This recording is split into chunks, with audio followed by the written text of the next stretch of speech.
2, 3, test, test, test. 1, 2, 3, check, check, check, check, check. Okay, let's see.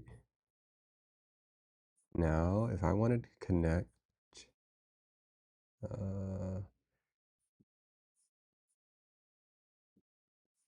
okay, next, if I wanted to do this,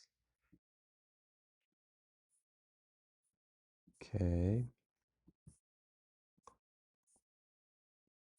Now, I want to add a media source. No. Jaha, welcome, Multi-Prime. July and Spanish, you're second or third. 1 second, guys. I'm just setting up something. Okay, so instead of a video capture device, delete this. Chess, good morning, Ashur Lama. Good morning, X-Red and Skull 1909. We are about to screen cap, okay. All right, window capture. Sure. Okay, we stick this guy over here. We're making these little guys over here in the corner. Do-do-do. Do-do-do. I think that's all we need, just this amount of information. Put this guy up here in the corner. Whoa. Prototype, welcome. Yes, no, go to work, do your thing. Flip, barely 10:30 on the West Coast. Wow. PX Ghost, welcome. Sample, PhD, welcome. We are printing. We are printing. What material is this? This is PLA matte from bamboo. Let me think. Is there any info on the material? It's just their standard PLA matte. I kind of like it. It's the Good morning, Jen. Good morning, Jen. You're streaming earlier than using a time frame. That's because Patty's not here, and usually me and Patty like try to actually get things done in the morning. Yes, Dr. Owen, you recognize the H2D. How can you tell, by the way? Can you just tell from the internal camera? Ooh, 1821. 1821 is 6:21 p.m. Are you on Europe? Here, 12:21 in Chicago. Yes, we sold one iPhone 17.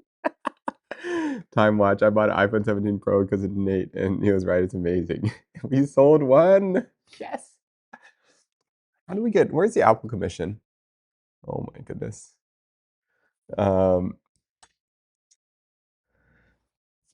Top 8 chatters. Stupid. Oh my goodness. Patty and her.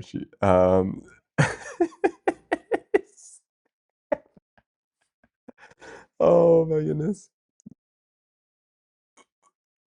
Patty literally spaced out and forgot about Flip. But you know, bros actually selling iPhones for free. When the product's good, you got to sell it, you know? If I had to sell,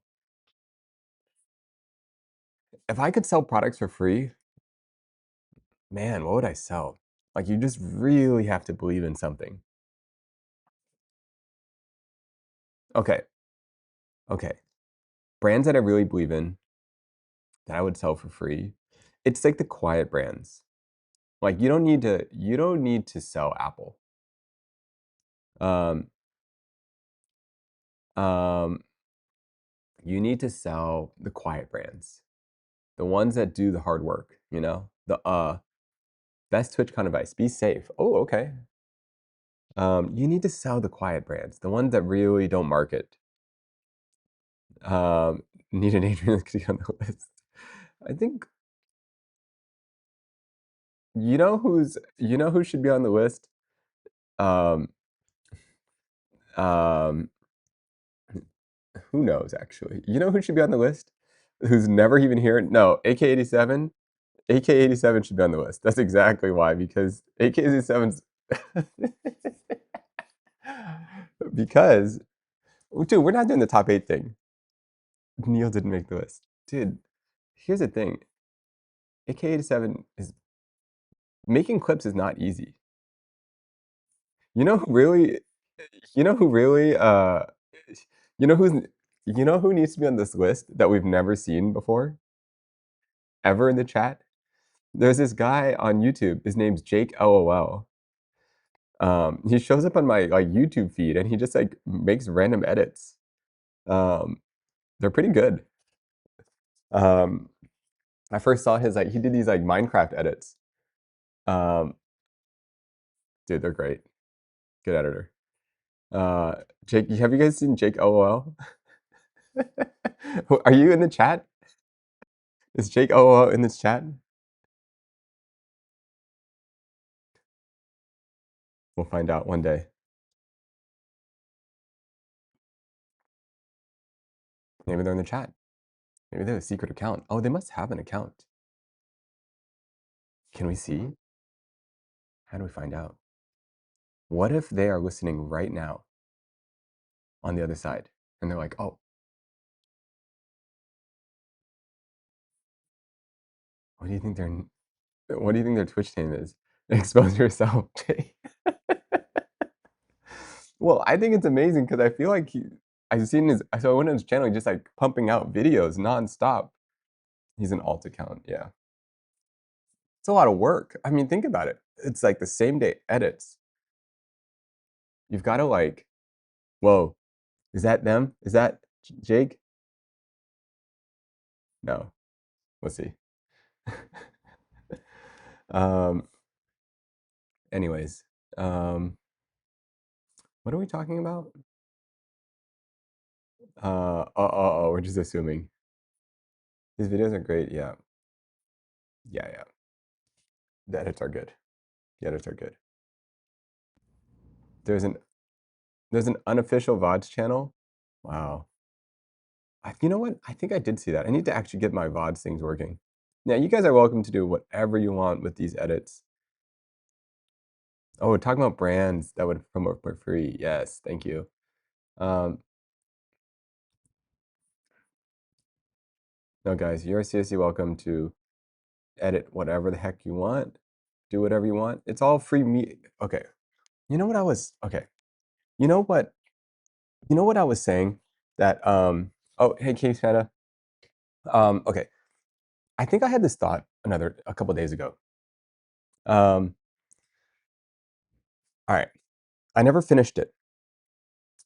But okay, so I was talking about how like why am I streaming right now? Like why am I doing this? I normally shoot. I'm normally a photographer. I normally do video, right? Commercials. Why am I trying streaming? Why am I spending so much of my time doing this? And there's the most intriguing thing to me about streaming. Well, okay, the chat is the most intriguing part about streaming. That's you guys. You guys are by far the most interesting part about streaming. It's unlike any other medium I've ever seen because of the dynamic nature of chat and the way it changes the video in real time. Oh, for the VODs, the videos, okay. I'll fix that. Okay, so the chat's the most interesting thing, right? And because of that, because you guys changed the video, I feel like there's this sense like it's a video call rather than content. Like I feel like I'm on a video call with you guys. Does it feel like I'm on a video call with you guys? Does that make sense? Like if I'm looking at you guys, we're on a Zoom call. Does it feel like that? I feel like it feels like a Zoom call. So I'm distracted. But I don't see you guys. That's fine. A lot of times you present a Zoom call. Yeah. So it feels like a Zoom call, which is totally different than making content. Yeah, we're just on a Zoom call. That's literally how it feels. And then, Okay, the second most interesting thing to me about, the third most interesting thing about content, sorry, about streaming. The third most interesting thing about streaming for me is that it's essentially, it's like you put all of the video footage online and anyone can edit. So as a filmmaker, what you normally do is you film a day's worth of footage and you send it to an editor and they trim it all up and they get selects. And then from those selects, they have a very specific edit. But with streaming, it's like you just upload the raw footage onto the internet. And then someone like Jake is like, oh, I'm on the other side of the world. That looks interesting. I have an edit idea, right? And so you're kind of it you're kind of like, there's something really interesting with the way editing functions because it allows anyone that has an idea to take the footage and say, oh, that's interesting. I would use this audio and I would use this clip and I would use this reaction. And it kind of allows anyone to make whatever they want. And so it allows anyone to be creative in any format they want with the footage. I don't know. Does that make sense?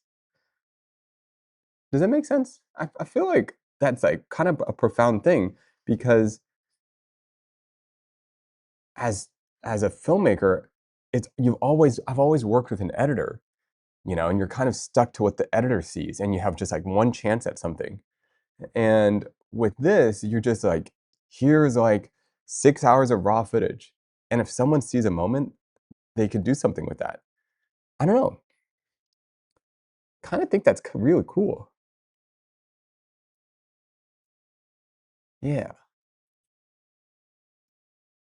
The combination of interaction with chat and the combination of interaction with chat and the potential for everyone to have access to the raw footage seems like a totally different way of filmmaking than I have ever thought about.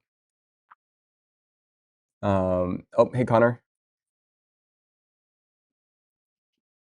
It's profound and scary at the same time because people can do anything, bad or good. Yeah, you kind of have to let go.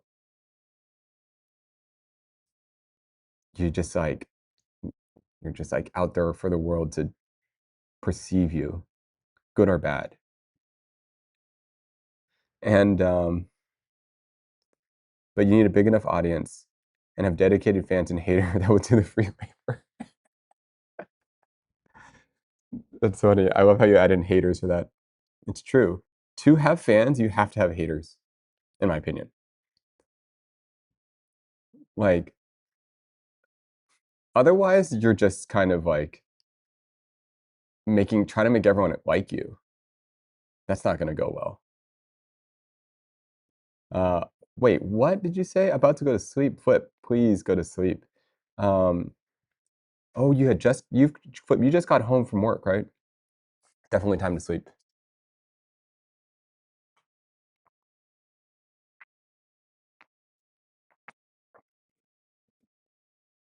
Flip, it is time. It's time to sleep. It is absolutely time. What if I need the validation of everyone? Um, okay. Does the validation of people the okay. Obviously, I know you're like kind of joking, but the cost of everyone liking you is that no one will know who you really are. I don't know if I said that right. It's got my morning brain right now. Sometimes it's really awake, sometimes it's not. Okay. Um, um, Stronger than hate, it's more confirmation around a certain subject.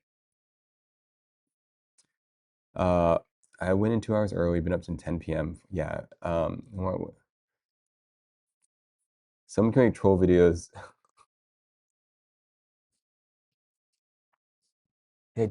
The idea of haters, it's interesting. Oh, sorry. Or the idea of everyone liking you.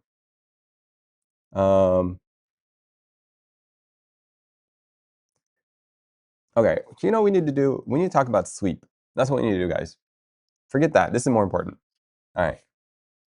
We need to talk about why sleep's so important. Okay. All right. Winning a doctor is in this chat. Can someone explain to me, explain why sleep is the most important thing? Dr. Owen, please tell us why. Wait, can you explain to Flip, who's not sleeping right now, how important sleep is for your health? Like, like you can't even compare the importance of sleep. It's like, okay, people sleep overrated. Oh my goodness, guys, you don't understand. You don't understand how how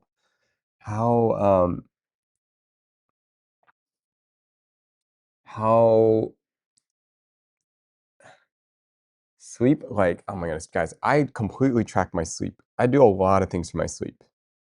And we're gonna look at this. Let's see how I sleep, guys. All right, let's see this.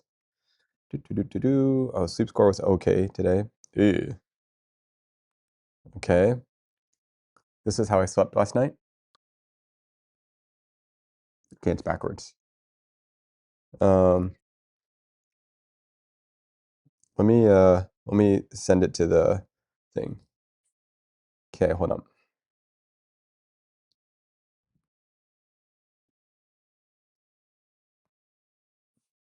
Oh wow. Don't always sleep well.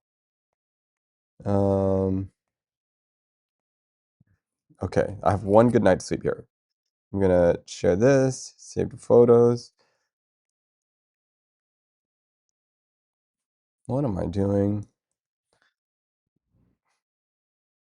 We are looking at good quality sleep. That's what we're doing. What do you use? Apple Health? Yeah, I just have my Apple Watch. I just have my Apple Watch. Okay, so let's look at these. Photos, image. Okay, this is from yesterday. No, this is from last night. Let's talk about sleep, guys. Let's talk about sleep. Okay. Okay. So this was last night. Okay. Now let's look at all these. Okay, that one was last night.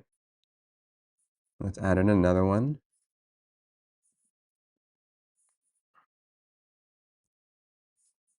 Okay, this one was 2 nights ago. I didn't sleep as well. Okay, what happened here? I don't know. Okay, and then let me show you 4 nights ago, which was a good night of sleep.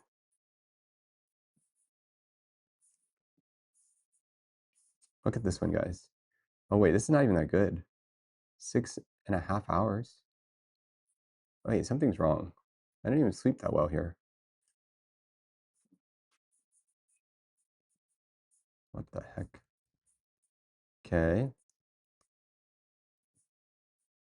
So, oh, but I got a lot of deep sleep. Okay. What do I use? Okay, basically I just use my Apple Watch. And one thing, if you use your Apple Watch, you've got to press sleep right before you go to bed. Otherwise, it doesn't track it. Um, what's a c47? Oh, it's a film term. It's a film term, guys. It's a film term. I'll explain later. But basically, it's like a clothespin. Um, um, okay. So, um,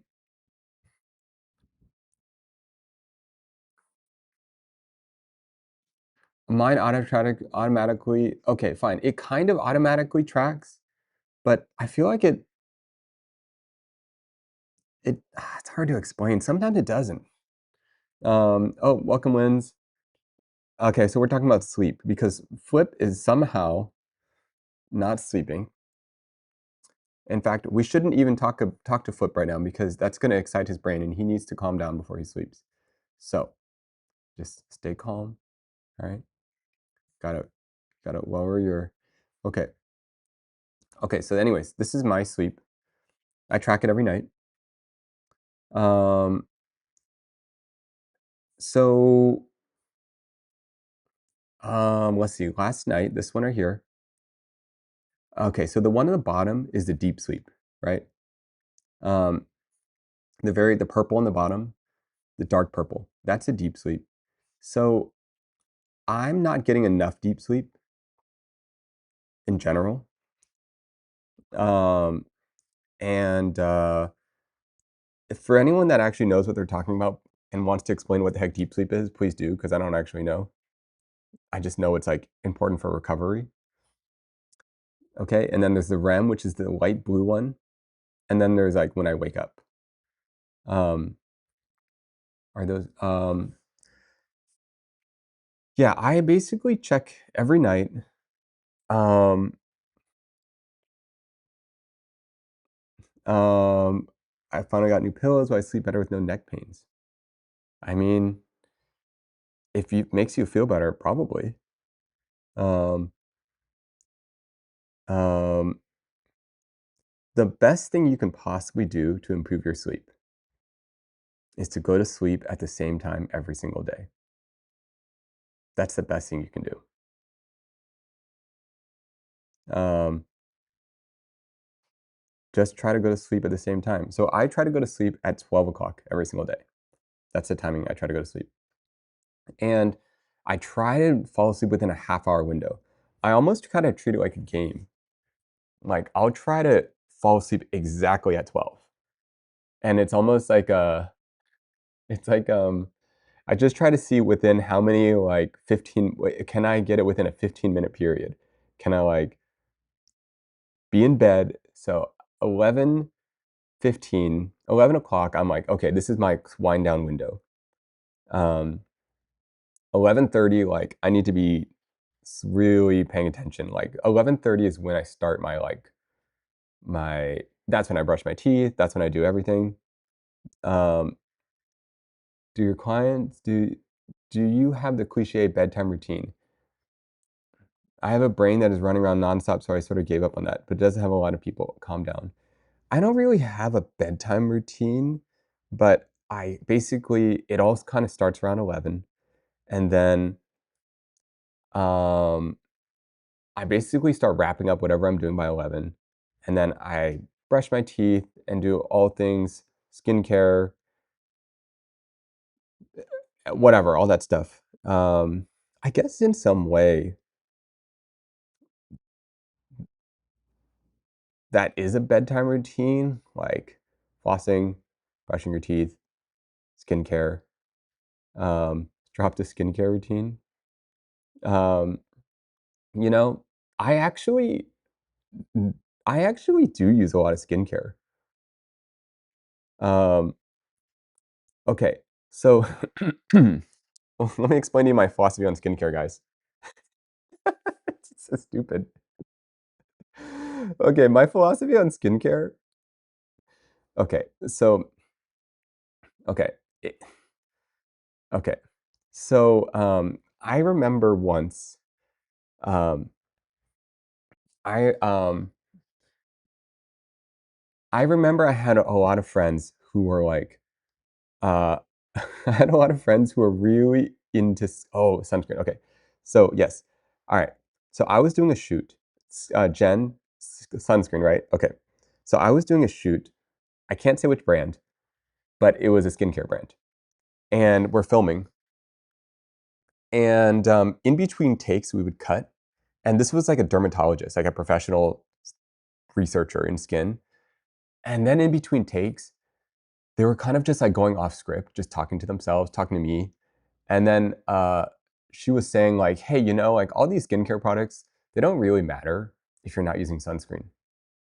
Like the amount of damage the sun has on your skin, if you're not using sunscreen, don't even bother with any of these products. And it was so weird because we were shooting a commercial for all these products. And she's sitting there telling me that none of these products mean anything. if you're not using sunscreen. It's like, really? So then I was thinking about, wow, okay, sunscreen.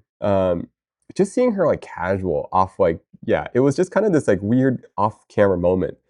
And she was just like, yeah, it doesn't really matter. Like, trust me, if you're not using sunscreen and you're damaging your skin, this skincare stuff is meaningless. So that made me really think about sunscreen application. Um, and it also made me like kind of look into the nuances of sunscreen. Like, I'll apply in the morning, but if I go out to a hike or if I go out to a thing, I will reapply sunscreen right before. Um, um, Now, that's kind of like the main one I prioritize, but here's the issue. I cannot handle the greasy feeling of sunscreen. Not even greasy. I can't handle the sticky feeling of sunscreen. Like, I just cannot do it at all. I just will not put it on if it's like got that, what, I don't know how to describe that feeling, but if it's like sticky afterwards, it has to not feel that way. Um, so I use sunscreens. So here's the thing: if you don't want those kind of sunscreens, in my opinion, you have to use chemical sunscreens. Look, I could be totally making up this nonsense, guys, because I don't know skincare products, but I use chemical-based sunscreens from Asia. Yes, sample exactly.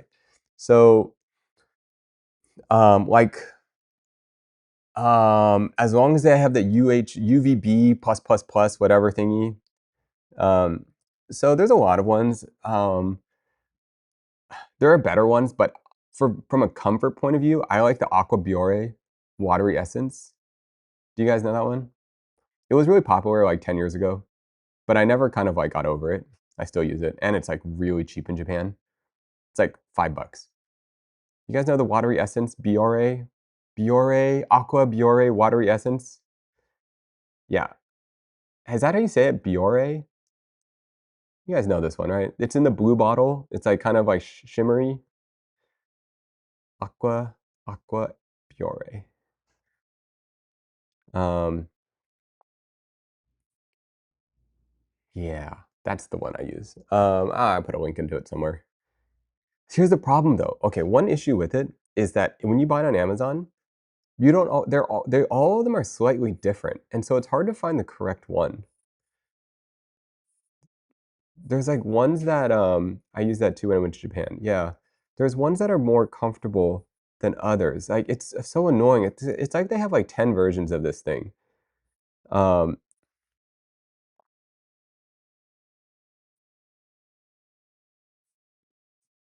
Doctor here. Wait, I can never remember. Is Dr. Owen actually a doctor? I cannot remember. Uh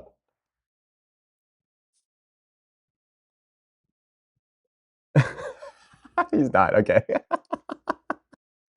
Okay, you know why I prefer a chemical sunscreen over a physical sunscreen? What does physical sunscreen use? What material? Is it like uh titanium dioxide? Is that what it is? Is that what they use? It's just like white paint, right? Not paint, sorry, but it's like a physical reflector. Is that the chemical? Um Zinc or titanium, right? Yeah, yeah. Zinc. Yeah, it's either zinc or titanium dioxide.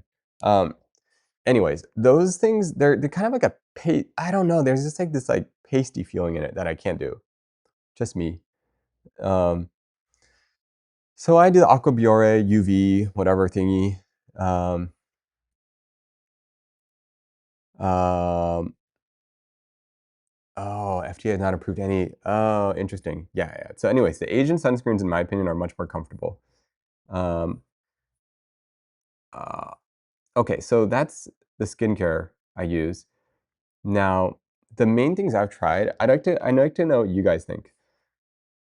I'm trying to do least effort to most effective ratio. Um, like the least effort. Okay, great. We got a couple people that are siding on the BRA UV. It's like in this blue bottle that kind of like fades to white. Let me pull it up.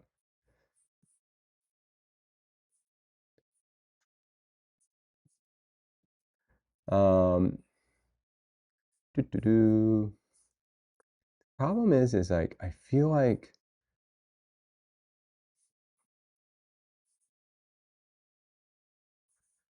okay, this is what I think it looks like. It doesn't have to be the Japanese one, but I'm telling you, like, sometimes they feel different depending on you might get the wrong one, and I don't really know if anyone knows exactly what it's supposed to be. It looks like this. And I'm not saying this is the best sunscreen. I'm just saying for me, this is the most comfortable sunscreen. And I'm only here for comfort. Um, yeah, it should say exactly. It should say watery essence. Um, I'm sure there are better ones, guys, but this is a little bit tried and true. To the variation, I feel like okay, here's what I think is going on. Maybe sample you know about this. I feel like different countries have different rules on what you can put in the sunscreen, and so they have all these variations of this sunscreen for like export reasons. And so some of them, and then basically you have like a range of chemical blockers and physical blockers. And then there's this whole like confusing dialogue. There's like certain things that people don't like. What's that one where you're not supposed to use in the coral reef in Hawaii? It's like benzene or something. Um, there's like some ingredient that you shouldn't have in your sunscreen for the coral reef. Um, anyways, these things are complicated. Um, yeah, a lot of sunscreen, it's not a one size fits all. Basically, there's different sunscreens for different scenarios. You have to buy the Japanese version. The Biore made a US version, yeah, and it's different. I bought the US version, it sucks. And I bought 4 of them in a 4-pack. Oxybenzone, yeah, something like that. Um, um, where do we buy the Japanese version? I don't know. Does anyone know where we buy the Japanese version? I just keep having my friends buy it for me when they go over there. Um, it's like it should be like $7 in Japan, maybe even $5. It's weird because technically, oh, good morning, Will. I don't know if you're allowed to buy it in America. I learned so much about Muffin One. You should just buy them in Japan. 5 USD in my area. Ooh, nice. Yeah, it's like crazy cheap. Okay. So maybe I'll just do my actual, okay, but I actually do use a lot of skincare. I've used an insane amount of skincare. Um, so basically what happened is when I was 25 or 20 something, I don't know when I was, maybe younger. Um, my friend Michelle, I think I mentioned her. She's the makeup artist, old school YouTube makeup artist. Wait, old school? No. What do we say? OG? Sorry, is that what we're supposed to say? OG YouTube makeup artist. Um, she basically convinced me to wear a bunch of skincare. And so I went from, okay, this is what happened. I went from zero skincare, like wearing, yeah, Michelle Fan, yeah, exactly. So I went from wearing zero skincare, like nothing. I literally didn't even put on moisturizer, right? And went from that to using like a full like SK2 lineup of skincare. Like I had like a serum, the Patera serum, whatever that is. And then I had oh man, what did I have? The whole set. And then I used this brand called 3 Labs from her.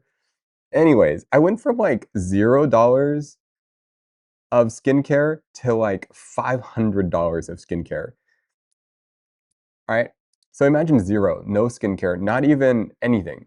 Just wash my face with body wash, whatever in the shower. Okay. That was my strategy before. And then afterwards, I had this full on regimen. And you know what's crazy? It actually worked. That's the crazy part.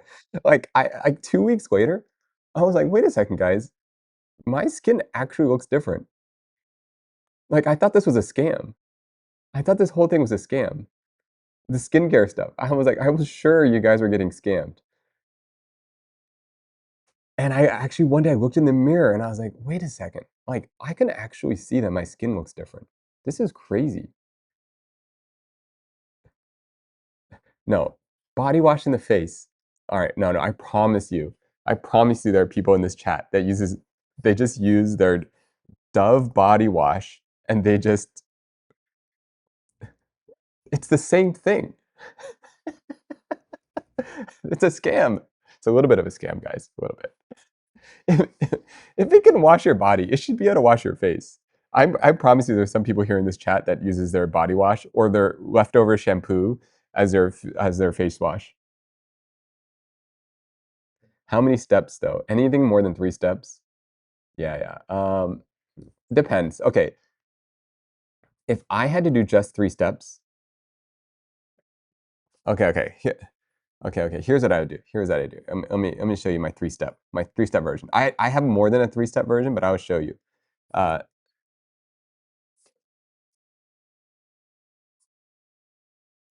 okay, here's the okay. We're gonna call this the lazy boy skincare routine. Okay, guys. You don't have to be a boy, but you know you get it. Okay. I think this is it. The Lazy Boy Guide to Skincare. All right. Um, okay, first thing you're gonna do, let me think. Okay, hold on. Uh,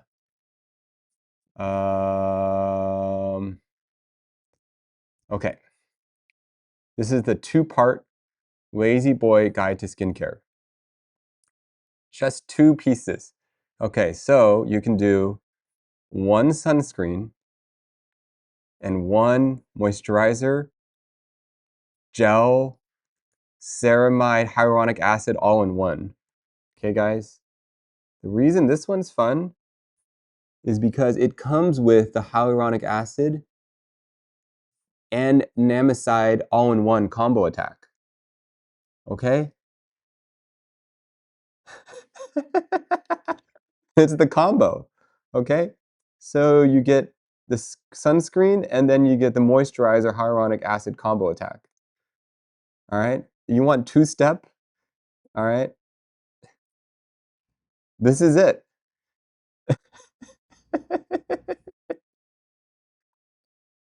No, it's legit, guys. This is legit. This is the lazy person skincare technique. Okay? What cleanser? Okay, guys. Um, just use like a. Oh yeah. Okay. He says legit. Um, um, okay. The cleanser. Just take a shower and whatever you're using to wash your body, use that to wash your face, or your shampoo. Okay, just whatever that is. Okay. So okay, you've got out of the shower, right? No. Hear me out. You got out of the shower. Your face is already washed, okay? All right? So that's done. So all you need now, okay, is the moisturizer and the sunscreen. And that's all you need. Oh, well, it depends if you're doing it at night. Look, I use a lot more than this. I'm just saying, we're talking about minimum effort here, guys, okay? We're talking about absolute minimum effort. Look, we're talking about no, we're not talking about girl level skincare, okay? We're talking about boy level skincare, okay? All right? You're in the shower, right? Whatever you did to wash your body, you wash your face. Combo attack done, right? You can even do the You can even do the combo. The combo, if you're really lazy, I'm a girl with boilable skincare. If you're really lazy, I'm pretty sure your shampoo will wash your body. I'm pretty sure it's all the same thing. And you can just use like one combo, okay, guys? No, guys. It's about the same. It's about the same. I don't do this. Look, I don't do this. I've got a thingy, okay? I'm just saying, we're talking about minimum effort, okay? Look, guys. Yes, the all-in-one. You need the all-in. I'm not saying I do this, okay, guys? We're starting to like boy level skincare. 4-in-1 shampoo, conditioner, body wash, moisturizer. Oh, guys. Okay. Um, no, you guys don't even want to actually know because here's the thing: if I actually tell you my skincare routine and stuff, it's gonna it's gonna be it's gonna be too much, guys. And I don't want to discourage people. Okay, it's gonna be too much. Um, okay, guys. All right. No, for real. I'm actually. Don't worry. I'm actually. No, no, no, no, no, no. How much time do you actually spend on your skincare routine? It's not. Oh, okay, guys. Here's another technique. Guys, here's another technique.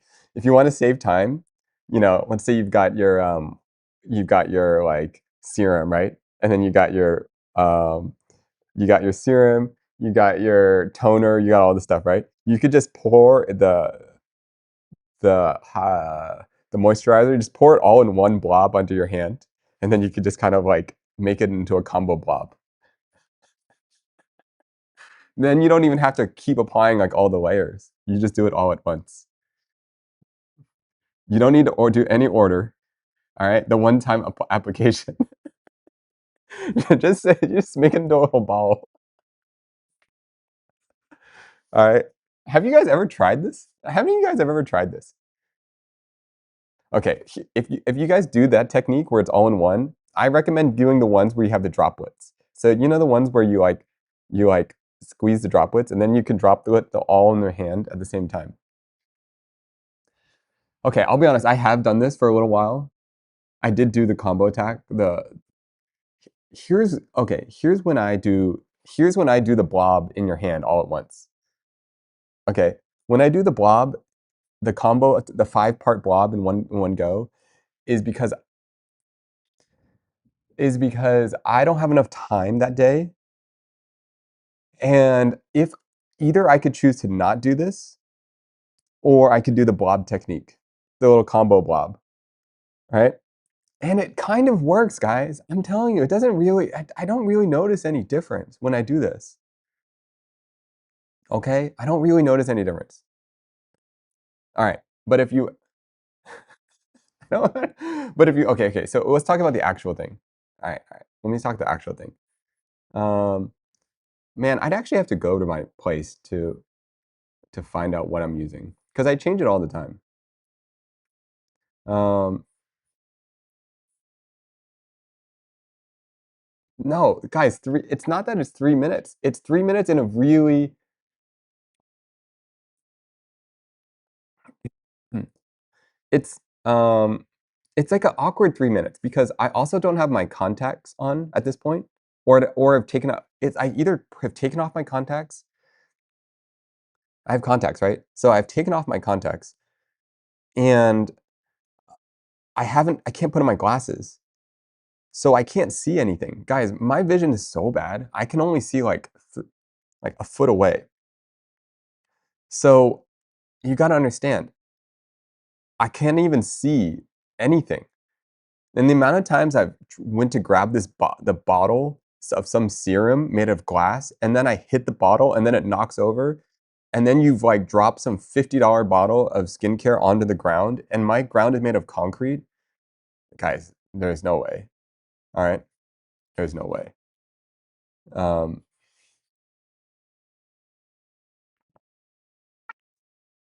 I mean, mixing chemicals without being a C, yeah. All right, for real, for real. I have a regular and a chemical one. Which one? Okay, okay. Um, okay. For those, okay, you're supposed to leave time. I know you're supposed to. All right. What do I actually do? Okay, I'll pull it up one of these days. I actually do have a whole bunch of stuff. I do, guys. I believe it or not, I actually know what you're doing. I know what I'm doing. But you can't just like start there. You got to start with the basics. Like you can't start with the full routine. Okay. No, I actually do, guys. I believe it or not, I got a real routine. I got an actual routine, guys. Hold on, let me just buy it on Amazon real quick so that I can do my routine. Okay, let me look up what I need to buy. I hope you're here tomorrow. I'll give you guys I'll give you the tour tomorrow, guys. Let me get the next day shipping. Um, um, you know what I kind of found? Do you guys get this? I feel like everyone has a, I feel like people have different things that work with them. So for example, um, I found that vitamin C serums are very effective for me. Like it's one of the things that have the most effect. I've noticed the strongest visual effect for me, and I don't know why. It just happens to. And I feel like uh I feel like for other people, vitamin C serums don't work for them. Yeah. It just happens to work really well for me. I don't even know why. Um, um, I find that hyaluronic acid works really well for me. And I find that these like essences work really well. I don't even know what you call them. They're kind of like these fermented essences from like Japan or Korea. Like fermented rice essence. Um, the snail essence, that one didn't do anything for me. I tried it. What's that brand? Avino Girl. Yeah, yeah. Okay, okay. Oh, Jennifer Aniston connected. Um, the snail essence, it didn't really work for me. I don't know why. Okay, so retinol. I do. Okay, fine, guys. I will actually show you what I use. Fine. Here's what I don't want to do this. Course X, yeah. Do I want to actually pull this up? I'll do it later, guys. What's that one? What's the retinol? Retinol. What the heck is that thing called? Um, I don't know. It's in a blue tube, white and blue tube. Skincare. Yeah, we're kind of talking about skincare. We're talking about the. All right, fine. Let me talk about what. Let me go actually look up everything that I use. Then you guys need to tell me what the heck you're using. All right, this is okay. Fine, guys. I don't know how we got into this. Somehow we got into this. Um, okay. I will show you every single thing that I use. Oh my goodness. All right. This is how we get into this. How do we get this one? Oh, you know what? That brand, how do you pronounce it? La Roche? I I just cannot justify the price. Okay, I cannot. Okay.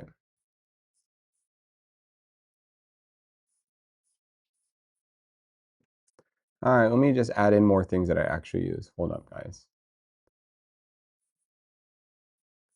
Okay, I also use this thing, whatever that is. All right, so we use this guy. I don't even really understand what the heck this is. It's a retinoid. I use this at night. So let's do this in order. Okay, first, oh, and then I use like an essence, like a rice essence toner. Okay, now it doesn't matter which one you use for these rice essence toners. So just use whatever one you can find that's cheap. All right. Let me find a cheapo one. What's the one I use? You guys got a good rice essence toner that you guys like? Where's the one I use? Haru. Uh, rice essence toner. Um, hold on. Where's my rice essence toner? Okay, well, I don't know. Oh, look, I'm just gonna put in like an example one. Okay, guys? All right, so you guys like Haru? Okay, fine. I was putting the Haru one. I have that one right now. Okay, so I think I have this one. I don't really like it, to be honest, but I'll just stick it in as, okay. So then we use, look, there's a million ones here. You could use SK2, you could use this guy, there's a bunch of them, okay? So just some sort of rice essence toner thingy, right? Okay, so first, you got this. This is the nighttime routine, all right? Okay, so first you do this. Okay, I need to add in a text. Then, oh, uh,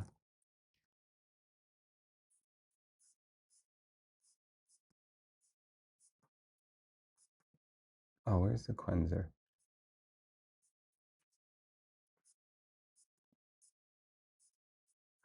Okay.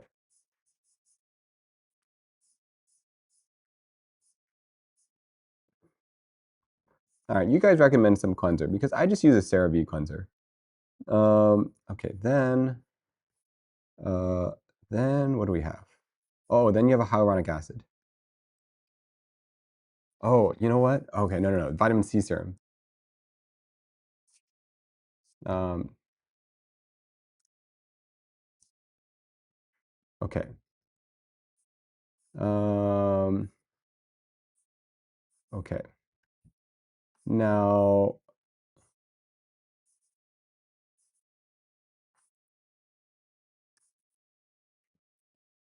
oh my goodness, why is this so confusing? Okay.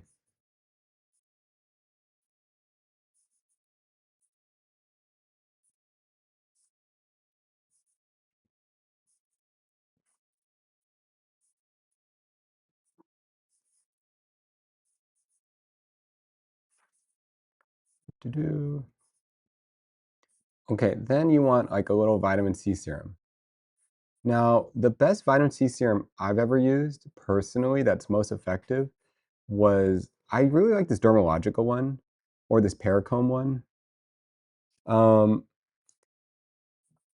both are really good for me. Look, it's all personal, okay? It's all personal, but just some sort of vitamin C serum. Then I use, okay, what do? I do the Deferin, this thing. Okay, then I do the vitamin C serum. Then I do, um, okay, um, what the heck? Okay. Oh, the Neutrogena. Okay. Yeah. Let's do a Cetaphil cleanser. Oh, I think I have the Cetaphil cleanser too.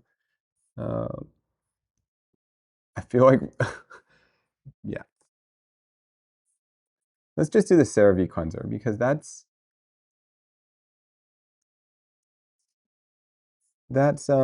easy, you know? Do. Look,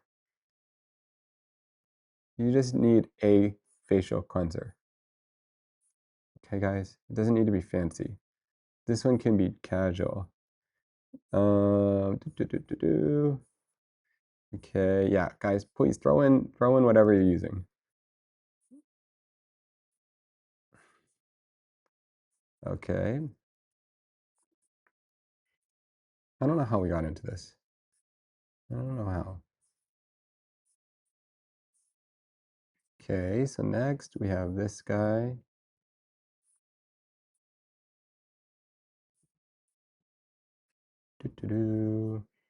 Any sort of cleanser. Look, it doesn't matter. It's cheapo stuff, all right? There's a double cleanse method, blah, blah, blah, blah, blah. Who knows? Bunch of trendy words, guys. Bunch of trendy words, okay? Um, you know, if you're gonna watch an influencer, they're gonna tell you double cleanse. Okay.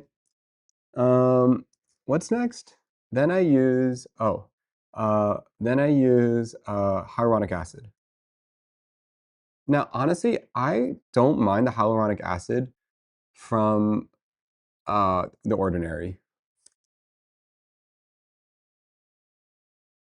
It's just casual. Yeah, double cleanse. Yeah, if you're wearing makeup, double cleanse. Um, do you guys have a good hyaluronic acid that you guys like? What are you guys using? Um, okay.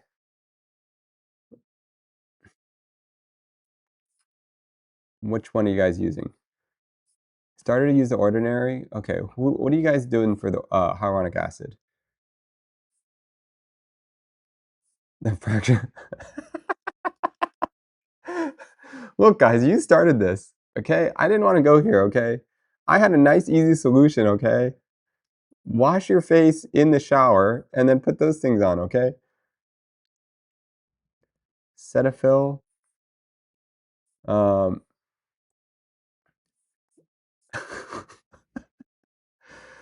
guys, who's all right, look. Let me just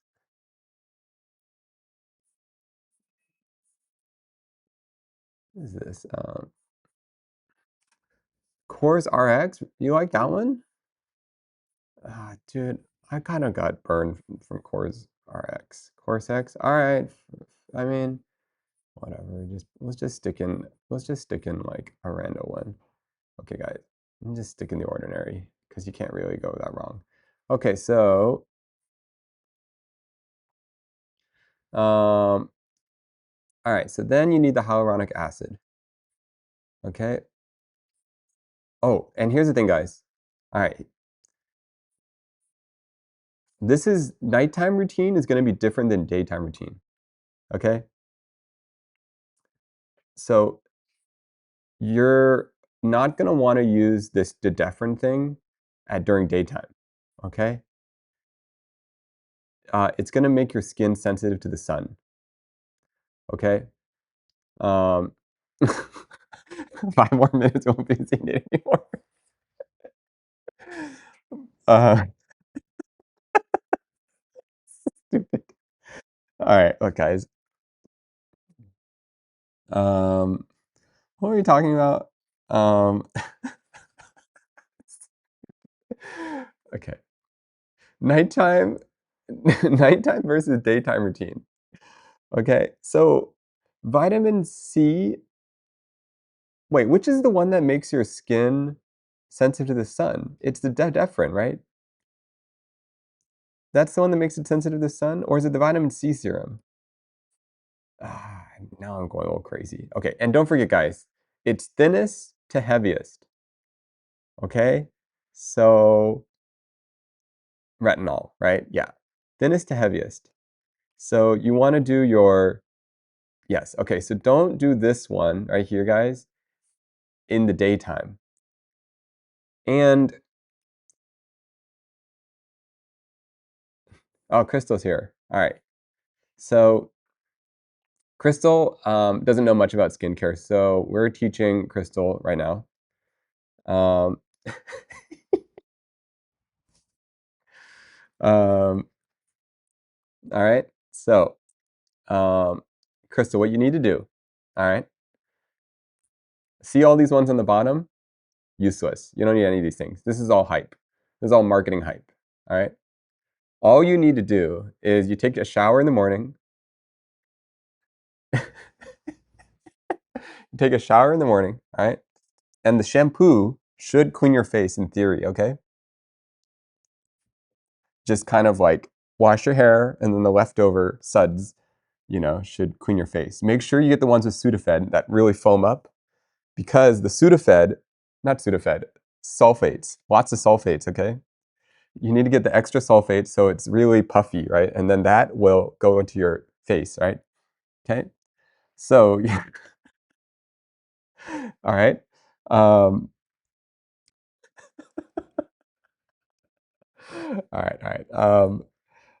What were we talking about now? Okay, then look. All right, you know what? I don't even know what we're talking about anymore. Okay, Sudafed is for if you something else.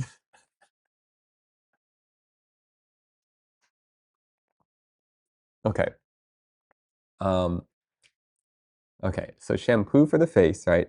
That's level one. All right, guys. This is level one. Um. Then you can use this combo. This is legit, guys. This is legit. Then you can use this one. It's a combo hyaluronic acid moisturizer, right? Okay. Now wait. Okay, guys. Okay, here's the thing. No, the hyaluronic acid. Okay, okay. Let me tell you guys something legit. Do you guys know there's actual studies about this whole thing? Not studies, but there are things where they're like, there's a whole like living, what do you call it? The same thing as in your stomach. The microbes. What do you call it? Biome? Your whole skin has got like a microbiome. There we go. Okay? So basically, from my understanding, it's too complicated and we don't understand it, okay? Because the microbiome, okay, guys? The microbiome, okay? All right? Okay, I need some legit people to answer me here, okay? Is it possible that using too much facial cleansers can mess with your microbiome? Does anyone know the answer to this? Like, how do you find a facial cleanser that won't mess with your microbiome that much?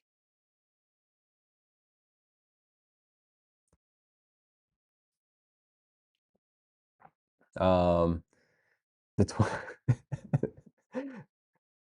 Do we ask the biome which shampoo they want, or they want the 27 in one?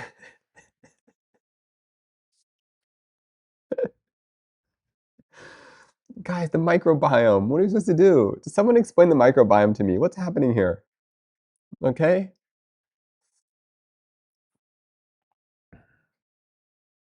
Oh, wait, the toner needs to go. When do you do the Dedefrin? Does the toner go next, or does the Dedefrin gel go next?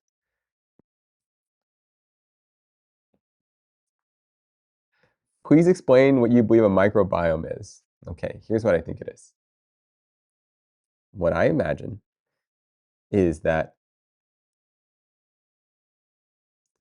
what I imagine is that there is like there is like a there is like a living dynamic biodiversity of microbes on your skin that are happy living in harmony. Okay, 1 second. Toner, serum, moisturizer, sunscreen. Okay, but where does the Dedefrin go? So here's we have the toner, then we have the serum, then we have the hyaluronic acid, which is also kind of a serum, and then you have the sunscreen. Wait, then where is the moisturizer? Serum, moisturizer, and you don't need to use this moisturizer if you're going to do that. Then sunscreen.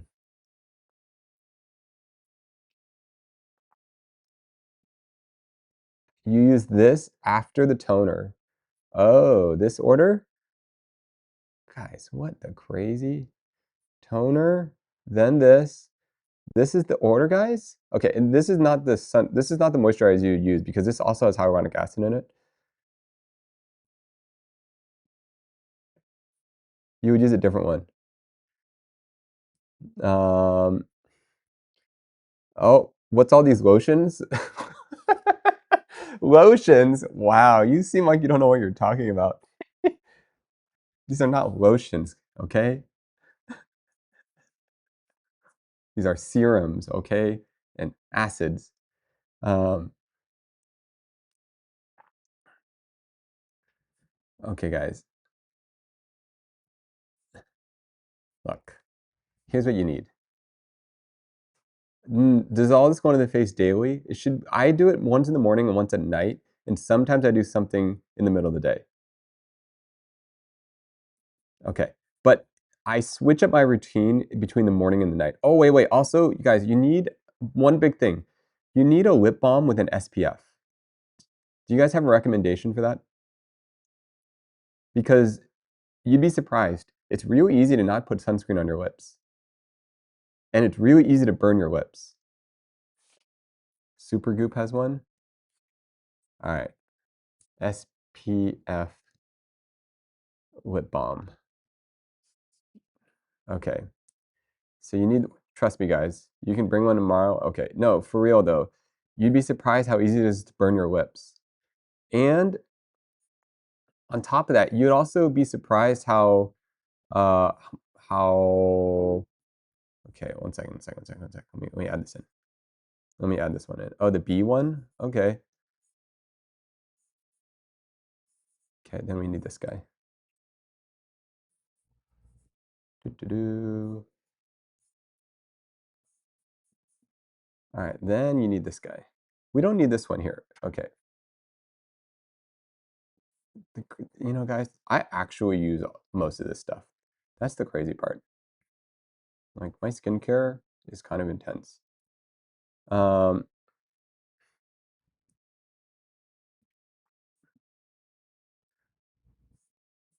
okay, we're getting close to everything. Oh, but then there's hair products too, guys. Don't forget. Then you have the hair products.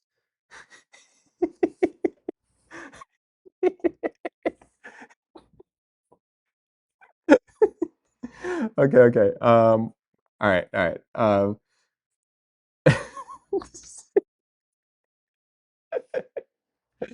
Oh my goodness, we didn't even talk about the hair products. Okay, the Nivea SPF lip balm. All right, Supergoop is a little fancy. I was saying the all-in-one. I was, and then they were getting mad at me. Okay, guys.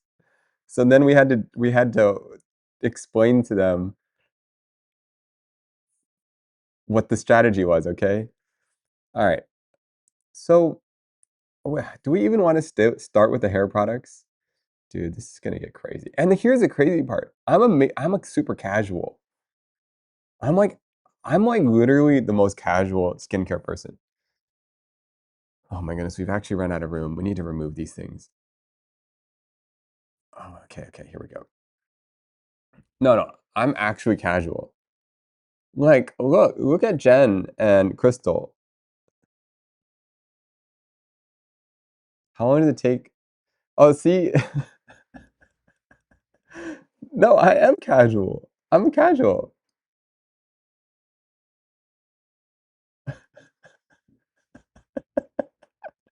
This is just the nighttime routine, okay? The daytime routine is different. Um, you do less steps than you?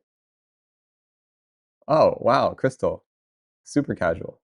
Oh, but you also have to do, you also have to do,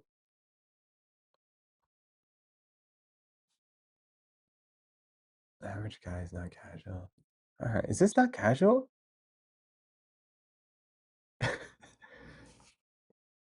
Here's the thing. I could be casual. Okay, so here's okay. I have two parts. Okay, okay. Here, let me explain. Okay, so on days that I'm busy and tired, I only use these two. Okay, guys, this is all I use on busy days. Okay, and then I try my best to do a little bit of this one, and I definitely do this type thing. Okay, like literally just casual. Um, casual is washing face in the shower. Exactly. See, Paul gets it. Um, casual is what is it saying? Casual is getting raw. It's all right, guys. I'm just saying. All right. Okay, here. Throw some. If you guys have skincare suggestions and you want to put in the Discord, I actually am kind of curious. All I'm saying, if you do this twice a day and it takes 10 minutes, 5 days a year.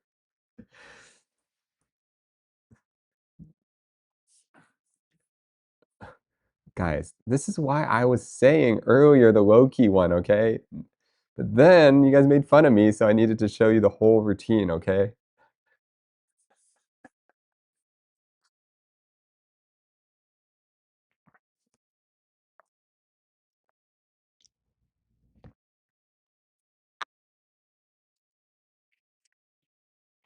This is Jen's fault. Jen made me do this, okay? We went to damage control, went too much in that direction. Here's the thing.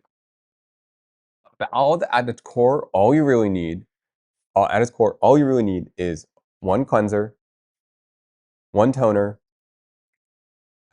You don't even have to do the retinoid. No, you should do it.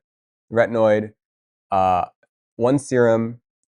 I'd use a vitamin C serum, one hyaluronic acid, and then a moisturizer, skincare, and SPF lip balm. You don't have to use an eye cream. Well, maybe you should. Depends. Do you guys use eye cream? What about you? Are you guys using a lash serum? Because I'm not. I'm just curious if you guys are.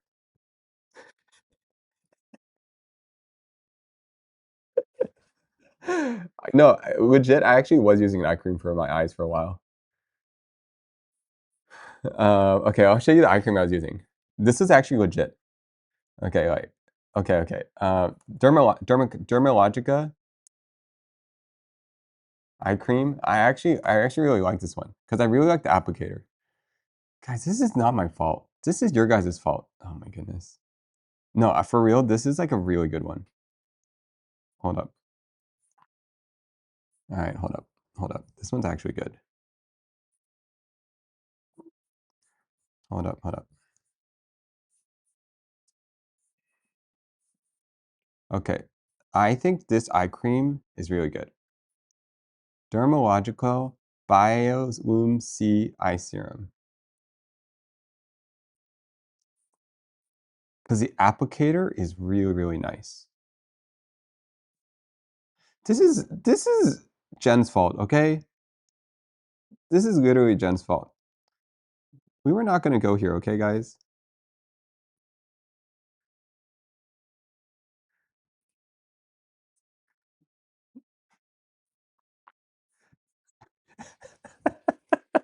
Okay, so the eye cream, okay? All right. Have you guys tried this Dermalogica eye cream? It's the applicator. No, I'm telling you guys. All right. Only issue is this 0.5 ounce eye cream is $78. Okay. So that's the only issue. So yeah, that's the only problem. Um,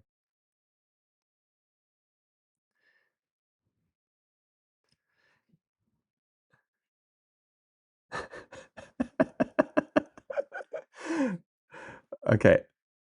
Um, okay. What about the face mask? All right. Okay, face mask. What face mask are you guys using? Are you guys? No, for real. I'm just kidding. I'm just kidding. I'm just kidding. Okay, but for real. Okay. The collagen face mask. Okay. Guys, you guys need the actual collagen face mask, the one that's actually made of collagen. Let me show you guys. All right. So the way you know it's actual collagen, it should dissolve in water. Okay. The whole thing should dissolve. Okay. What's a good one? Um, Guys, what's a good collagen face mask? It should look like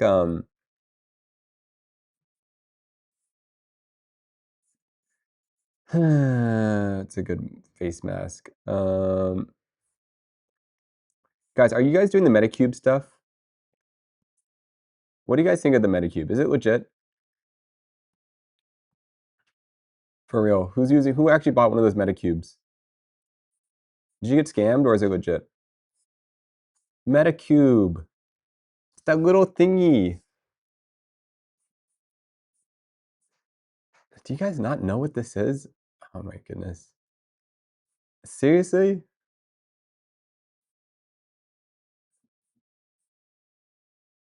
No one here knows what the Metacube is. Wow, maybe I'm in a bubble.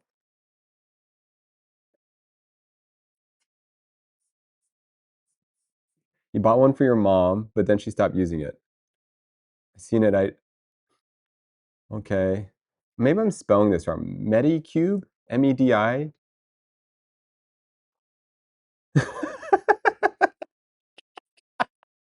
Then you say, look, I actually don't think the Metacube thing is legit. I think that's nonsense, okay? All right. I'm just seeing all the people use them, okay? This is TikTok shop problems, okay? No, I don't know what it is. I actually genuinely have no idea what it is. I blame Michelle for this. Michelle keeps telling me about this Metacube thing. I just don't know what it is. Um,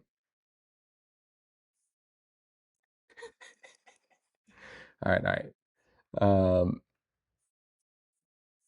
Isn't it a brand? Yeah, I don't know. Is it? But I can't tell if this is like a legit brand or if it's a scam. I just cannot tell.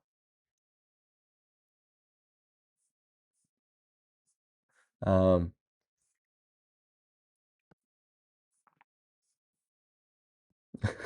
First it's Jen's fault, then it's Michelle's fault. Only woman's fault. Classic. I don't know. I don't know. There's some consistencies here. I'm not making any conclusions. Um,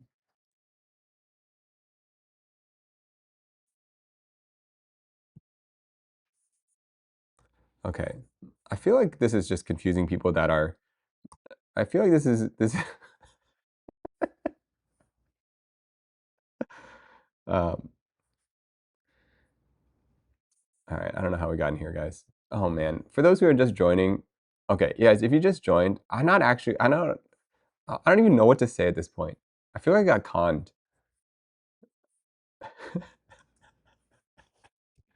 Okay.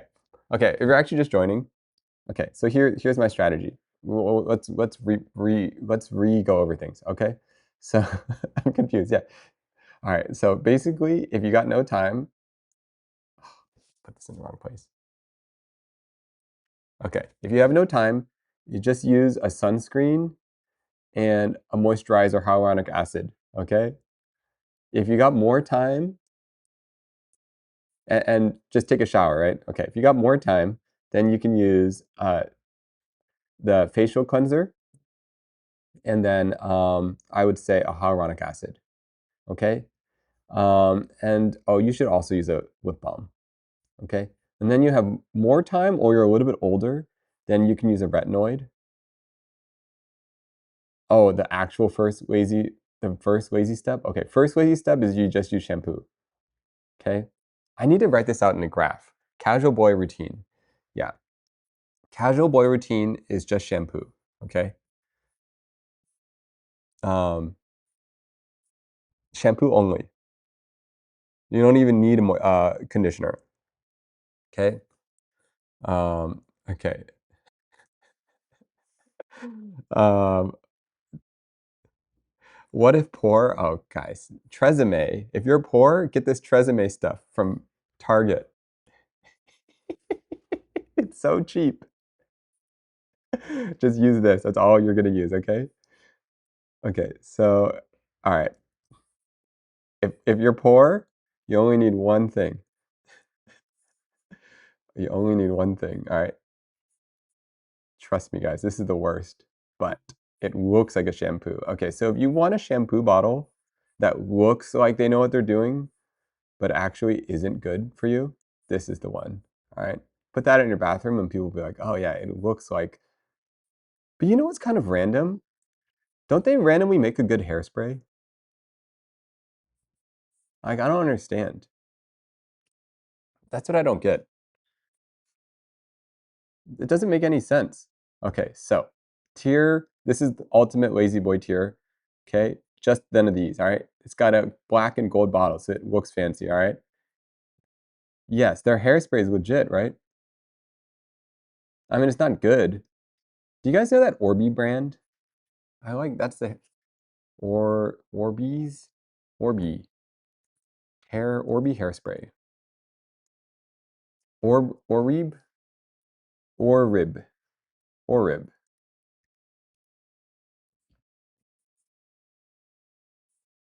Oribe. I don't even know how we got into this. Okay. So tier 1, shampoo only. Okay? Not tier 1. This is the lazy person, okay?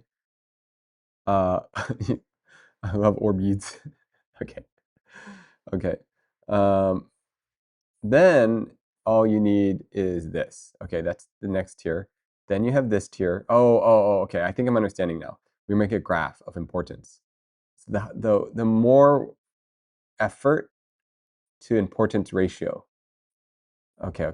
Then the higher it is, the more work it is. I don't understand what I'm saying here. I don't know what I'm doing with this.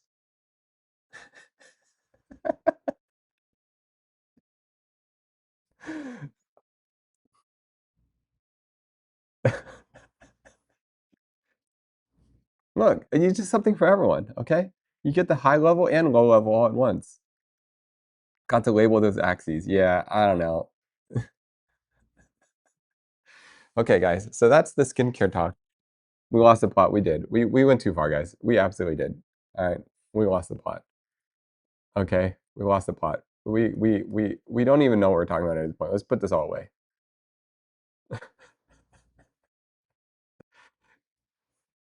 The crazy part is there's actually some legit advice in all of that chaos. Okay, guys? There actually is. I don't know which part of it is legit, but there is some legit advice in there. You just have to figure out which one it is. No, I promise you, at least like 2 suggestions in all of that was useful.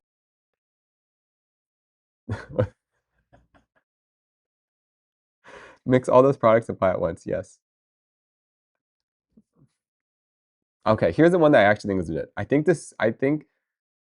I think the sunscreen was legit, and I think, I don't know. I don't even know. 8 blob, yes. All right, let's go back to making stuff. Most of those products you don't need. Most of those products you don't need. Okay, boys, I beg you, just use cleanser and moisturizer. Okay, if you soap on your body, doesn't use your face, don't use it all-in-one skincare. Okay. All right. Jen summed it up, okay? Just use CeraVe cleanser and a CeraVe moisturizer, okay? That's all you need to do. And then do a sunscreen, all right? And find a sunscreen that's comfortable. That's all it is, guys. All right, here we go. End of the rules. 1 cleanser, 1 moisturizer, and 1 sunscreen. All right, yes, Dr. Owen, just shampoo.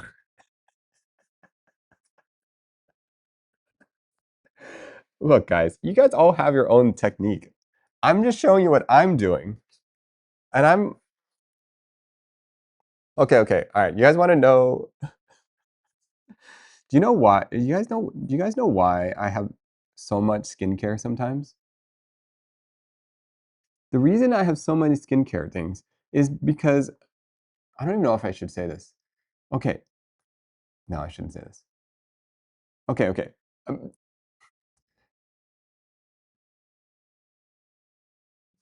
no, it's not because I'm old. Okay, basically, I basically just get a bunch of free skincare products from all sorts of different things. Um, no, either Michelle has extra skincare products, okay, yes, or um, or I do a shoot for skincare.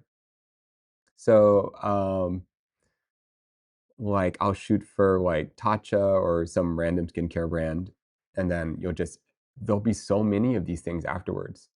So half the time I just sit there and I'm like, I've got like 4 bottles of this stuff. What am I gonna do with it? Sometimes you get like way too much product. Like I've had like a bin of products before. Um, dated too many skincare influencers. Oh gee. Um,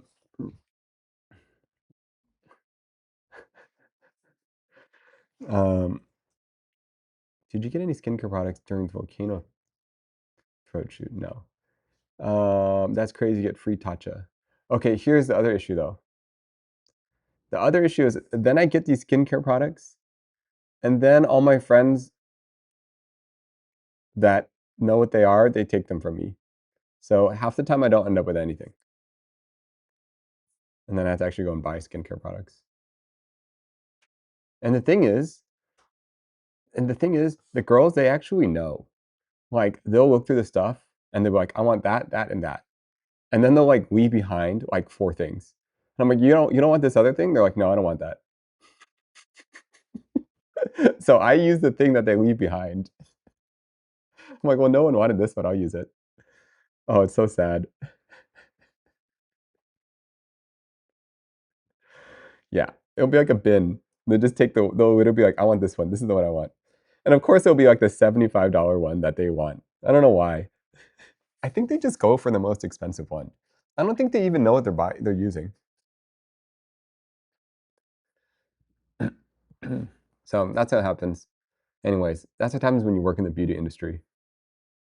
So the answer is randomly grab something and see what happens. I try so many things because they're just leftovers from either shoots or someone's PR package or something. It's just kind of fun. I'm just like, what does this do? I have no idea. Like this Dermalogica face cream, I just randomly started using this, and I actually thought it was really great. Um, I don't know how we got into this conversation, guys. I don't understand how we started talking about this. All right, this is this is not the direction we're supposed to go in. Okay, so how does a 3D, um, how does this work?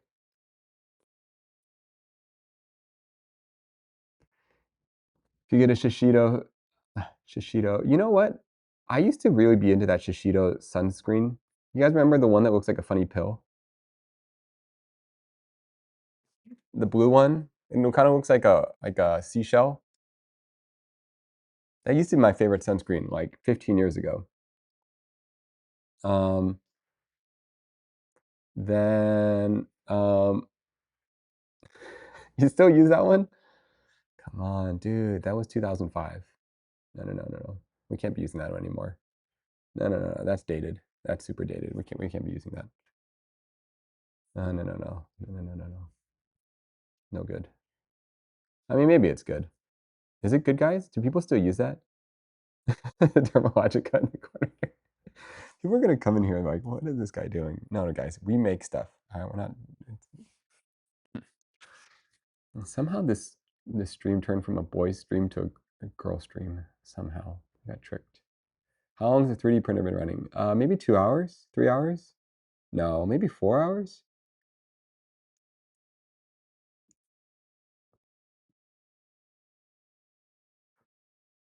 You passed the 1.5. All right, great. Yeah, no more skincare, guys. We're done with that.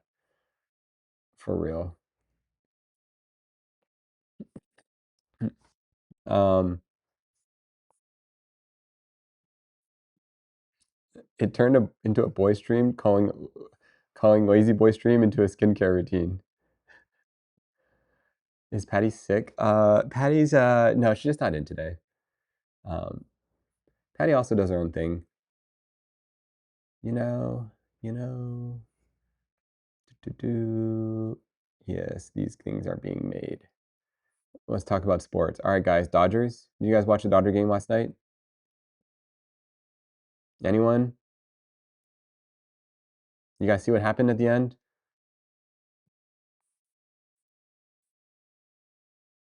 Yeah. You guys see how it ended? Anyone? Anyways, if you saw, you know what I'm talking about. No? Oh, you guys aren't even in America. Oh. All right, never mind. We got no Dodger fans. Okay, no Otani. I mean, Otani's great. Guys, no, Dodgers is like that's in my city, guys. I'm like Dodgers is my I'm look, I don't know. I don't know what to say. I don't know much about baseball. But guys, did you see the World Series last year with the Dodgers? Game 1, Grand Slam. Anyone? Anyone? Come on, guys. That was amazing. Um, no. Freddie? Freddie Freeman? No one? Okay, never mind. Doesn't mean anything to anyone. Um, football? F1. Ooh, I don't know much about F1. What about Warriors? You guys like the Warriors? Steph Curry? Not they know more about skincare than baseball. Uh, Phillies fan? Yeah, what kind of sports you guys watch? All right. Yes, the Astros. I didn't see it. Um, what are the Warriors? There is no way. Do you guys not watch Steph Curry? Do you guys not know who Steph Curry is? Oh my goodness. Hockey. Hockey's hard to watch for me. Oh, I know names only. Okay, F1, football, skateboarding. You guys watch skateboarding? All right, guys. Skateboarding. Come on here. Anyone here? Anyone? Tens? He's like a gamer, right? Isn't he good at like a game? He's like he's like a real gamer, right? Um,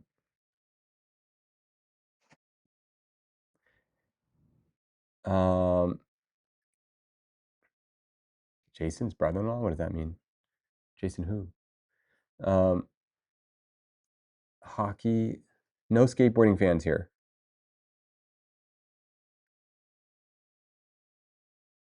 Jason the Ween. His brother-in-law is tens. Whoa. Okay. July in Spanish. Who else? Who's into skateboarding?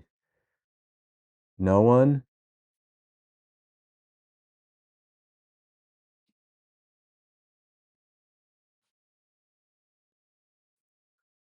Nobody's into skateboarding? All right. If you're into skateboarding, something really significant happened recently. Anyone know what I'm talking about? It involves a 360 flip. Does anyone know what I'm talking about? No one even knows. Skate came out? Yeah, that came out. No, Chris Joslin.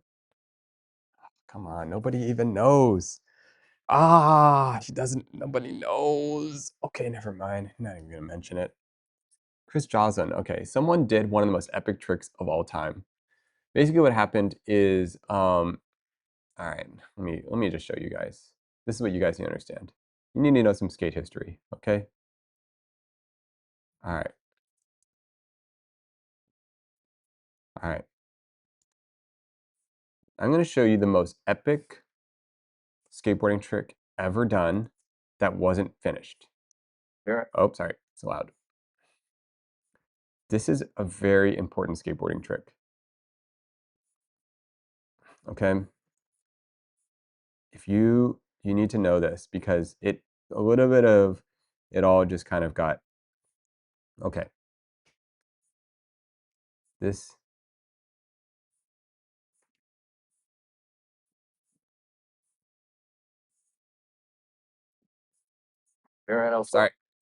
sorry, super loud. Okay. Okay. Let me just show you guys an important skateboarding history. Video capture device. Okay. No. Screen capture. Okay. Window capture. Okay. All right. So here's what happened. There's a guy named Chris Joslin. Okay.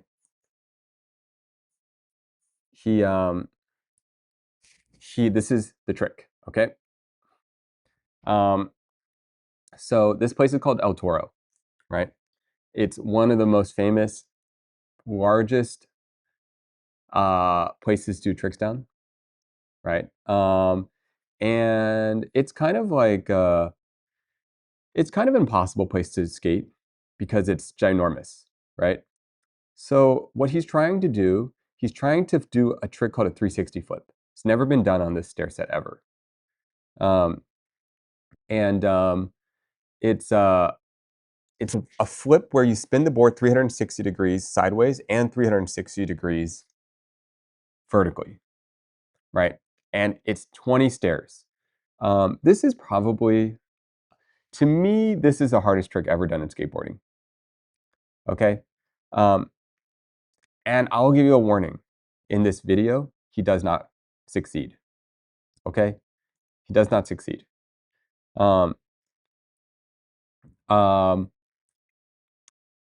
this trick is like, okay. All right, let's just fast forward. Okay, day one. Let's take a look at this.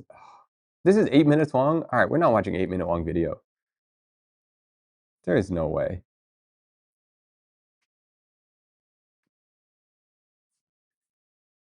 Oh my goodness, this is such a crazy trick. You don't understand how insane this is.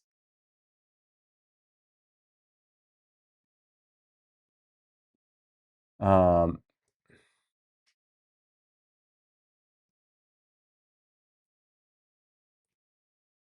it's so difficult. Okay, but he just keeps going at it.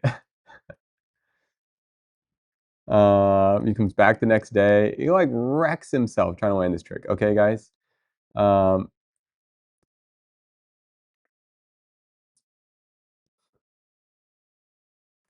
okay, he's trying. This thing is so difficult.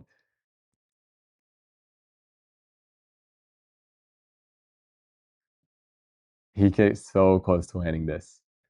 Um, okay, he gets so close. All right. I,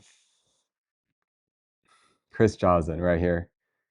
All right, look at this trick right here. Watch this one. Watch this one. No, not this one. Okay, not this one. Come on, where are you? Okay, is it this one? Oh, this one right here. Boom. Okay. That's so crazy. Okay. All right, guys. Here's the thing. It's really controversial because he doesn't consider that he made this because he falls off at the end. And this is as close as he ever gets.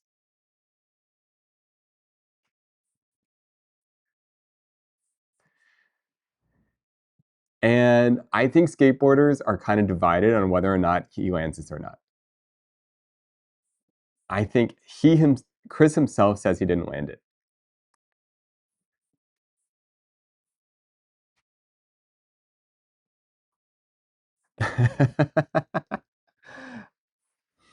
I personally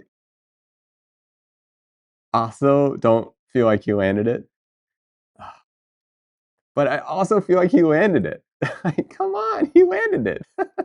Like, it's such a difficult trick, you just give it to him. Like, that one doesn't matter. Okay? Um, he landed on the board. Okay? Okay.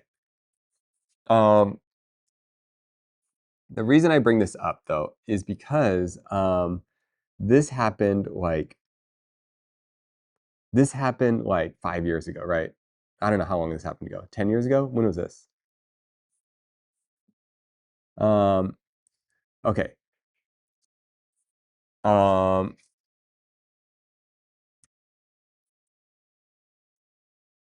But what's amazing is this just came out. 1 year ago, that's all it was? No, it was way more than a year ago. Okay, here's the awesome thing though, guys. This issue of Thrasher just came out. And after years, 2023? Was it that recent? No way. I felt like this was years ago. Anyways, guys, he went back and he did it. He went back and he landed it, even though he said he wasn't going to go back to do it. He did it. And this just happened.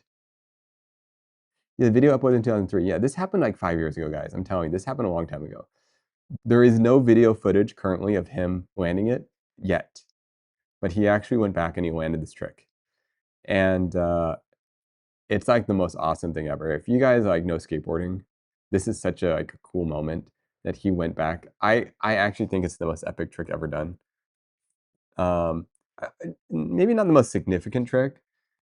Probably the most significant trick is probably Tony Hawk's 900, just because of the timing and the moment. But this 360 flip is like personally more satisfying for me. Just because of like how controversial it was. Anyways, we're waiting for the video. It's gonna be awesome. I don't know where it is. Oh no, someone broke their ankle at? Oh, Flip You Skate, I forgot.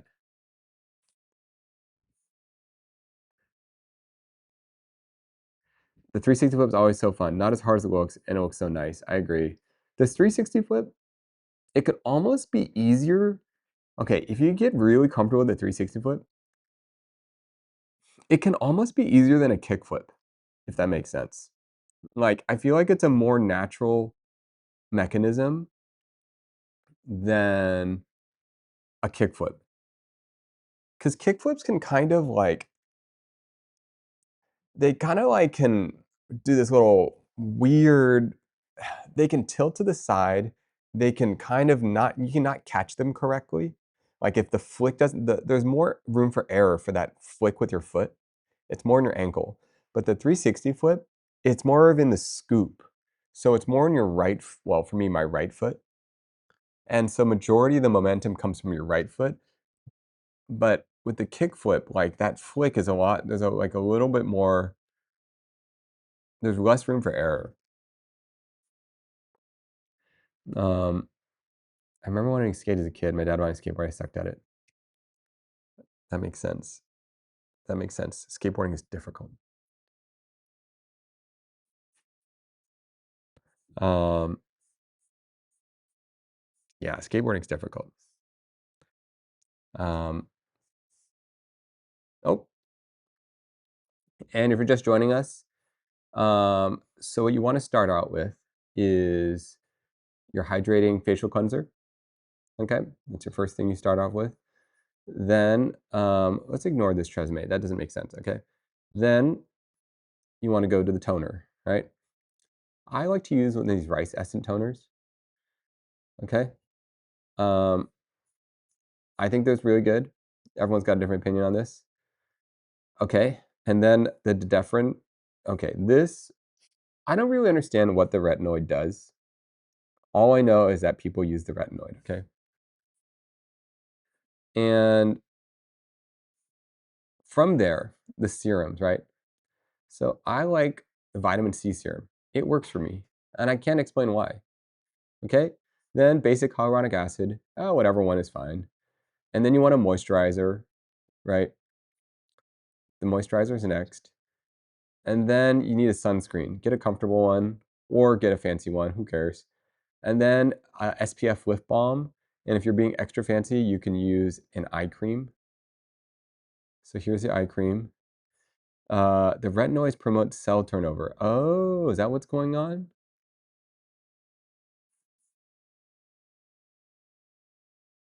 Yeah, that's what's going on. Where is our,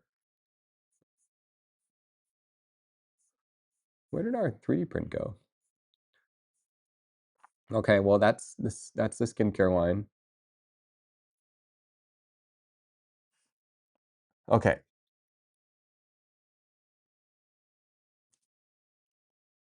break time. KO. Oh my goodness. All right, let's take a break. Set to it for 5 minutes. That wasn't my fault, guys. The skincare, I didn't know the skincare was gonna be there. Okay, we just turned off the video and the skincare was there. Um,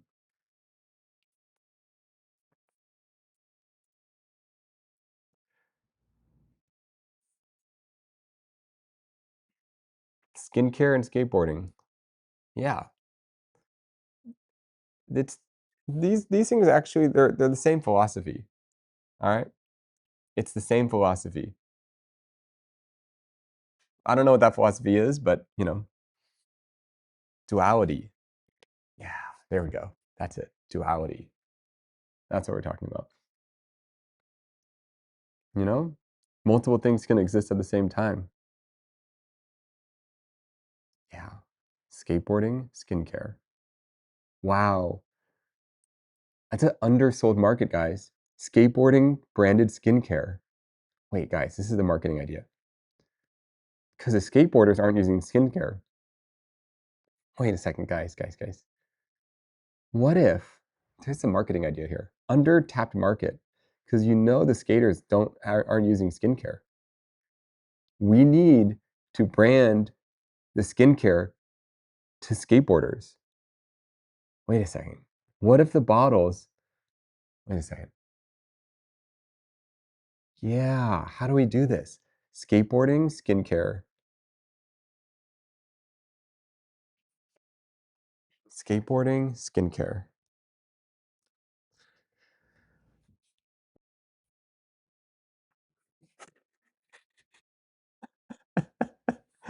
Design a skateboarding skincare bottle. Yeah, right? Skincare gives you it's like covered in grip tape. Bottle, skateboard.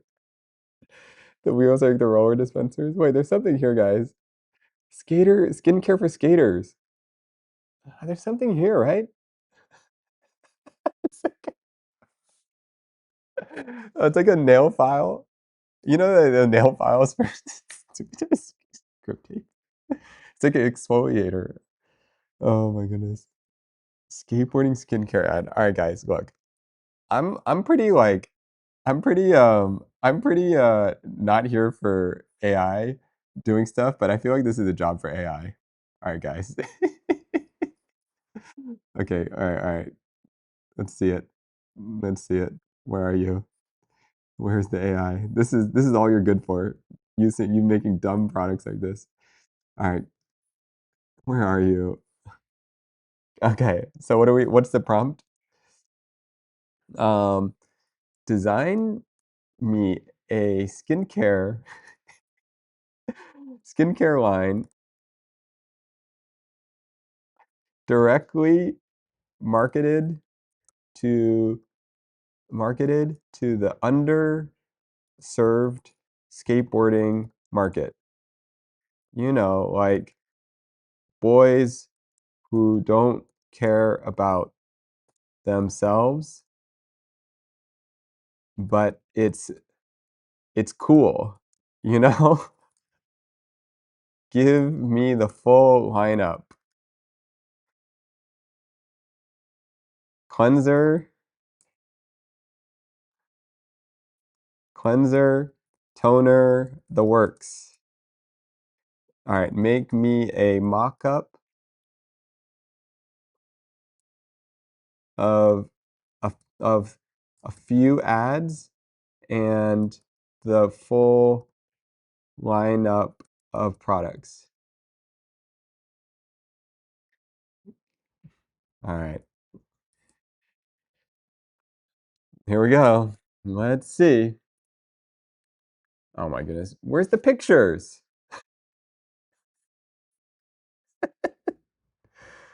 Oh my goodness.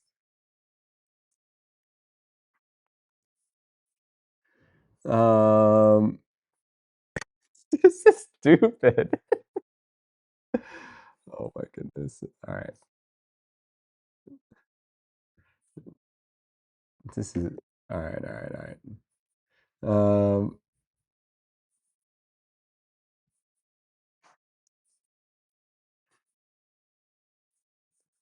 What did it come up with? We need pictures. Okay. Okay, now give me images of this. Come on, generate some images.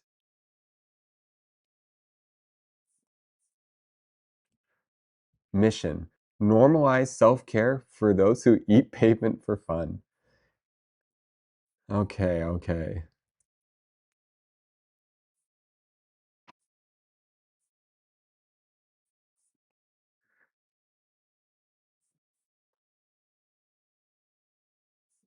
I'm gonna sneeze. No, I'm not gonna sneeze.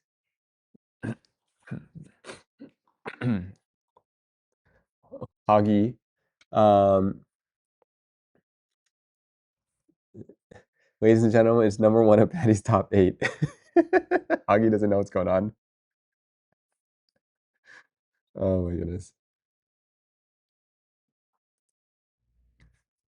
Come on. Okay. Um, Concept, grit skin.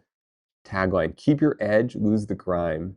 Male skateboarders aged 15 to 30 who spend hours outdoors, sweating, falling, ignoring skincare. These guys value authenticity, rebellion, and cool design, not beauty routines. Grit skin bridges the gap between skincare and streetwear, turning self-care into an act of rebellion. Oh no. This is so bad. It's so good. Oh no, turning skincare into an act of rebellion? Are you serious? Okay. Um, let's see what this looks like, guys. Why is this taking so long to image? All right.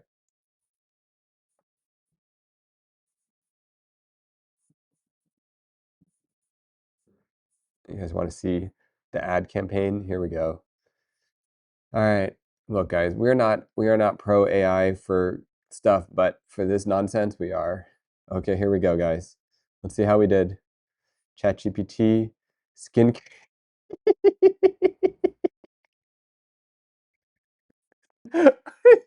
Why does it look kind of legit? Why does it look legit? Oh no. Oh no, guys.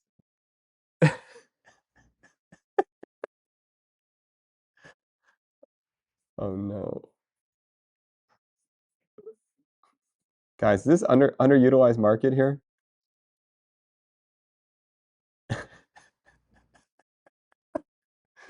Oh my goodness. Grit cleaning toner.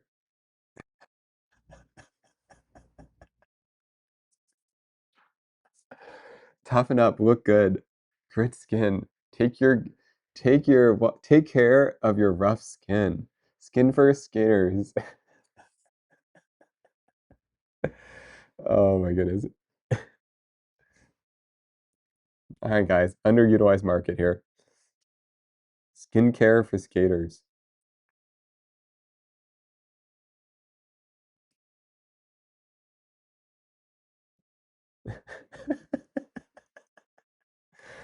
Uh,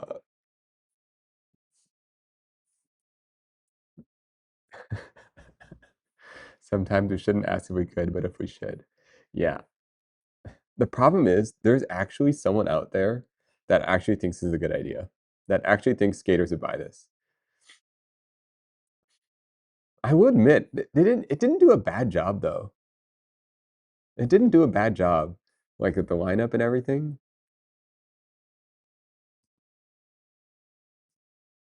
Like the skate trucks actually, like they're not great, but that's kind of what a skateboard looks like.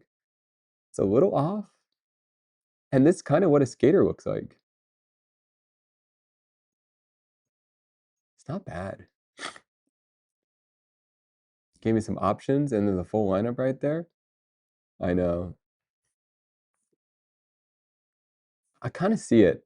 It's not bad. It's not bad. Yeah. Oh, guys, it's not good. We can't be having the AI take over. We cannot. We have to fight back somehow.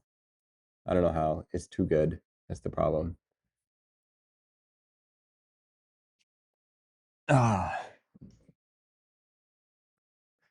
Oh, no, Wins. Back on skincare. No, you don't understand, Wins.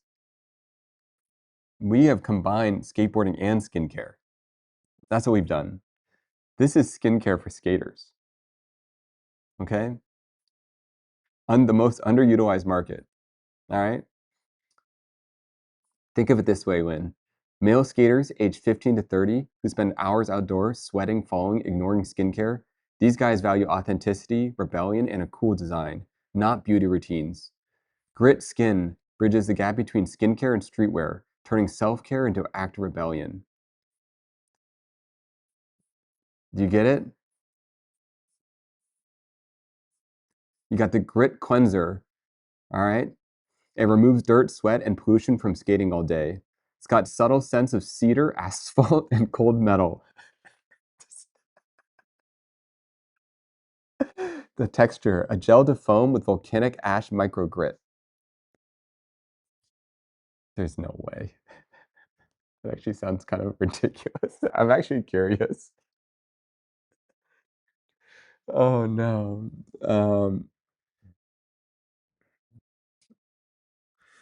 You got the Grit Moisturizer. Hydrates and strengthens the skin barrier. The formula, lightweight gel cream with niacinamide and pantherol. Matte finish so you don't look shiny. Tagline, fix your face after the payment does its thing. What on earth are these things? Yeah, how do we fight this stuff as artists? All right, how do we, guys? I know, that's the problem. It's actually not bad. Is this in actual production? No, this is some stupid ChatGPT prompt. Oh my goodness, guys. This is the worst idea. How do we fight this nonsense? What do we do? Guys, ChatGPT is actually good at some of this stuff. Yeah, no. This is not legit. This is a result from us talking about skincare and skateboarding. What are we supposed to do about this? Like, it came up in like 3 seconds. We're gonna have to come up with something new, guys. We're gonna have to be more creative than that. How do we beat the AI war? An ad agency get paid millions just for this to flop. You know how we beat it? We don't buy garbage like this. That's what we do. All right. But it is kind of funny. I will admit, it's entertaining. Have you guys seen those AI Jake Paul videos? It's pretty entertaining. No? Okay, good. You don't need to. But it's pretty entertaining.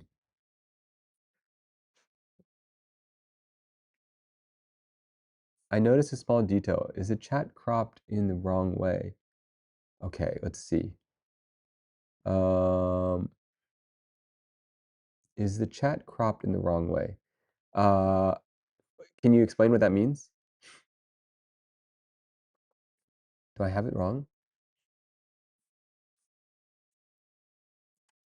All right, we need to get rid of this before people see it. Hearing you say Jake Paul makes you what level of online. Hearing you say Jake Paul makes you wonder your level of online what's the word miscreant? The amount on online. Well, I follow a lot of MMA. That's why. So because I follow a lot of MMA, I end up seeing boxing stuff. Miscreant.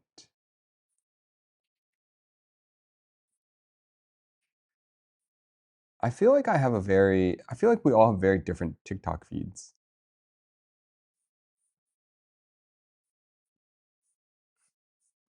I don't know what that word means. Mystic.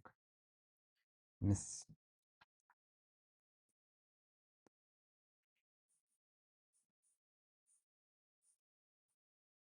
It's like a troublemaker. Hearing you say Jake Paul makes me wonder your level of online troublemaker.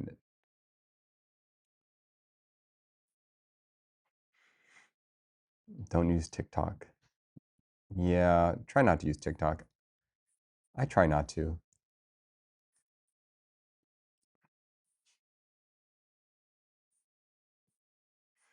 Um,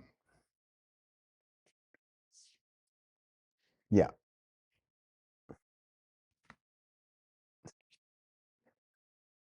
Oh, um, man, I'm a little out of it. Okay, so what I don't want to do is crop down and up, not the other way around.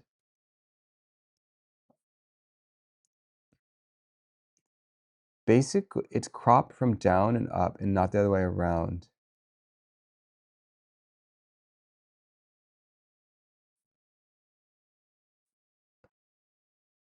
Wait,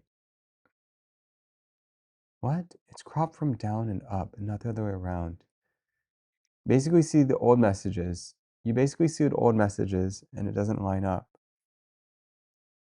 Am I doing something wrong? Test, test. Isn't it working? I feel like it's supposed to work. Was it just slow? Is it delayed? I don't know. All right, let's get rid of all this skincare nonsense. Wait, am I supposed to flip it around?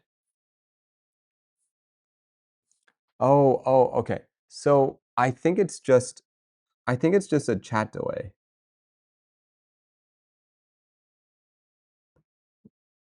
There's a lag between chat and chat on screen. Okay, this is the whole thing. It's not cropped.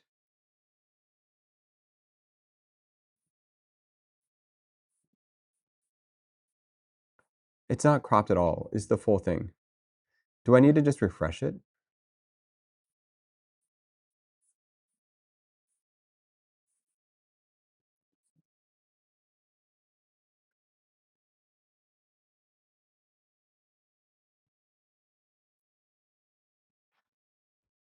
Oh.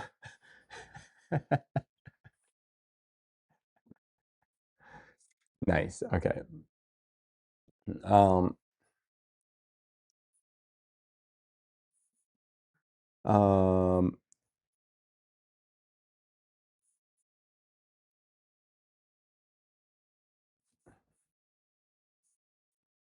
okay.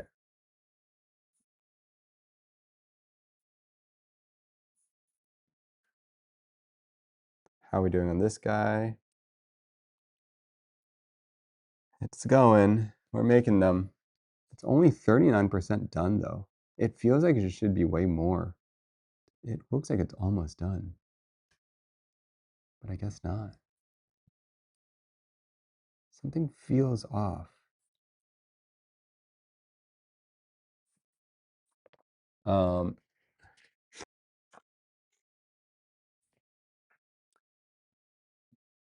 I'm not sure. Okay. Um, let's actually be productive today. How many C47s is that? I don't know. I didn't count. Um, not that many though. Maybe 20, 30, 40, because it's cut in half. 40, 50? I don't know. 50 of them? I need to make more. And I need to make them out of wood too. And do I need to eat lunch? What time is it? Um,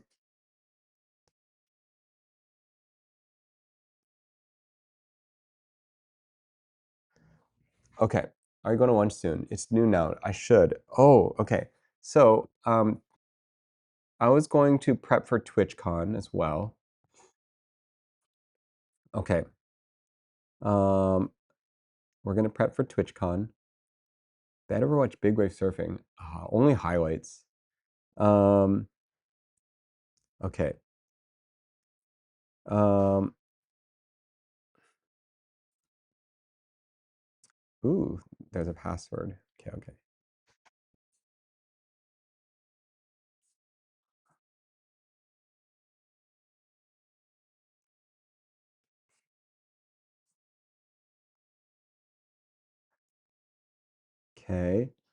We're being productive.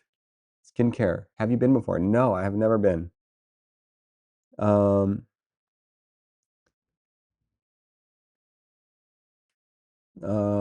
okay. Get on the list. Make sure.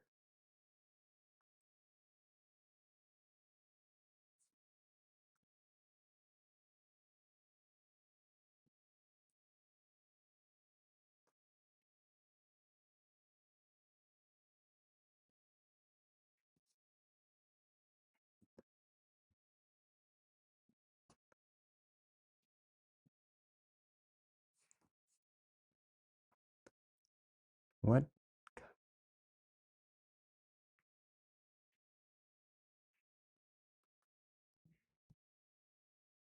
What company are you with? None. I'm not with a company. We'll find out. Okay. Sorry. Okay. Possibly going to a party. Okay, so we had TwitchCon. What are we supposed to? Okay. Have any of you guys been to TwitchCon? We need to know. I don't know. I don't know what to do. So the things that I'm interested in for TwitchCon, I'm interested in the tech. I want to know like video technology. Oh, Sample, you're going. I forgot. Wait, Sample, do you want to meet up when you're down there? You free? Yes? Okay, great. Let's do it. Yes, let's get together. IRL. Okay, I'm gonna message you so we can remember this. Where is this thing? Okay, you'll message me in Discord. Yes, perfect. Okay. Yeah, what's your schedule? Um, let's see.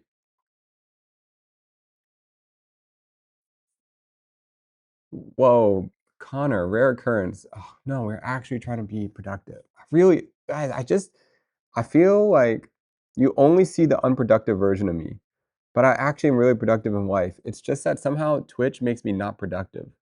I don't understand how to explain it. I actually am normally very productive. And okay, first of all, me and Sample are gonna meet together. Okay, that's just gonna happen. We've got to figure this out. All right, that's productive. Trust me. Plus, me and Sample are gonna be able to talk about IRL streaming, and that's cool, man. I worked on in the last stream. Oh, I did. Test, test. Okay. Aren't you signing little boo-boos? Yes. Sample and I can nerd out about streaming, IRL streaming tech. I think at one point you mentioned there's some sort of thing that bonds cell phone connections. And then I think it was that Moblin also has its own thing. Anyways, I gotta learn this because that IRL thing was a fail. Um, um, you get stun locked. What's this word stun locked? Stun locked. Stun locked is a term from video games that describes a character is repeatedly hit by stun to the ground, preventing from moving, attacking, or defending. Oh my goodness. Is that what's happening? Oh my goodness, forget you guys. That does it. I'm moving. That does it. We're moving on. We're not sitting down anymore. Oh my goodness. That does it.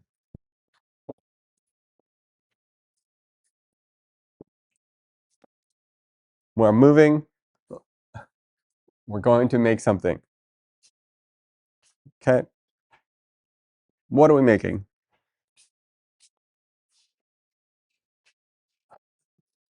Okay. We're going to make some C47s out of wood right now. Okay. So that does it. No more. I refuse to be sitting here unproductive. Put you in the corner. Okay. All right.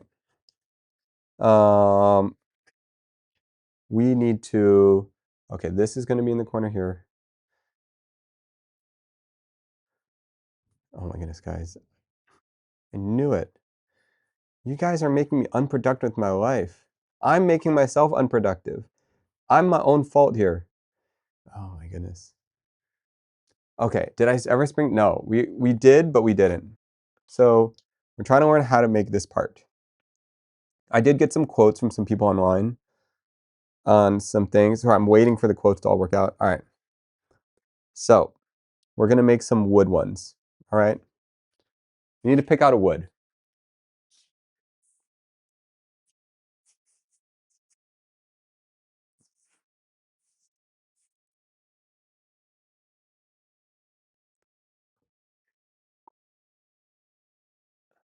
What should it be made out of?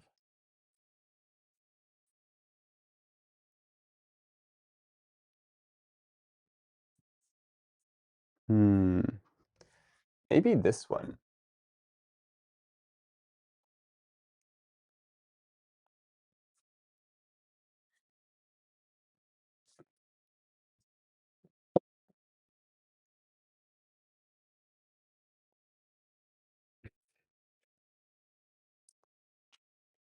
Look at this one. This is a coastal oak. Um, and this is a local wood that was found nearby. And this one has a nail in it, right here. And you can even see where the tree healed over the nail.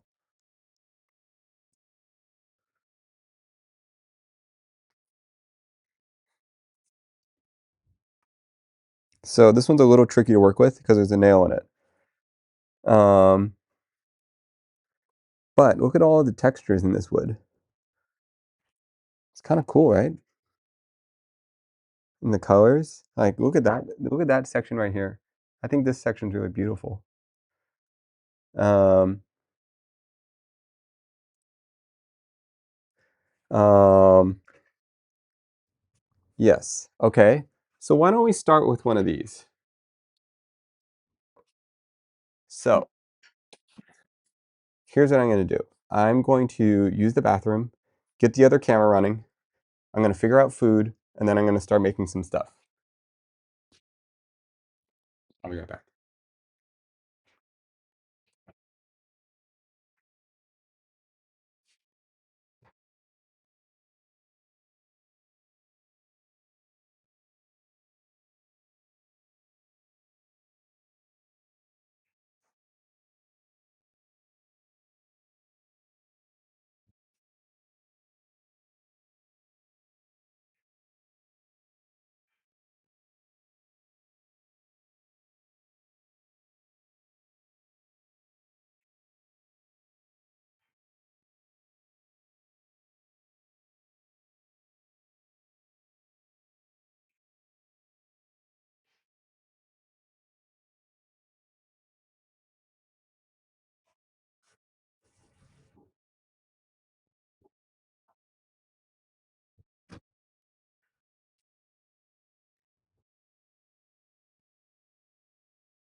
Okay, let's see if this is working.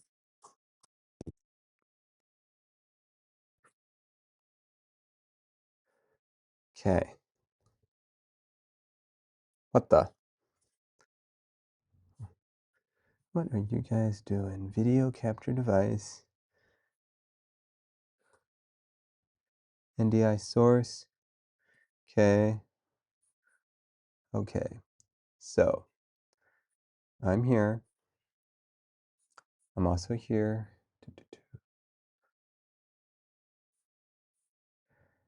Okay.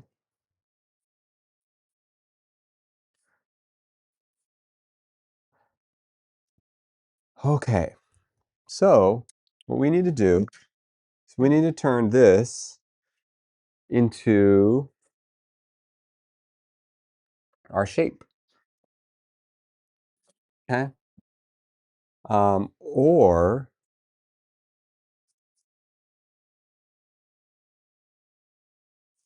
what do we need to do? What do we need to do? I don't have the measurements on me. Um,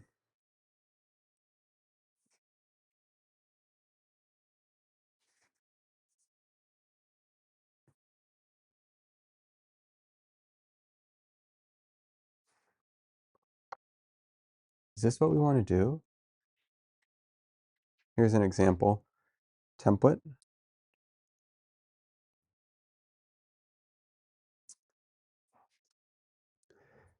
The file that's printing, can you get the measurements? I can.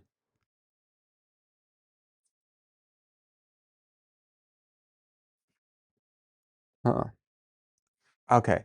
So when we do something like this, um, okay, when we do something like this, first thing we have to decide is you can't just start cutting. All right. So to make a clip, we need two of these, right?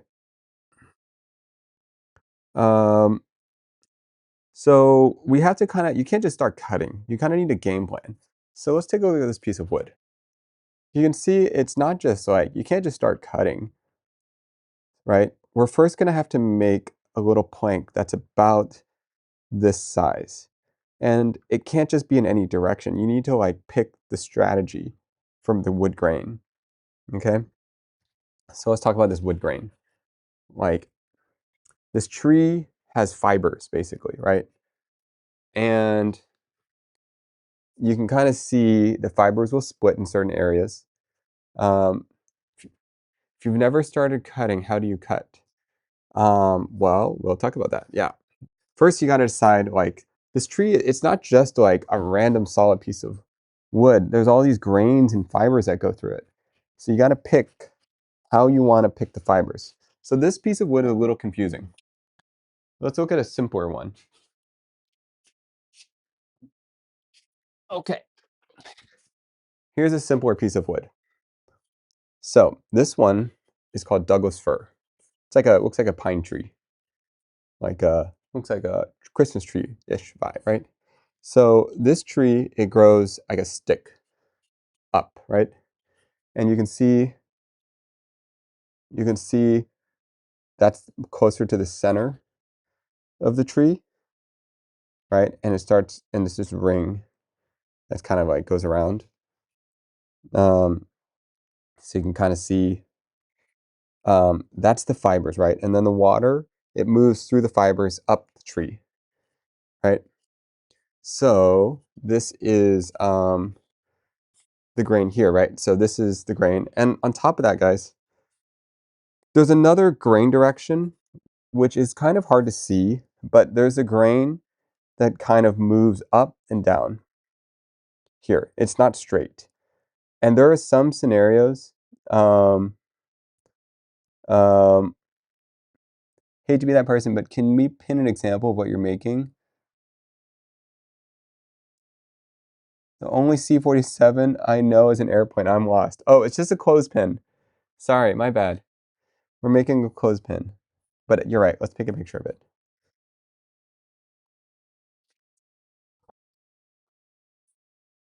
Ah, I got sawdust on my laptop. That's not good.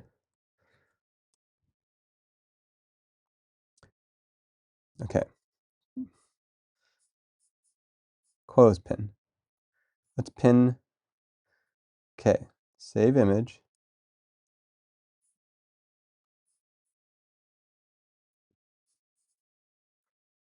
Let me add an image. Pin the clothespin. Okay. And then we'll write a text, new text, for those who are joining.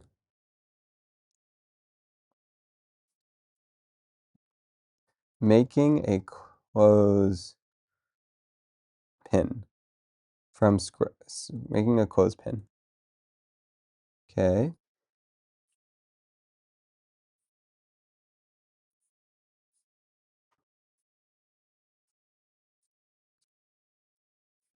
Color, select color. Okay.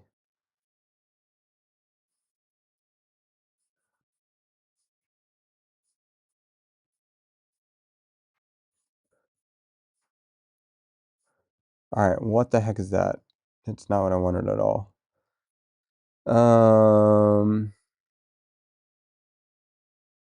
This looks like select an E afterwards. Okay. All right.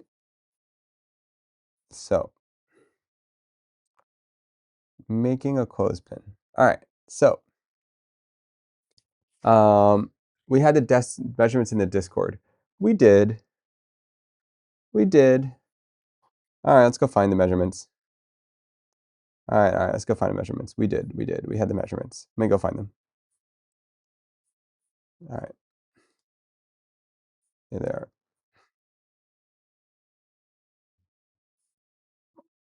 Okay. Adding it to here.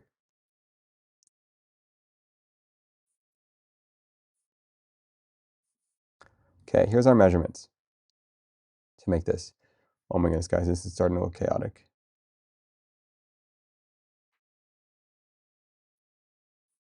Starting to look crazy.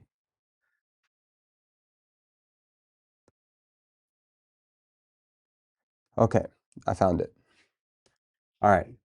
So this is the item we need to make. We need to make 2 of these out of wood. All right. So um, so next I'd have to pick the grain direction on the wood. Can you put that in Photoshop? Ooh, you can make a neater version in Photoshop? That's crazy. Okay.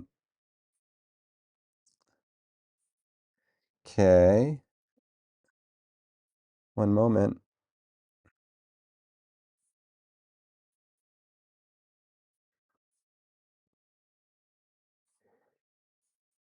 Okay. Um, doo-doo-doo.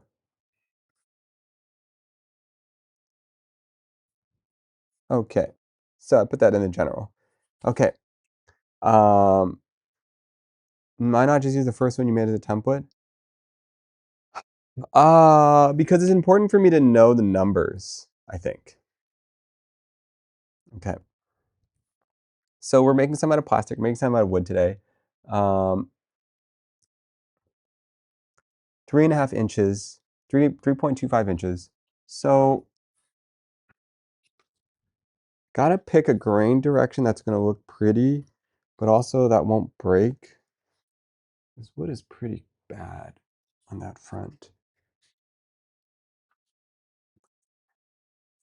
There's a lot of splits in this wood. It looks pretty clean going this way. This is not an easy wood to work with though.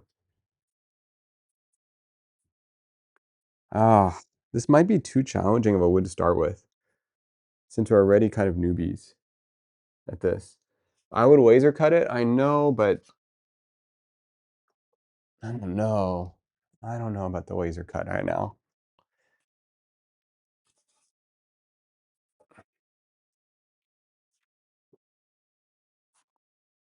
All right. What if we make some out of walnut? Someone was saying black walnut. This is probably, you can't really tell, but this is like an American walnut. But what's nice about this is it's the size we need already. So we don't really have to like trim too much. We just need to cut it in half because it's a lot thinner than that. And actually, believe it or not, this cut this way, to split this in half is actually pretty difficult. Resaw. Yeah. Resaw is kind of annoying. I have a bandsaw for that, but it's not a good bandsaw. And on top of that, I don't have a resaw blade. It's in the mail, guys. I just got a really nice one from Laguna, but it won't be here for a little bit. So the blade I have is just a normal blade. All right, you know what? Let's try to resaw. Let's try. Okay. So resawing means you take a board and you're going to cut it in half this way. Now, this is not actually, how do I say this? This is harder without a bandsaw. This is a pretty hard thing to do, cutting a board in half this way. Most of the time, you just buy your boards as is. We're going to go ahead and try this.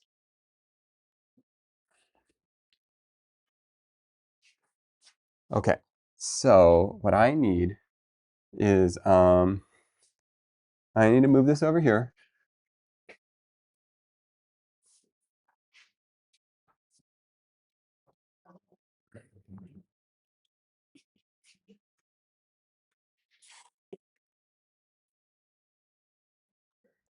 I need to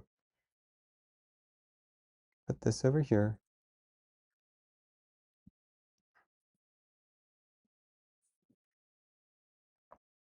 Okay. And then I need to see you guys via this one. Okay. I need to make a couple cuts. Um,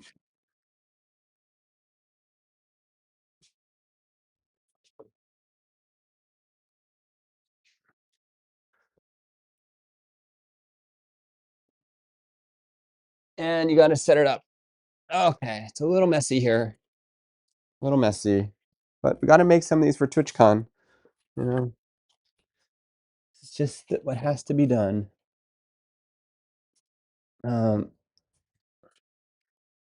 Okay, first of all, safety. You know, you just kind of like, gotta think about it. Gotta think about some safety stuff. I think the most important thing with safety is you just got to be thinking, like, what is the wood going to do? What's going to happen here? Okay, so we want some eye protection. So we have eye protection here. Let's move this over here. We have our measurements over here. Awareness is the best safety tool, absolutely. Don't turn off your brain. Okay, guys, that's the most important part. Keep your brain running. Think about things, all right? So you want to like pre-visualize out what you're about to do, okay? So I'm going, oh, sorry if I'm talking loud, I can't tell. All right, so you have to pre-visualize out what you're gonna do. What is the blade doing? And the thing is, all cuts, I'm gonna turn down the volume. All cuts, anytime you cut something, you're producing some type of friction, okay? And that friction is producing a force. And so, you know, if you're cutting something, it's gonna wanna move. So what's stopping it from moving? You have to really think about what direction is it trying to throw the wood. Basically, the blade is always trying to throw the wood somewhere. And it could throw the wood in multiple ways. It can throw the wood, first of all, it can catch the grain or it can move through the grain, right? And so I mean, I'm not going to get super into like grain and wood safety, but just you have to like know that every time you change the wood around in a different direction, you're changing the friction. If you're cutting with the grain, against the grain, if you're cutting with the grain, moving up or moving down, every single time you're changing the scenario. So I think it's a really important thing to just remember every situation, every cut is different and doesn't produce the same safety scenarios. Yeah, think about hand position during, before, and after your cuts. Yeah. Because when something pulls or pushes you, it's going to do it faster than you can process. Um, so my game plan is I want to make this half size of, so here's what I'm thinking. I want to make this 3.2-inch size by quarter-inch plank, right? But it doesn't actually need to be a quarter-inch. I can make it a half-inch. So, and then I can just plane it down. Would you wearing gloves to protect from splitters? No. With power tools, I wouldn't be wearing gloves. Um, Power tools can kind of do this weird thing where the threading can catch the blades, and then that if it catches the blade, it can actually pull you in. So with most power tools, you don't use gloves. Um, um, so what we're gonna do is we're gonna measure.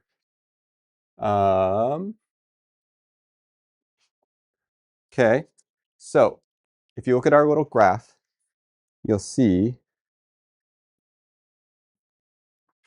we need to make a board that is 3.25 inch.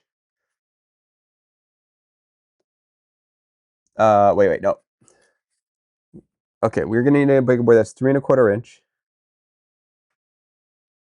Here's the problem: the grain direction isn't right. We want the grain direction to follow the thing. So actually, I need it to be 3.25 inch this way. Hold on, let me wrap my head around the grain direction.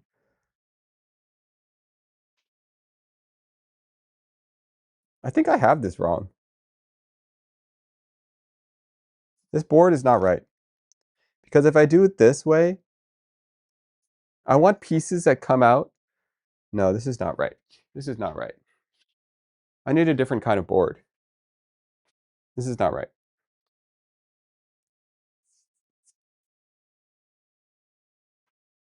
The grain direction is not going to be right.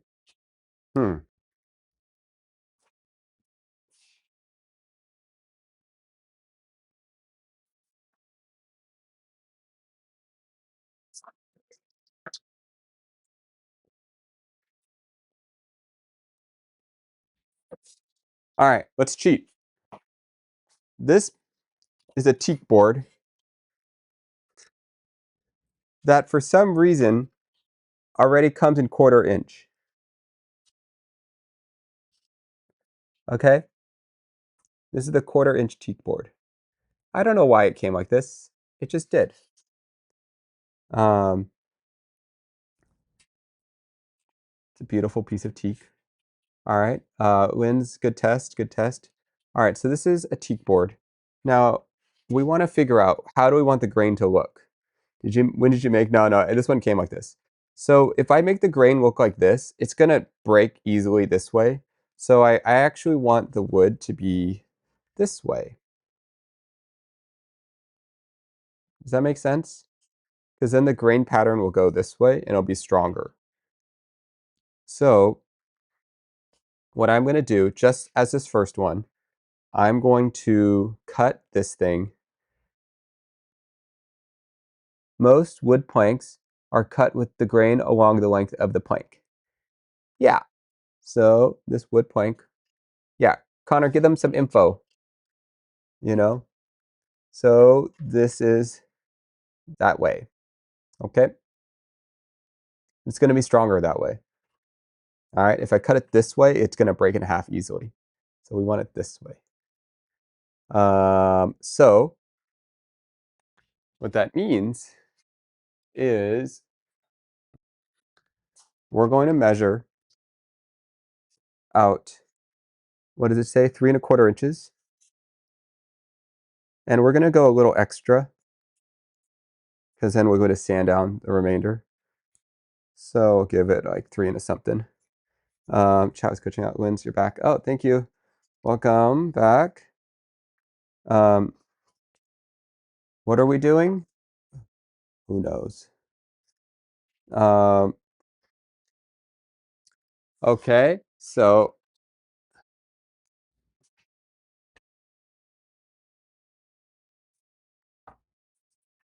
all right, T. So we want to cut this wood about this much, right about here. So, one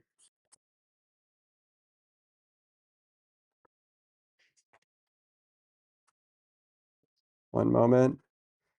3¼ is that what we said? I'm gonna go a little over 3¼ Just gonna guess this because I don't really care that much about how accurate this part is. It's gonna get sanded down. So let's just call this about right. So I'm gonna trim that in the bandsaw.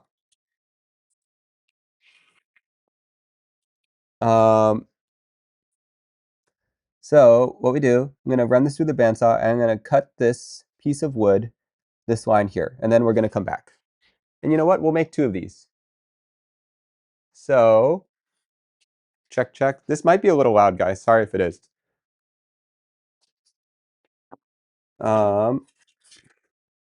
So then I gotta plug in my vacuum.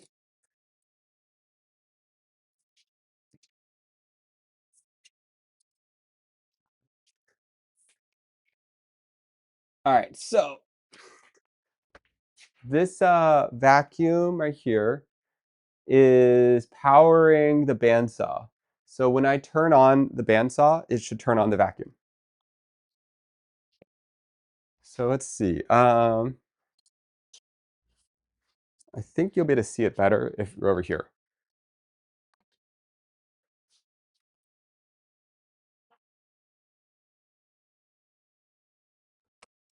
All right, so remember that little line right here?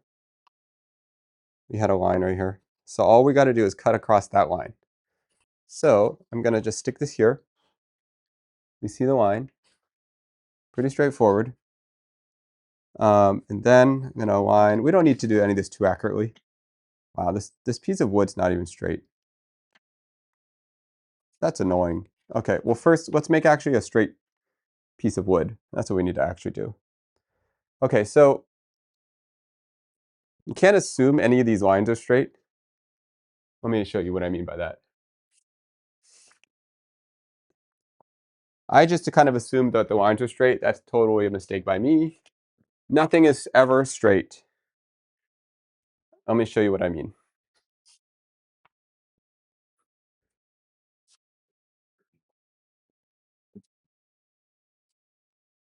Okay, so I made the mistake of assuming that this board was straight. All right, guys, take a look at this. See that little gap right here?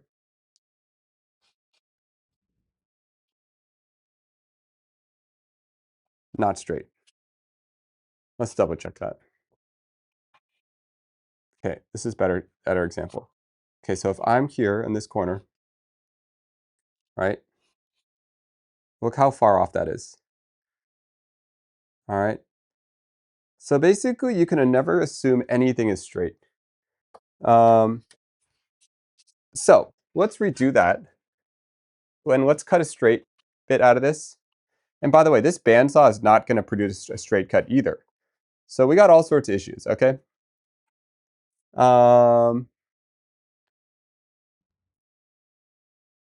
Oh, table saw's not set up either. Nothing's set up. Look, guys. Oh, all right. Oh, so much work. All right. The tables. All right, let's set up the table saw. Or let's set up the okay. Sorry for intrusive thoughts. If you were to say saw your hand off and we were to witness, what would you have us do? Yell medic?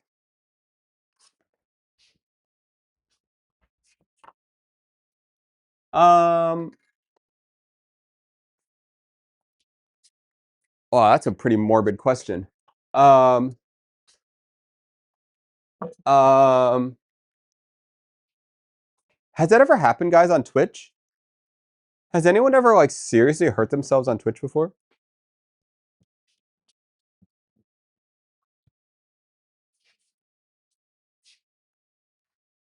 Um,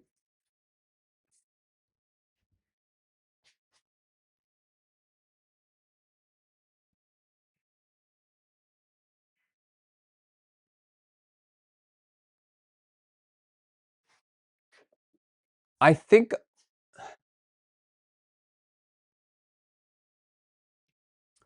think okay, here's my guess. My guess is someone I know, someone I know someone watching here will at least know at least one person who's watching this knows my number in real life. At least one person in this who's watching this knows the contact of a person that knows me in real life. So, by the way, is there anyone here watching right now that has my number in real life or knows someone that has my number? Crystal. Yeah, maybe she's in here. I mean, like basically just like I mean, you stay calm and you like, you know, you can DM on Discord. Yeah. Um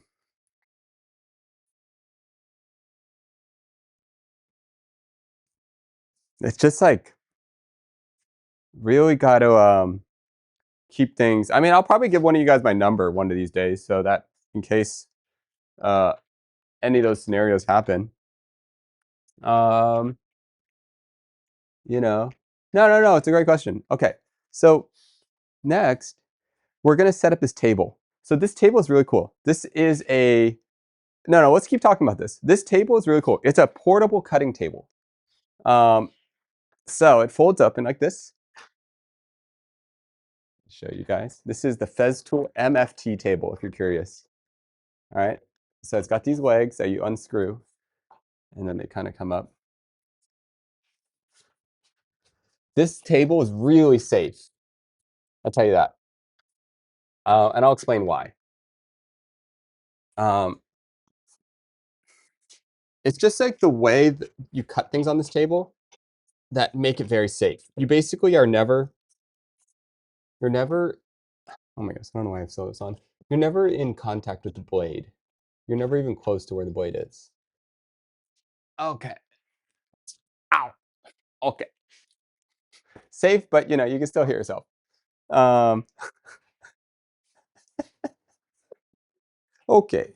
Let's see. How do I lift this up? I don't do this too often because I don't really ever put this table in this direction. How am I supposed to lift this from this position? Do I just lift it this way? Is that right? How is this done? I don't want to break anything. I guess I could just lift it this way.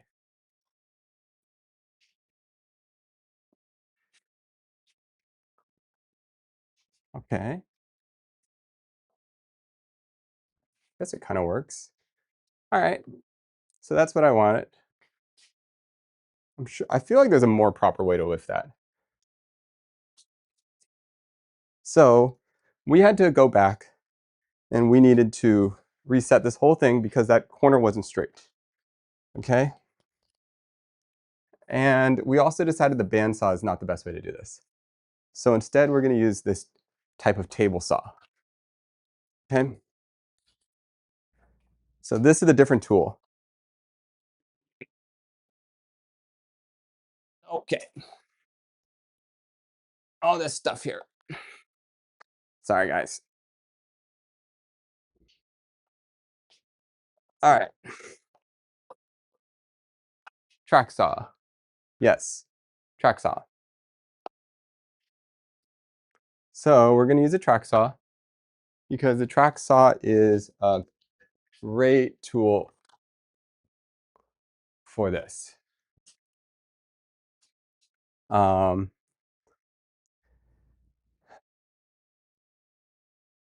It's better to make sure whoever's emergency contact knows to call for help.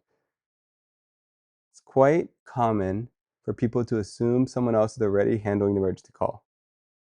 I'm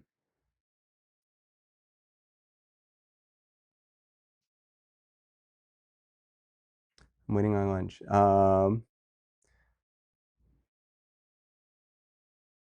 He's advertising $700 track saw stuff. All right, guys, you don't need to use this one. Okay? This one's expensive. All right. There's plenty of these things, all right? All right, so why this is so good is, okay, what's gonna happen here, let me explain to you guys. All right, is we're gonna cut this piece right here. We're gonna make it straight, okay? So, it's actually a little annoying. It's thinner than even, it's actually a hair thinner than this thing wants to be. It's actually kind of annoying because normally this thing holds it down. Okay, that's actually annoying. I might actually have to put something underneath it.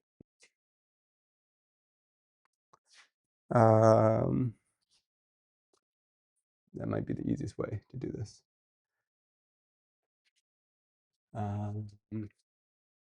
Let's see. All right, I'm gonna put down a piece of wood underneath this because that's actually just the easiest way to do this. And then I'm going to find a little stand for you guys to join me.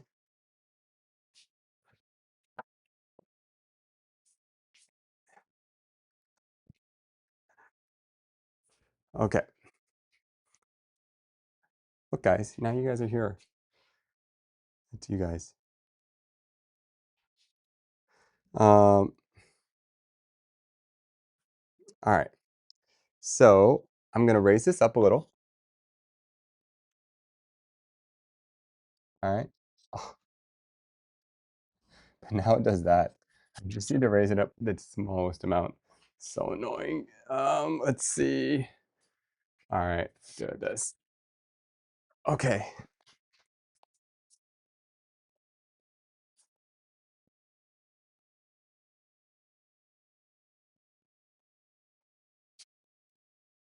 It's like shockingly annoying.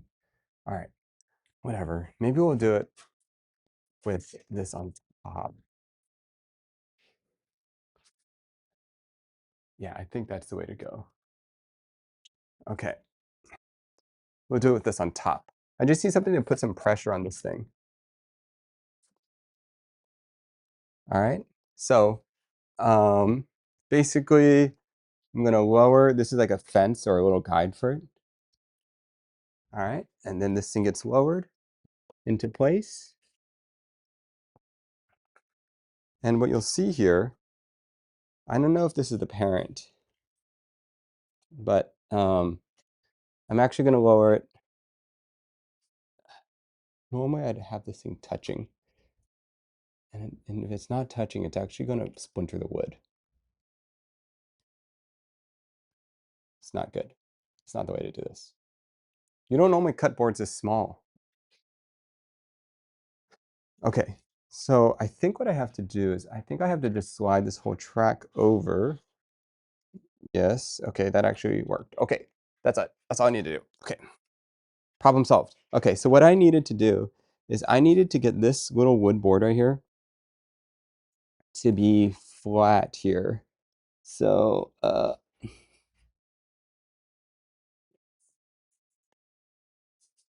let me now remove these extra planks. I don't need these planks now. Okay.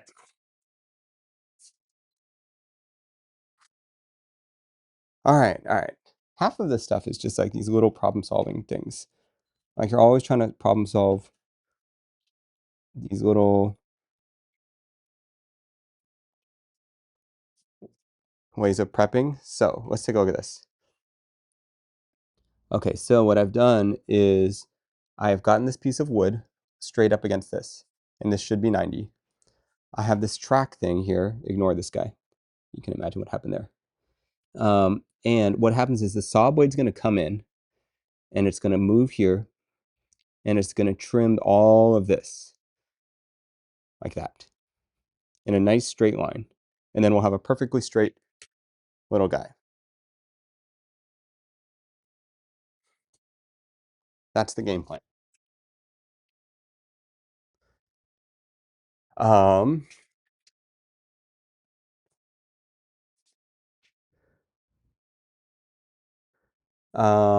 okay, let's do this. All right, so what's this? Then, all right, so here's a confusing part.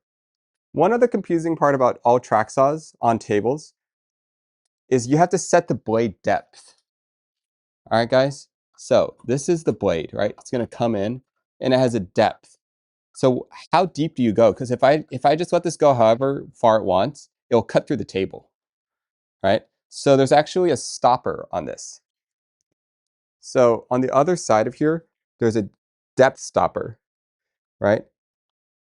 And that's this guy right here.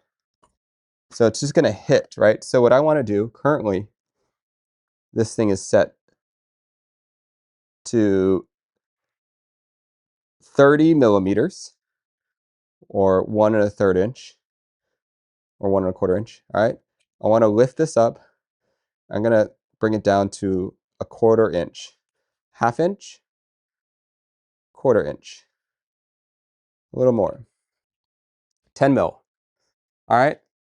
So now when I bring this blade down, it's gonna stop and hit this mechanism right there, and it won't go further.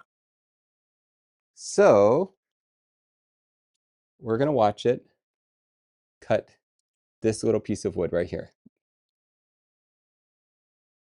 And what's gonna happen is I'm gonna slide this thing and it will slowly cut. So this blade's gonna come down and it's gonna come through and it's gonna cut across this whole thing. Does that make sense? And if I want to be extra fancy, I can lower this guard right here to the right height, which I think it's kind of already at. But this little extra guard stops the splinters from coming up on the side. Okay, I think we're all set. Okay. Next, I got to plug this in.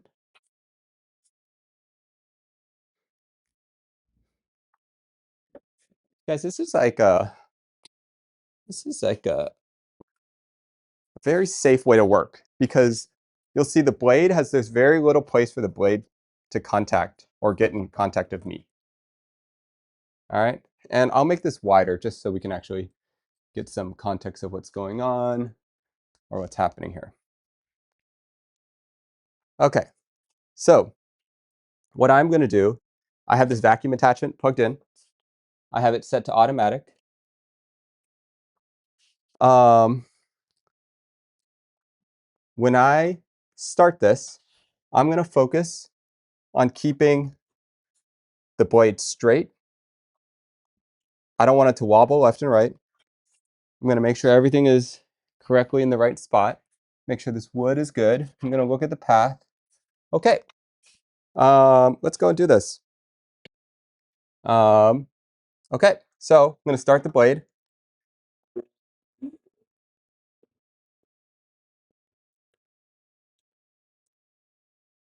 And that's it.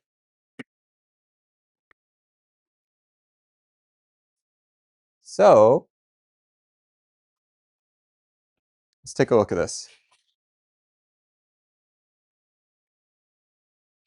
You'll see this blade cut exactly where this line was. You see that? So now that's going to be straight. But can we prove it'll be straight? All right, let's find out. Is this thing straight now? You know what? We need a better measurement than this. This is not even a good enough measurement. We need a fancy 90-degree measuring tool. Where are you? We need a really fancy measuring tool.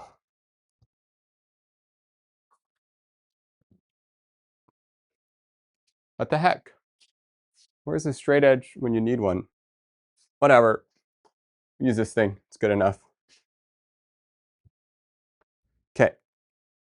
So did it straight? Let's find out.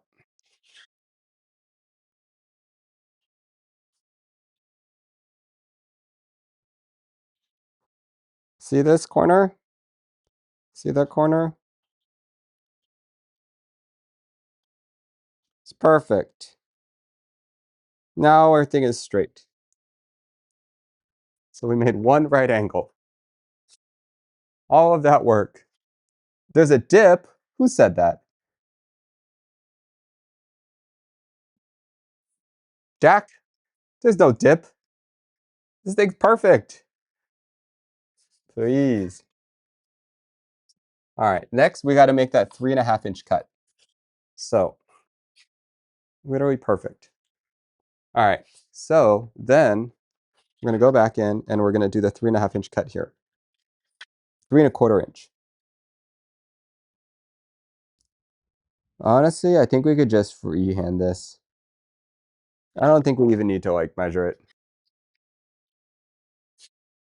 Because we're going to sand off parts of it anyways.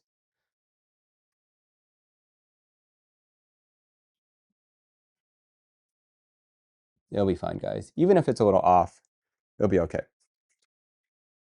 Okay, so then if I want to be really fancy, I could make a stopper for this. So, all right, if I wanted to be really fancy, what I can do is I can actually make a little block here. All right, so that every single time it stops in the same place. So why don't we go ahead and do that? So we're going to measure, all right. So I'm going to basically put this block here, and then I'm going to clamp it down. So what you'll do is you'll take something like this, and stick it through one of these holes. All right, and then you're going to clamp this down. So I'll set all this correctly. I'm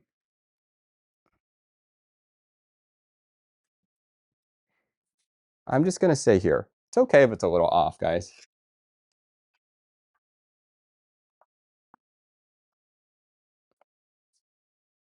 Okay, so I've clamped that down. Now we have a stopper. So that means what I can do is I can keep stopping at this exact point every time, and I can make multiple cuts of this, and it'll keep repeating. I'll show you what I mean by that.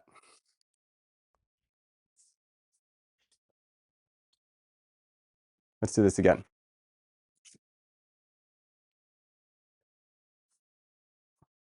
Yes, okay, so you thought I was going to cut through the table. Yes, yes, it looks like it will. That's the interesting part, but it doesn't. Oh, this thing got lifted.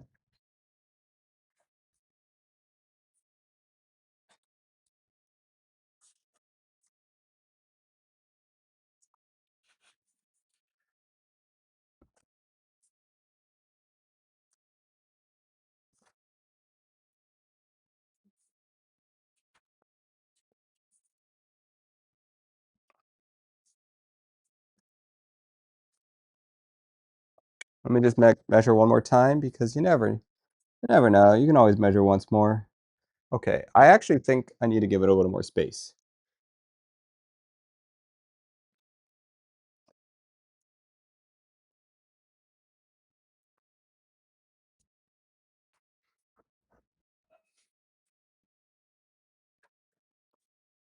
All right.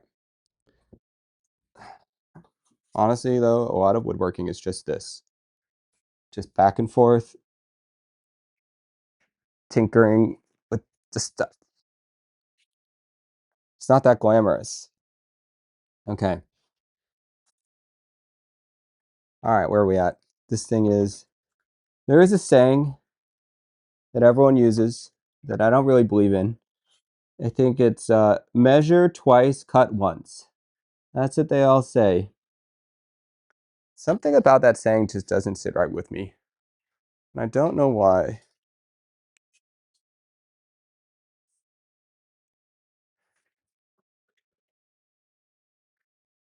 Okay. All right. So once I've set this up, it's actually pretty easy to do. So you can kind of see from this higher angle. Well, how about this? Why don't we just make the cut? So what I want to do is focus in on keeping this thing straight. One last kind of push here. Double check that this is all aligned. Oh my goodness, are you serious? It wasn't even aligned. Okay, that's annoying. This thing was not even aligned. So that means that this is a little off. Don't care. I don't care. All right. Whatever, let's just make the cut. All right. Here we go. Everyone set?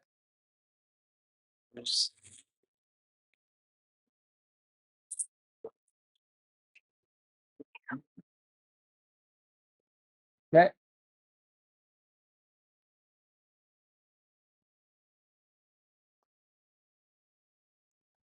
So here we are. We have our piece. It's all cut.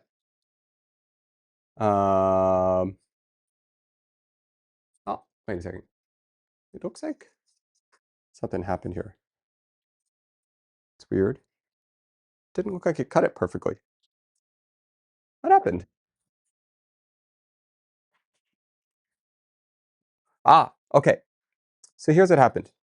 During this cut, this is actually really helpful to see. Okay. Messed up a little. If you'll see here, there's a little bit of a notch right here. See that? Didn't. Okay, so what happened there? We messed this up, right? What happened is as this piece was going and moving, and more of it was getting cut off, it now had the ability to wiggle, right? So as I was cutting, it started to wiggle, and then it pulled itself in, and it jammed itself a little, right? So basically,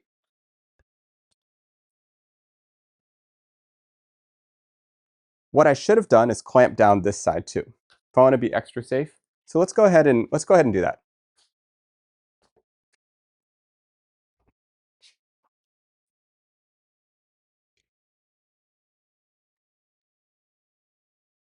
Got to figure out a way to clamp it though.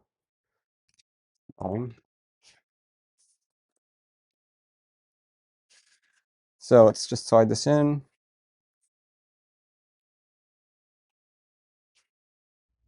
So I need to clamp this down.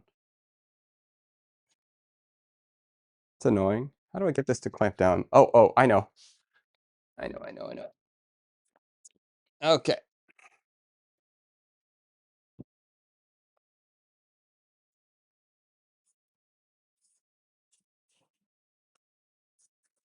Okay. Clamp that down.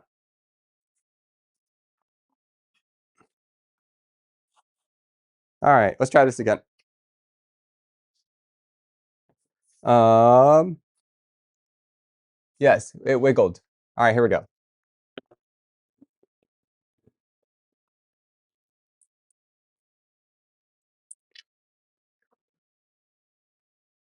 Okay. It did not wiggle, so that was good. Let's make another one.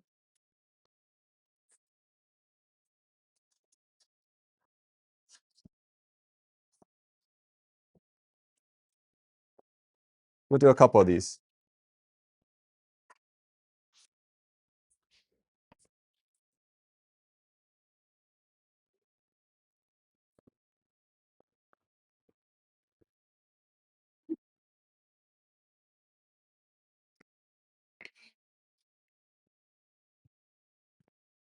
Okay. So these ones should be really nice. Kind of see the edge here on both sides. And then you'll see if I press them next to each other. All right. It should be pretty similar in size. So that's kind of how you'd cut a board. Now we're a little closer to making these parts. So next we have to now cut it this way. So let's measure this part. This thing should be 3¼ inches and a tiny bit more. What the? How big is this thing? Oh, I made it a lot bigger. Okay, 3½ inches. Okay, it's a 1/4 inch too big. Whatever, that's what we want. We'll trim it down. Okay. We'll trim it down. Don't worry, we could do that anytime.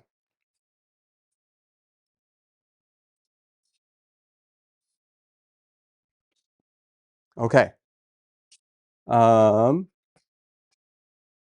Normally I'd say clamping both sides of the wood is not advised. Ooh. Connor, can you explain that to me? Um, so wait, Connor, did you see our first one where we had that wobble and it popped off? I kind of know what you mean by that.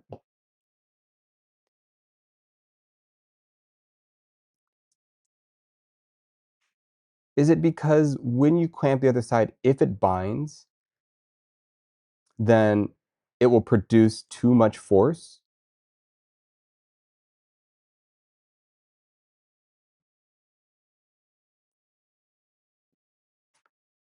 So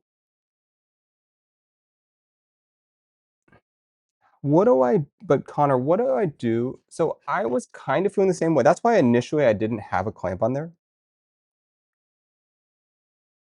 Okay, but because I have this guide block here, and this piece is so thin, it kind of produced like this wiggling motion here where it kind of caught it. It's considered to set the offset far away from the blade. It's considered safer to let the offset far away from the blade fall.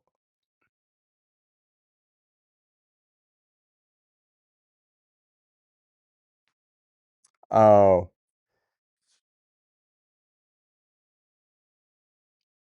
let me make sure I understand this. So then I should not, let me think I understand this. Should I not ever put this end block here? Should I flip this whole thing around? Let me make sure I understand this. Um,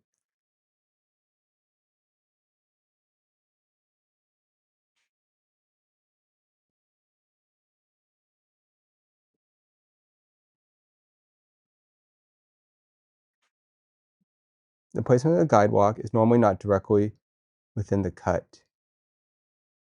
Okay. So wait, let me see if I understand this. Okay. So should I then just let this free here? Okay. I think I'm understanding.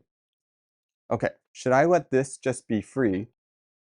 And then the guide block, but if I put the guide block, how do I consistently keep the same length quickly?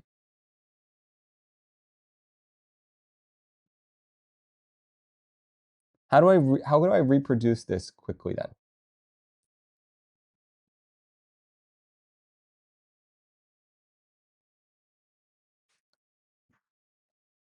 If I want a small piece like this, for example, like I kind of understand if I'm making a piece that's bigger this than this fence, then I would just set this guide block here, right? So then I would just set this guide block off this side, right? But when I make a piece that's this small, the guide is underneath. The stopping point is underneath the tool. Oh, do I just use like another piece of wood to set the guide that way?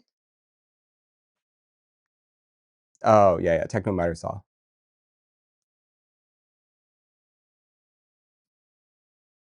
Well, I don't have a miter saw. Well, I kind of do, but it's for metal. I mean, okay, I understand what you're saying.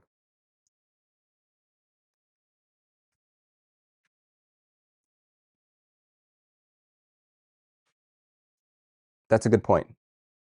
Okay, but if I don't have a miter saw, how do I make repeated small cuts on something thin like this on a table, track saw table?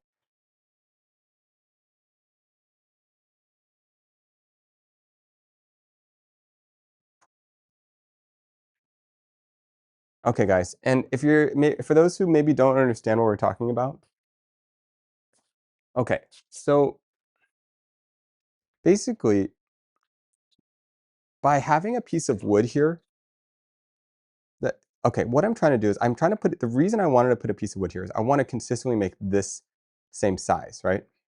The problem with that is that produces a potential binding action, right? Where the blade is binding against this, right? And it's too large of a piece. It's just like the blade, and if anything shifts at a tilt, it will bind up with the blade, and then it'll cause like a sudden reaction, right? And then it'll hit the thing, right? So you don't really want to have this kind of scenario. I think what Connor's saying is you want this side to always be free so that it just falls off, so there's no potential pinch. So if it does fall, it kind of just floats away. Um,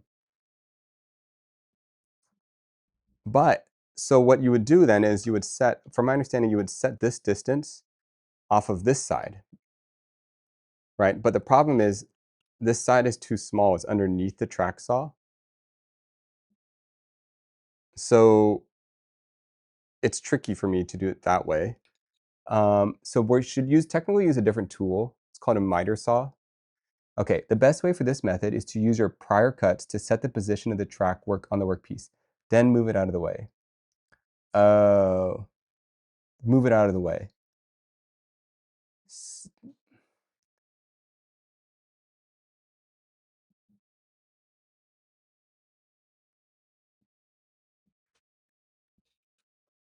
Okay. All right, walk me through this real quick then. Okay, so should I then just take this like this? But then how do I account for the blade distance?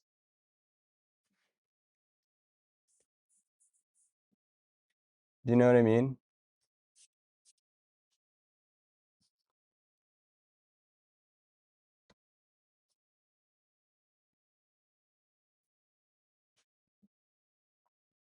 Or do I just, you just kind of wing it? Or I just align it, do I just align it to that, to the cut on the board? Let's try it this way. And I just align it to the previous cut on the thing. All right, let's try, let's try.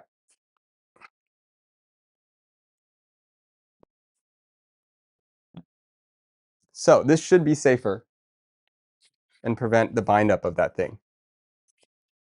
I don't know, we're learning here, guys, we're learning. Let's find out. What do you think? Good to go? The blade distance should be the same for each cut. Okay, whatever. Let's just, what do you think, Connor? Is this good to go?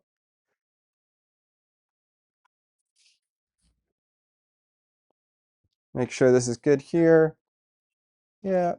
Look, guys, it's all a learning process.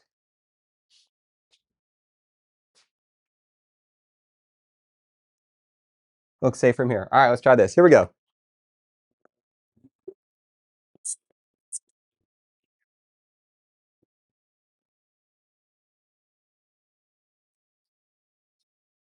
Okay. It's not exactly the same size, but it's close-ish. I guess I'm trying to wrap my head around how do I make it exactly the same size in this scenario. Like, let's say I wanted to make another one of those. Do I just have to like eye it every time?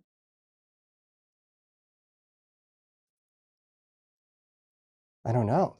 Let's just try this again. Let's make another one. I get it though, this is a lot safer to do it this way.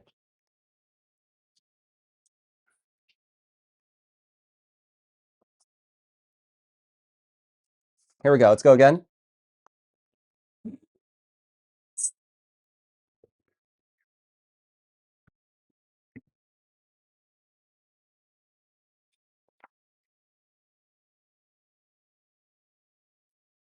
Maybe I just suck at this.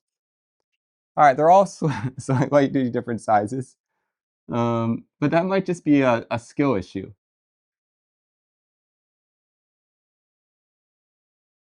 I'm not sure what I'm saying is clear. You'd want to line up the outer edge. Oh, line up the outer edge. Okay, hold on. Let me make sure I understand this. I want to line up the outer edge. Okay, hold up. I think I'm not understanding it correctly. Okay.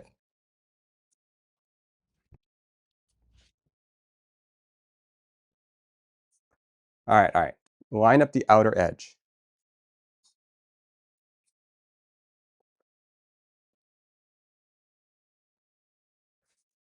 With the track saw on? Like, let's say I have this here. Like, I guess how I would do it.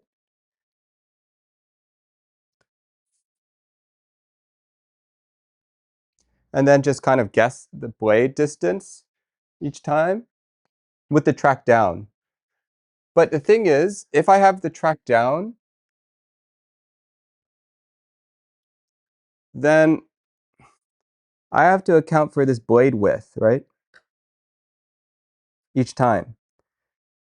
So if I account for the blade width each time, I have to just guess where this lies, right? Like there's nothing, if I press this against here, I feel like I'm not, something is, I feel like something is not adding up to me.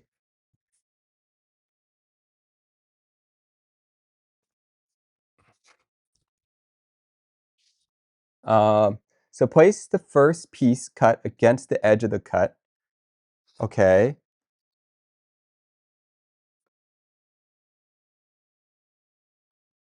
Against the edge of the cut. And all other cuts. Place the first, then line up the uncut piece. Place the first piece cut against the edge of the cut. Then line the uncut piece with the edge of the first piece. Okay. I feel like that makes sense, but I feel like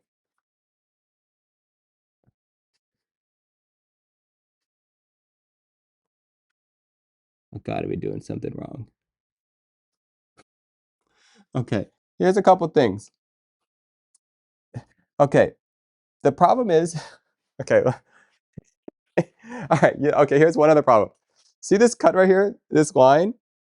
Sometimes I've messed with this line a little bit. See how it's not even fully straight?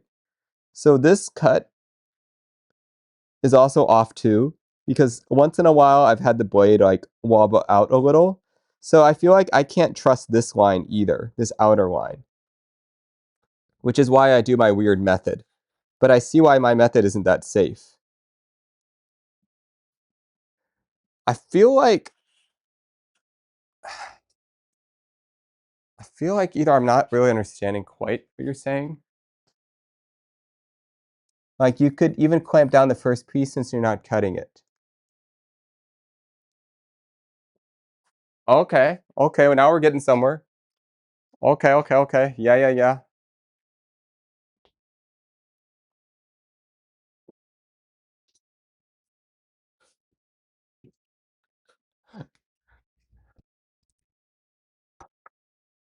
Wait a second.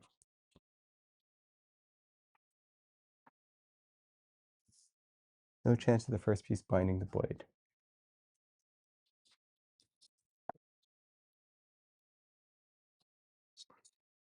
Feel like I'm like, all right. How about this, guys? Why am I having a hard time wrapping my head around this thing? I feel like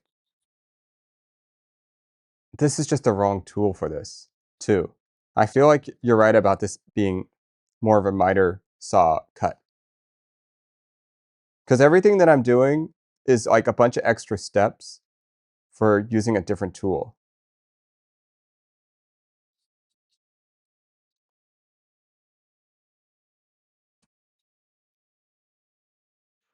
Hmm.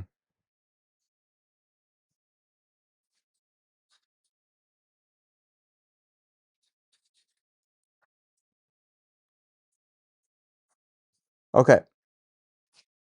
Um,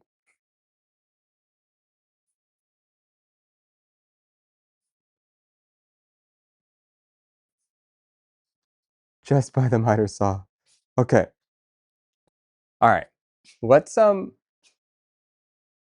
right, so we have these 4 blocks. All right. They're not all perfect because I think there's some user error here. There's some limitation in the user. I'm not there yet. Don't worry, Connor. I'll look into this. I'll figure it out. I understand what you're saying. No, I don't. No, I don't. But I kind of do. All right. Anyways, let's move on. Let's cut this thing. Let's cut these sides. Or do I want to groove the whole thing first? Maybe I should just groove it across. It's true. This is doable. It makes a pain to set up each cut. Yeah, I think it's like, all right. Okay, so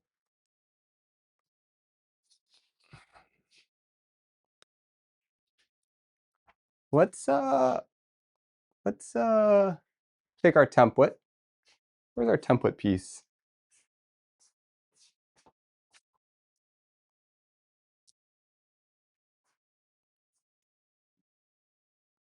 I don't even know where it went. Oh, there it is.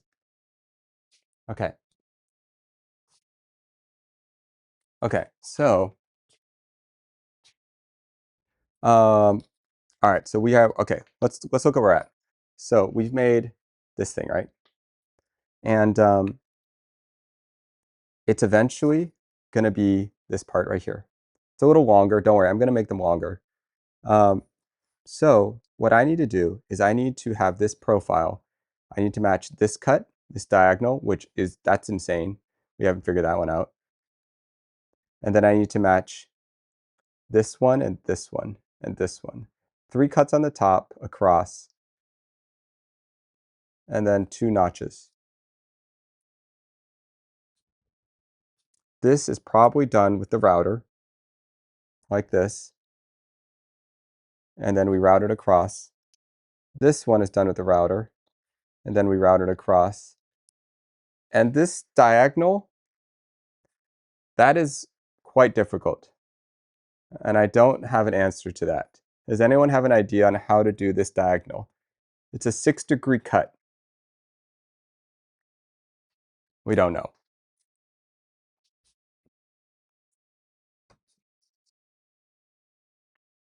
I think um, I think the main issue is you're going to run issue. No, Connor, you're doing great. A miter saw is the way to go. That's the real answer.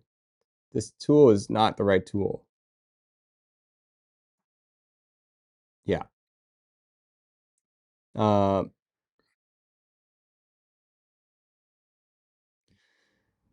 But basically, the stopping block produces a higher chance. A stopping block, the clamp, all of that stuff produces just a higher chance of binding. Uh, and it's going to bind eventually. I mean, one out of 3 did bind. So, yeah. Whatever, guys. I mean, this is good. This is how you learn. This is how we learn, because these are like real issues that you run into. So, great. This is good. I don't want it to go smoothly. I want people to help me understand like why this works, why it doesn't work. Okay.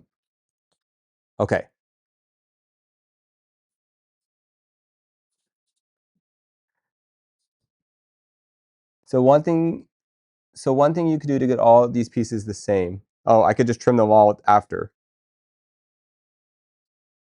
Now that we're done, I could take all of these, I could do one cut all afterwards. So,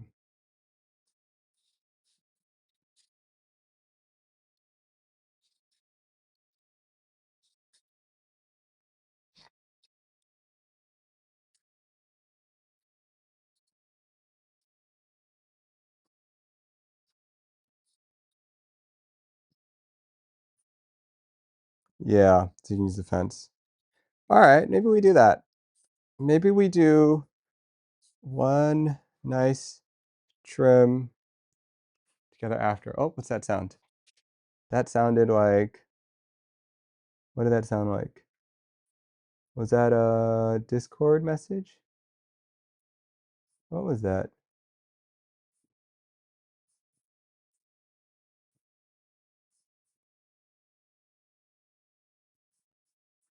I don't know what that was. Okay. Okay. Let's continue on. Let's not worry about it being too accurate, because then we can kind of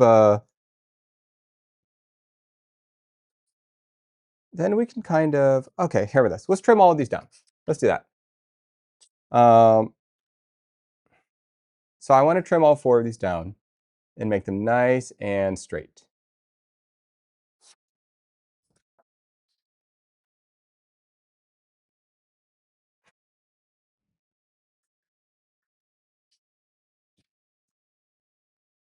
So to do that, we're going to find a block of wood.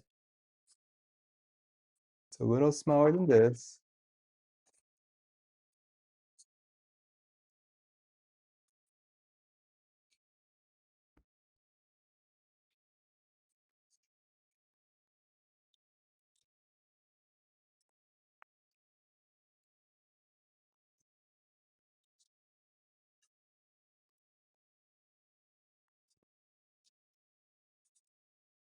Okay.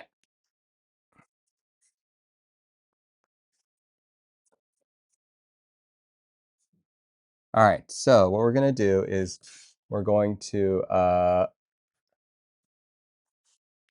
do some weird guide thing.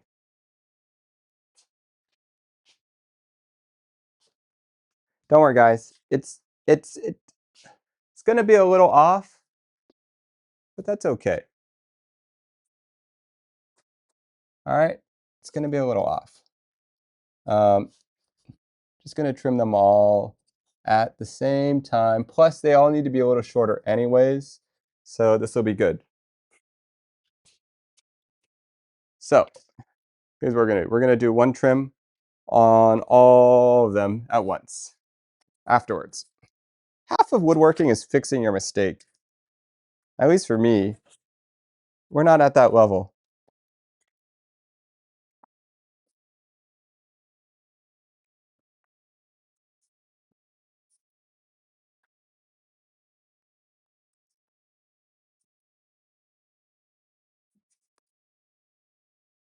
You know what?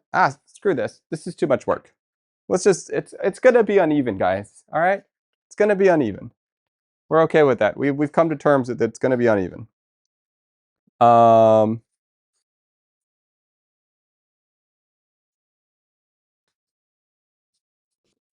right, it's gonna be uneven. That's fine. Let's do the next cut. That's what we're gonna do. Or you could do it by hand. Ooh, these are interesting questions. Do we do this step by hand? No.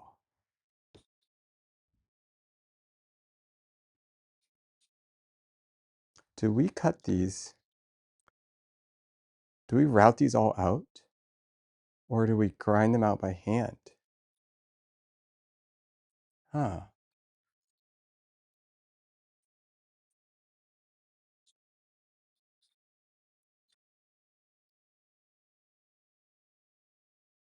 Because we could then just, we could run this all the way through. All right, let's try to run this thing. Let's try to run this. Uh, I would use a router with a flush cutting bit. I would use a router with a flush cutting bit.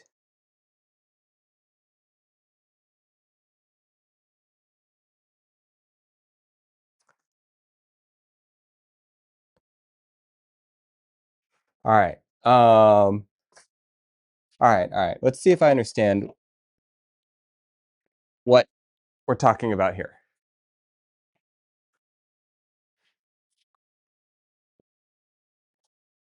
Okay. So if we use a router,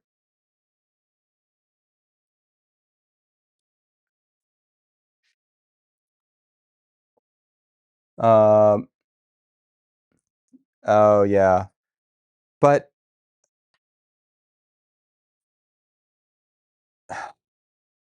there's a part here which I need to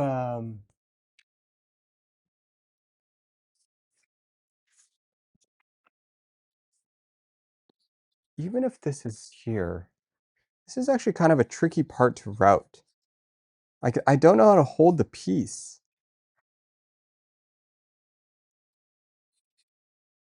How do I secure this down? Here's what I'm having trouble with. If I have this piece and we're going to make out little cuts like this, right?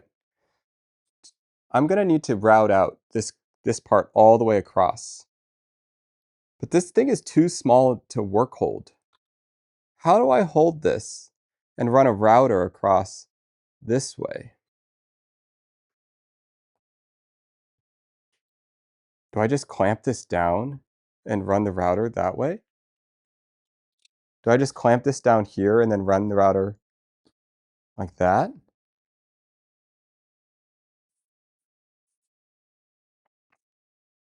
Something doesn't feel right about that. Like, how do I keep this thing straight?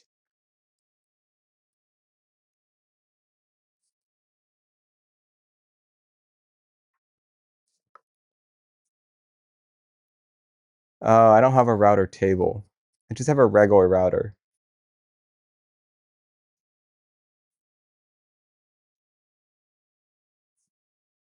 This part is small.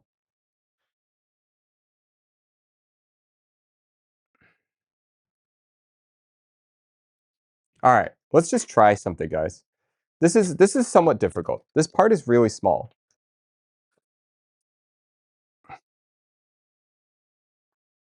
And the problem is, yeah, this is somewhat difficult.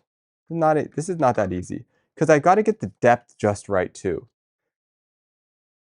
This is a pretty hard cut.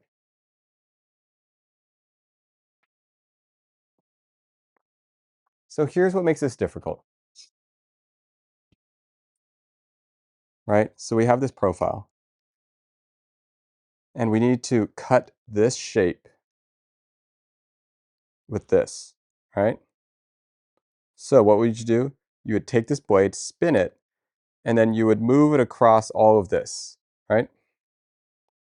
So you'd route out that design. All right, seems straightforward enough, right? Well, one, this depth is very sensitive, right? This depth is super sensitive. Okay, that we could work through, right? We could probably figure that out.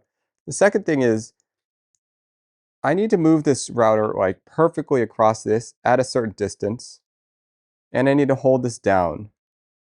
I think this is doable actually. Maybe it's not that hard. Maybe I'm overthinking this.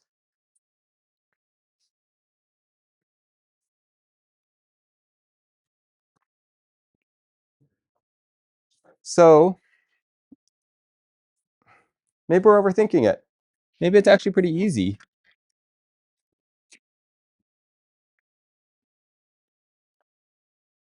I don't know, guys. I don't know.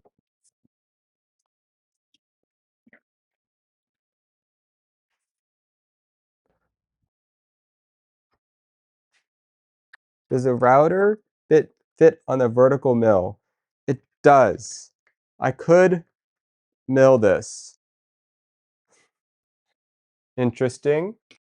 On the machine mill, then it would be like the metal bit. Huh. That's an interesting choice.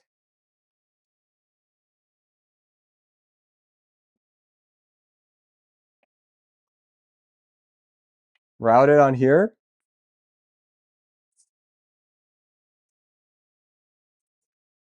Never done it that way before. It's kind of an interesting way to do it.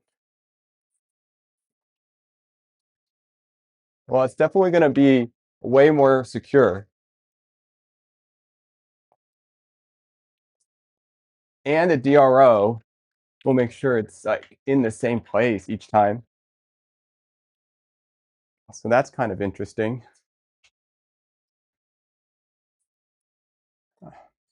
Kind of into it. I don't have to think about it, and it should just work.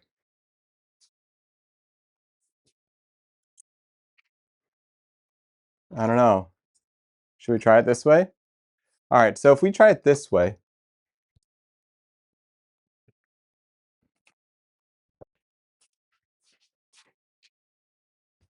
let me turn this off. No, I need that. It's just too bright, that's all.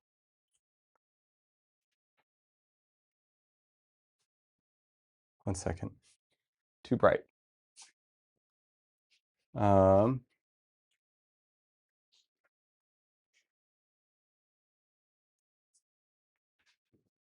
Get some tape.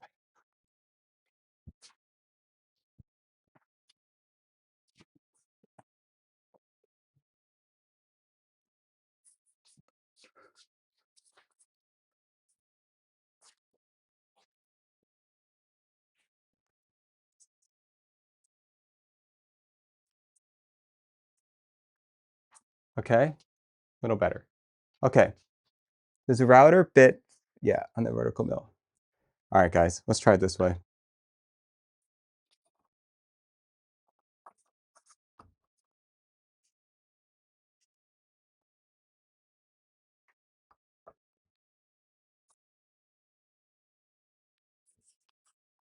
It's not a bad way to do this.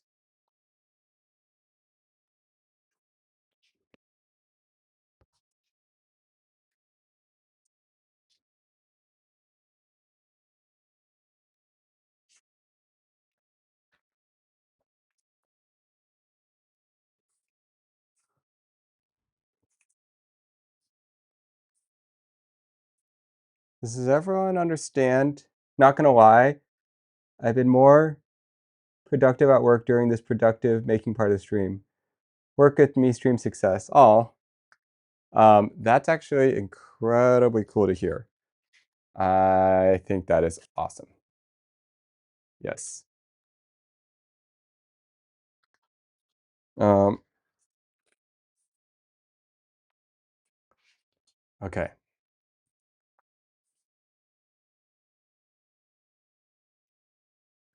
All right. So what we're gonna do is we're gonna try doing it the milling way. And what I'm gonna do is I'm not even gonna measure anything. I'm just gonna cut it. Okay, maybe I should measure. No, we're not gonna measure. I don't want to measure. I'm tired of measuring.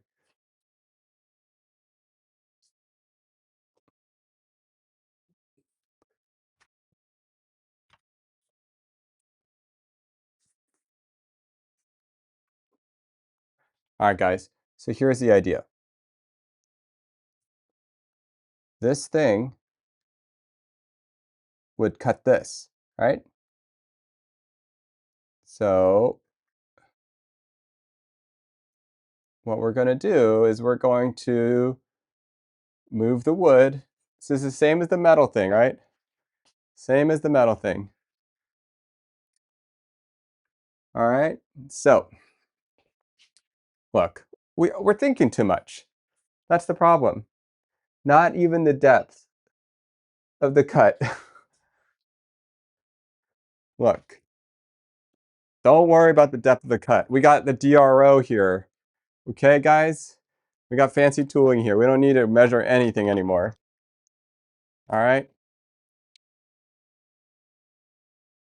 Yes, more cutting, less thinking. Exactly. All right? Exactly. Um, let's just start cutting. All right, guys? Just stop thinking so much. All right?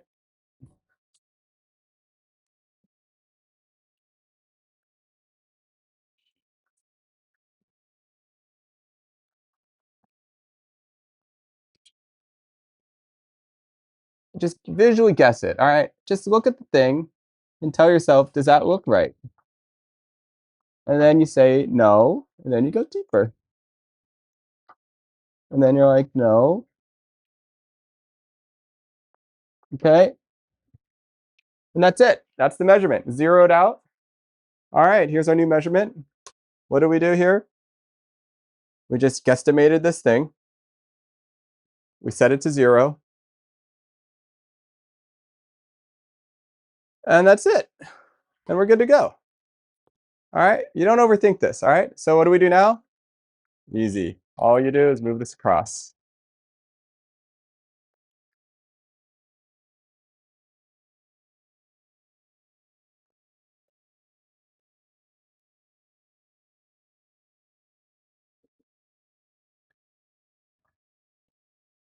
All right, that's not the best camera.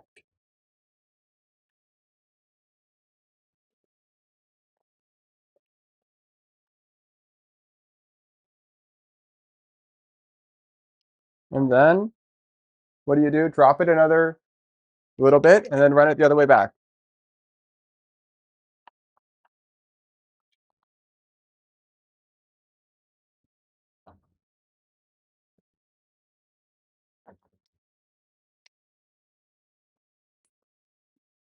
Okay.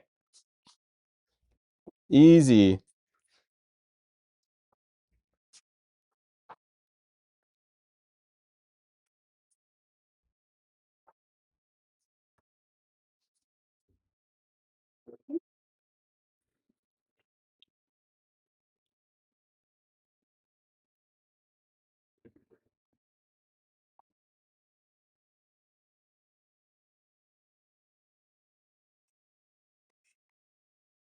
Ta-da! Done.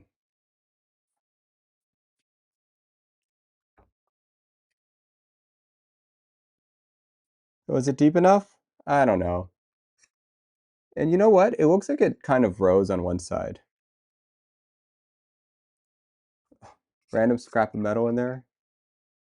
But the cut's not too bad.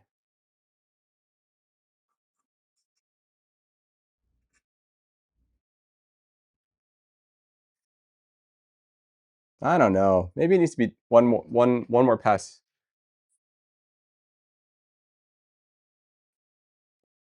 Okay, let's go a little bit deeper on this thing. I don't know. Something's not right. Let's go halfway. All right, let's go halfway through the wood. All right, this is our new 0.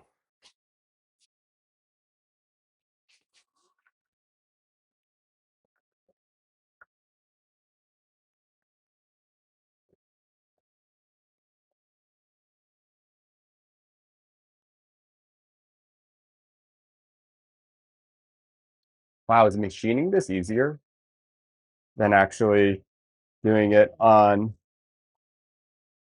the, the router?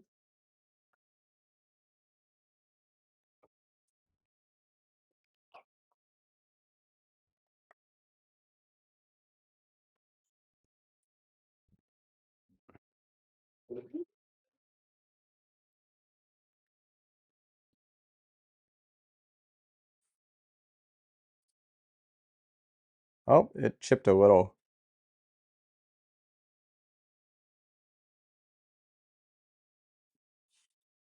Handmade. That's what it means. Chipped is handmade.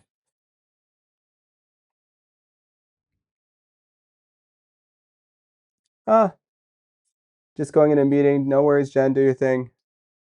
All right, I think this is good. Just don't worry, guys. You don't understand. Sanding is going to make so much of this look better at the end.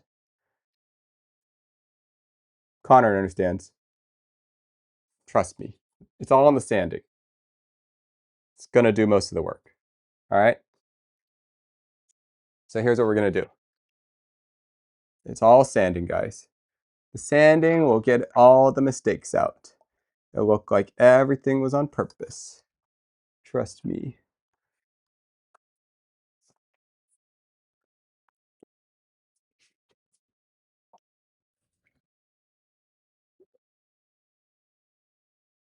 Here's what we're going to do. It's going to cut through the next board. I imagine. Give this the TwitchCon calipers. Oh my goodness.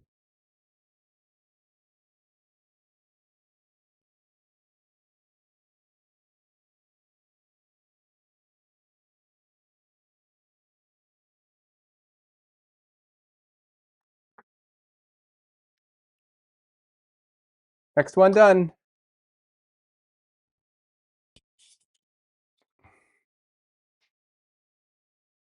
All right. So the ends chip. Obviously, they're going to chip. I should lift up and I should not cut that way. But we got two of them. All right. Let's just do the next one. 4 of these blocks.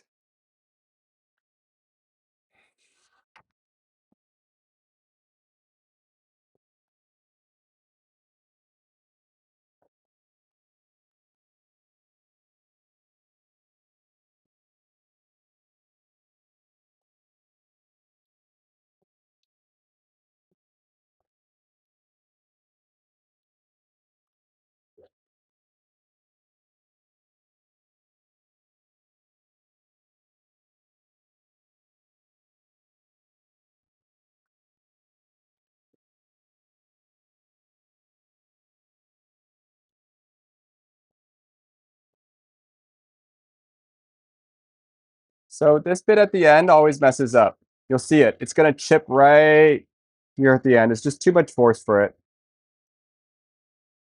Oh, maybe not this time. Let's slow it down.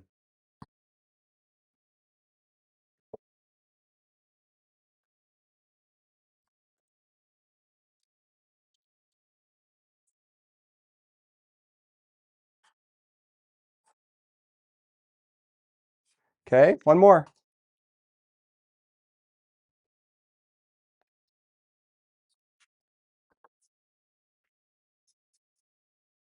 Oh, you know what this is? Okay, small issue, guys. These boards are slightly warped. That's what we were saying. Nothing is straight. The lining up the groove on the backside, and tampering the edge is going to be a real challenge to this. Lining up the groove on the backside and the tapered ends. Oh, we're not even going to talk about that.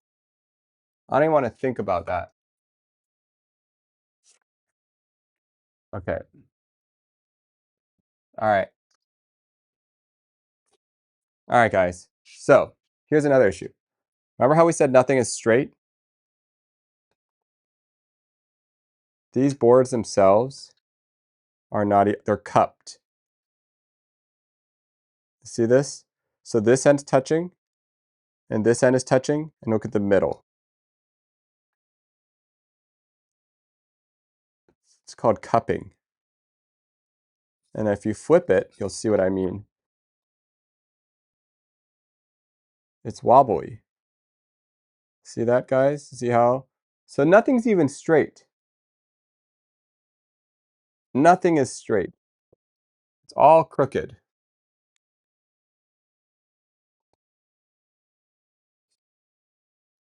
Okay? So that means when I make this groove, The groove is inherently going to be uneven. Annoying. And I don't really know if there's much I could do about that other than planing this whole thing.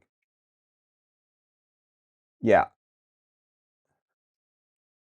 And I'm not trying to do that right now. We don't have that time. We could. We could. We have the tools.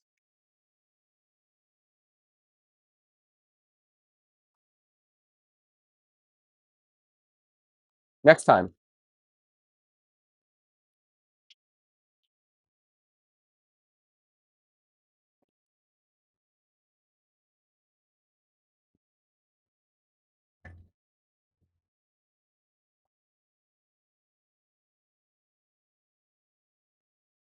How's that 3D printer going, by the way?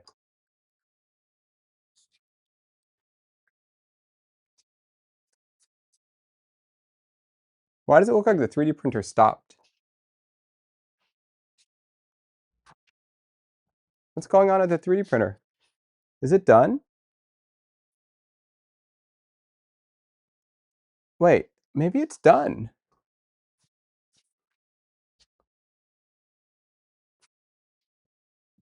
Wait a second. Let's take a break. Is the 3D printer done?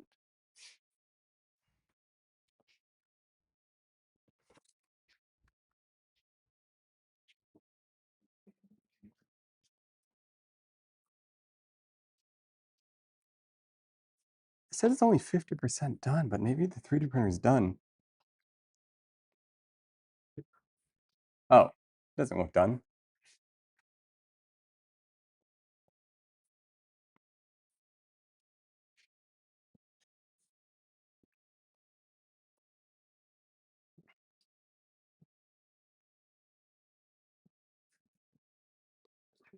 No, it just, we don't see the screen for some reason.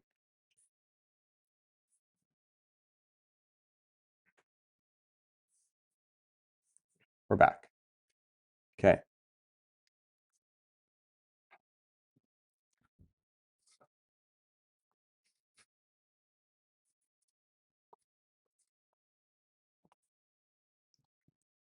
All right. We're close. No, we're not. Are we? I don't know. I don't know. Are we close? Sometimes it just feels like it's so far away from being done. We have 4 of these, right? So we got this shape. It looks so ugly, but just give it a chance.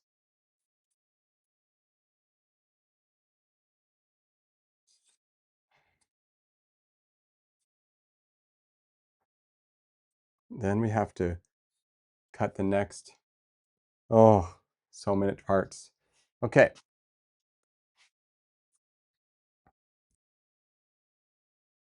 Um,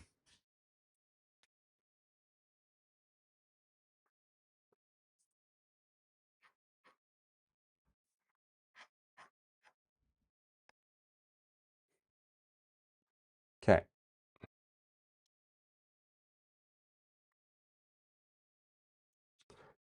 What do we do?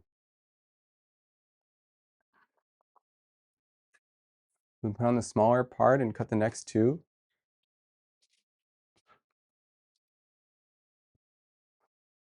Not sure.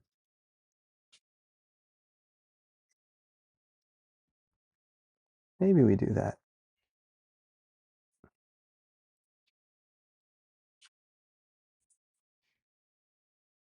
So we know that that measurement is going to be the distance away from that next one.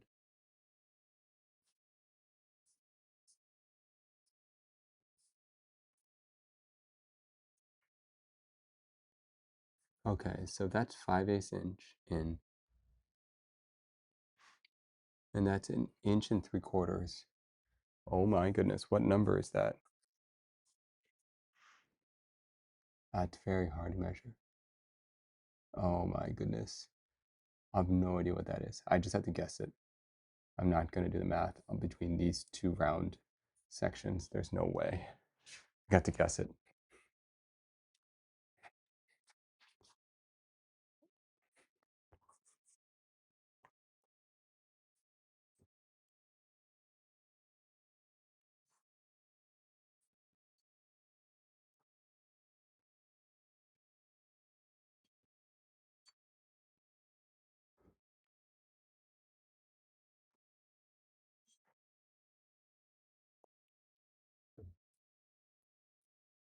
As long as it matches this, we'll be fine.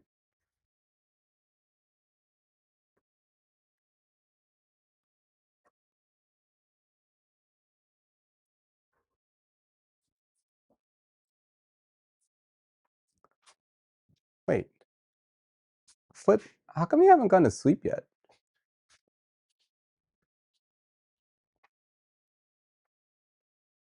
I really hope, I genuinely hope that you're sleeping. Or I genuinely hope that you get sleep. That's what I hope. I don't really know how else to explain it other than it's really uh, pretty key to sleep. And we'll always be here, you know? We'll make some things. And I don't know, it's hard to explain. Hard to explain, but sleep is just one of those things that, you know.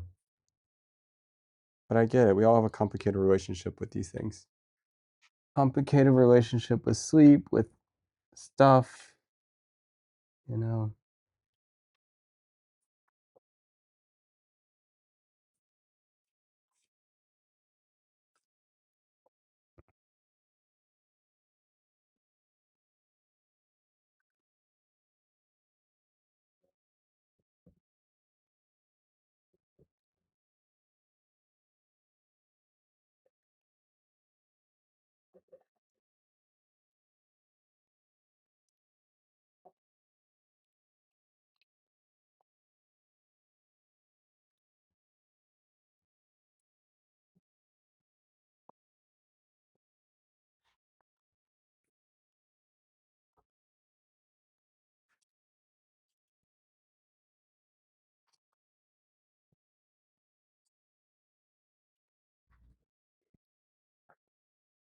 I will eventually. Okay. Yeah. Okay. Just as long as you know you will. I really hope you do. I think it's so important.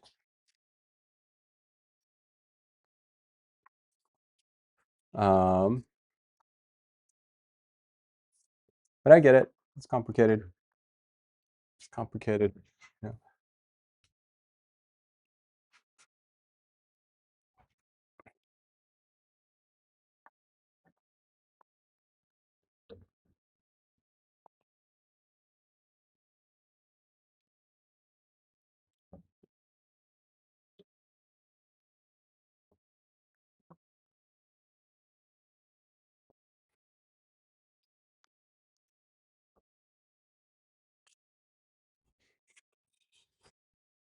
Hope you guys are all being productive in your own worlds too.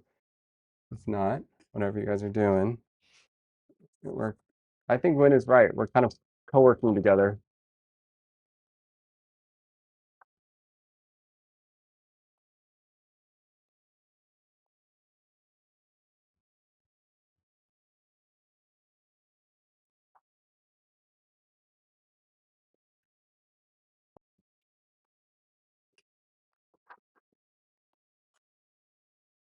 Or procrastinating, or whatever you guys are doing.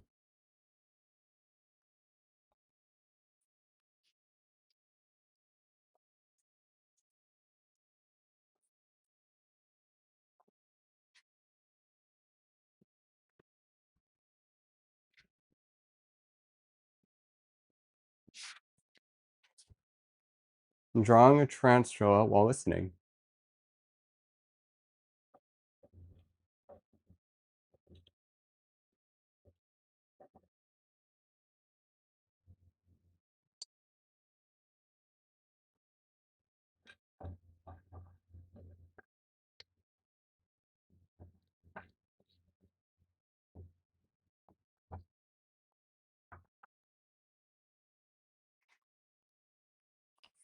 Nice. Wait, is today Friday? Oh, I'm going to Yvonne's birthday party tonight. I don't really know too many people, but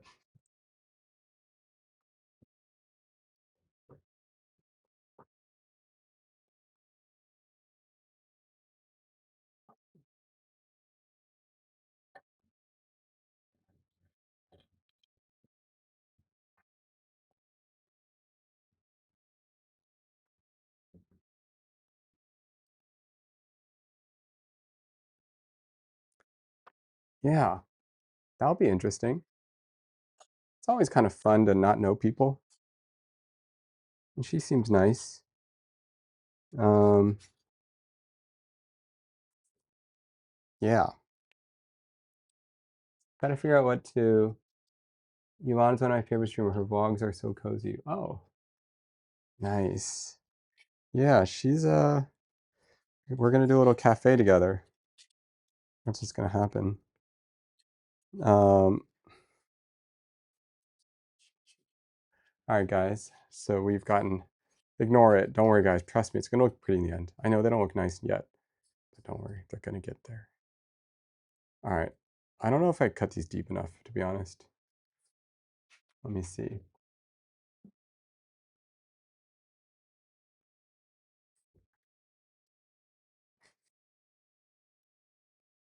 Did I? Did I cut these deep enough? No, I didn't. I can already tell. It's so annoying. I literally did not. I had to redo all of these. Oh, not all of them, but not redo, but I need to like cut them deeper.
My unofficial favorite podcast is Discord calls with Nate. Oh my goodness.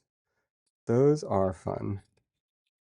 We should do more Discord calls. I think it's just fun to talk to new people too.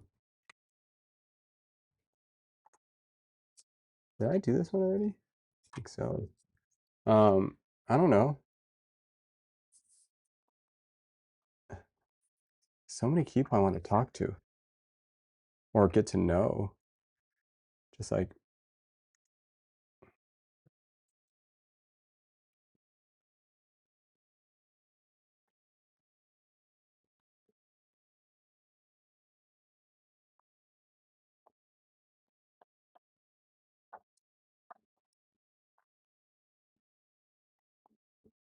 I'm kind of assuming, guys, that you're not hearing most of this machine noise. I don't know if you guys are, but something tells me like the mics and stuff are making it so you can't really hear anything. No, we hear none of it. That's crazy. Only your voice. That's crazy. Tech is so crazy now. Okay, so what have we got? Where have we gotten? We've gotten here. The two parts here. And we have our spring. All right, so this spring has to fit in here. Does it? Just use our imagination. Oh. Okay, maybe this thing doesn't look as nice close up as I thought. But the spring does fit. Okay, let's not look too close. All right, guys. All right, and it's possible this is like, all right, look, we just need to do some sanding. Don't worry. Look, just need to do some sanding. You'll see, guys, you'll see. Look, all you do, let me explain. It's gonna look good. All you do is you just take some of this sandpaper and it'll look all good.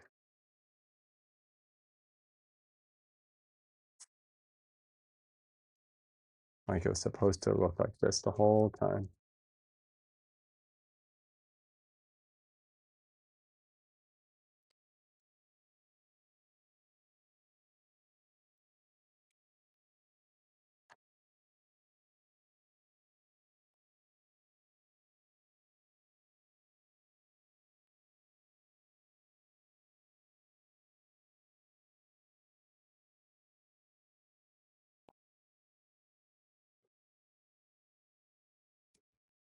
Okay?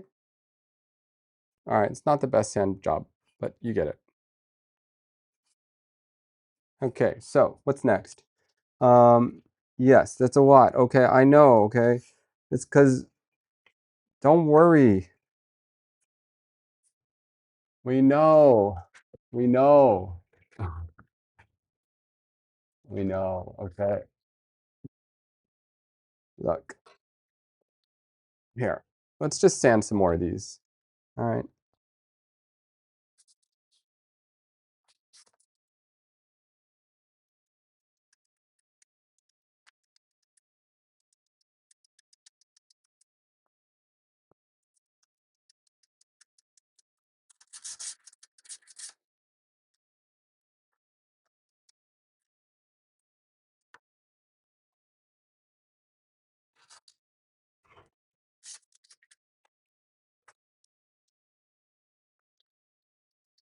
We're not going to use the last two end pieces, okay, guys?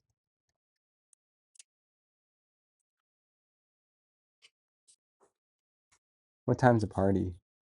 You know what? I gotta check. Probably not till late tonight.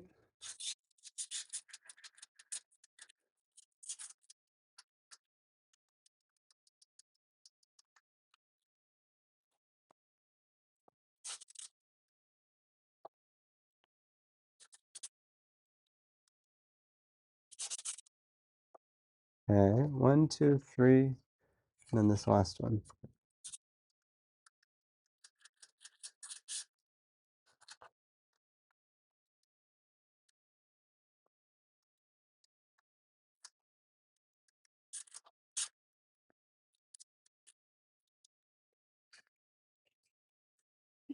Yes, you have to put them in blind box them and make them rares. That's exactly the game plan. One of you guys are gonna own them. Hopefully. These are not for me. I don't need these things. These are for you guys. I will eventually get you guys one of these.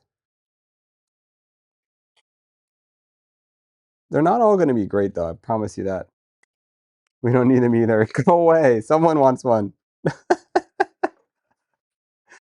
They're collectibles. All right? They're collectibles. All right? You'll see. Not yet. Long-term investment. All right? I get it. So, we're close. We need to do this part. All right? All right, Connor, you're right. This is the hardest cut.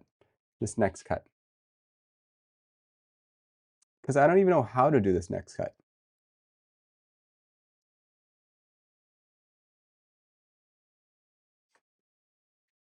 I have to do a diagonal cut 6 degrees, like that.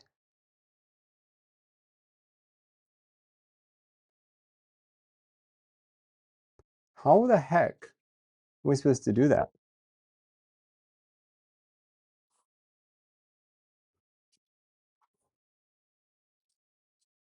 Oh, guys, if you were here for the metal version, here was the metal one. Look, we're in a similar place. Except for the metal one, we cut that part up already. How do we cut this? 6 degrees. How do we need to make a jig of some type.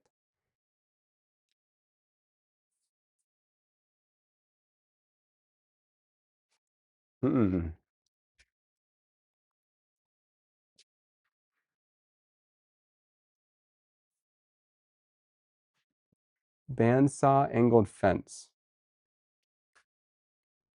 Okay. Connor says bandsaw with an angled fence.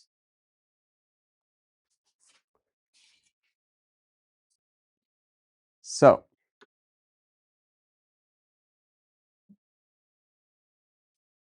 make a 6-degree angled fence.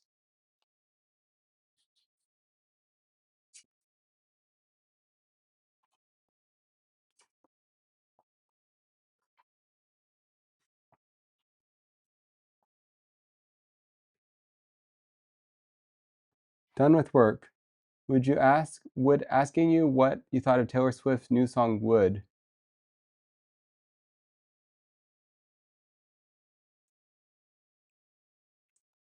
I have actually, okay, Lynn, I haven't actually listened to the whole new album. It's crazy because it's the first album I've never listened to immediately. Literally. So, okay, here's the reasoning. All right, here's the reasoning. Why haven't I listened to the new Taylor album? Part of me is scared to listen to it because everyone's saying it's not good. And then the other part of me wants to, like, because people are saying it's not good, I feel like I'm not in a rush to listen to it. Am I a fake fan? Oh no. Am I a fake fan? Oh no. Oh, Leslie said the only person I heard they like it? Oh, wait, maybe Leslie likes it? Okay.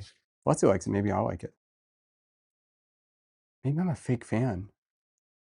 I don't know. I just like, and then I can savor it for later. How do I make this cut?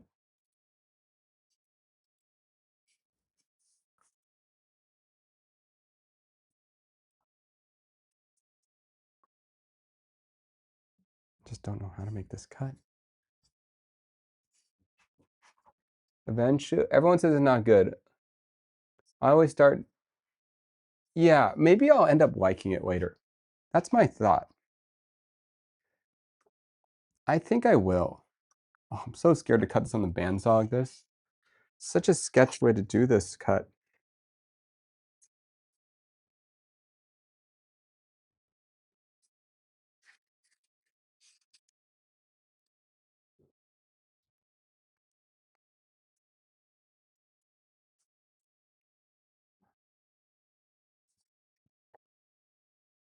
And I feel like I overcut this part.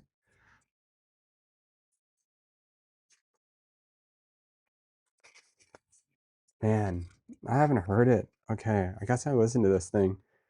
Man, how do I cut this? Scared to cut it.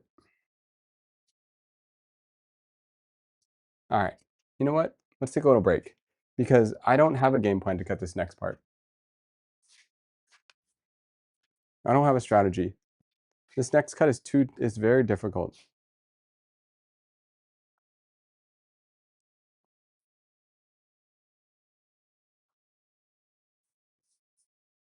So I think making a jig is a good idea. Clamp the workpiece to a jig with painter's tape and Cia glue, and then do it on the bandsaw.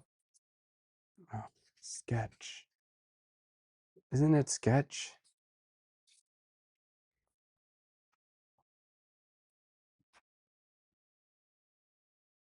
The distance, even if I'm off by a little bit, it's not going to go well. But I agree, I think making a jig is the right way to go. Let's take a break. Making work meeting for reals now. Good, nice. Do your thing. Okay. Let's actually take a reset.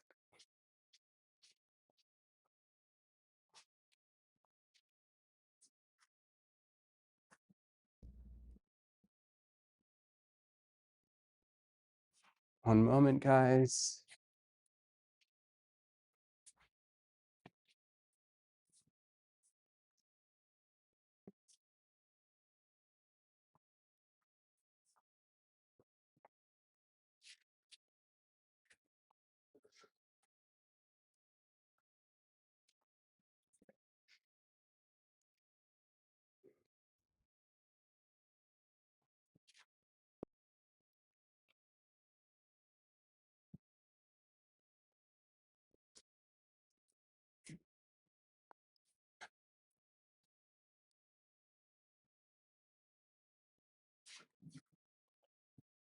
Okay. Break, listen, or look up the. Ooh. Listen to the Taylor song.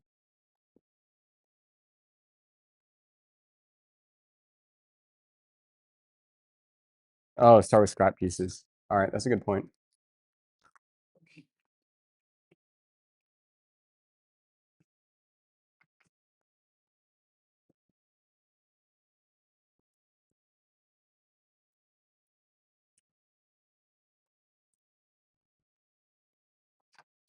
Crazy how long it takes to make all these things.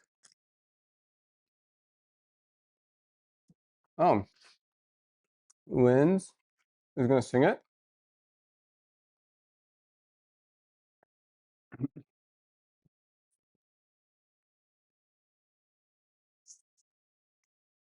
Um,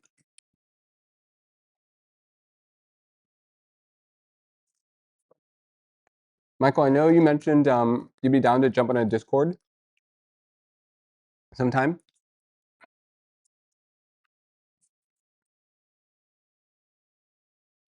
Anyone else be down to do a Discord sometime?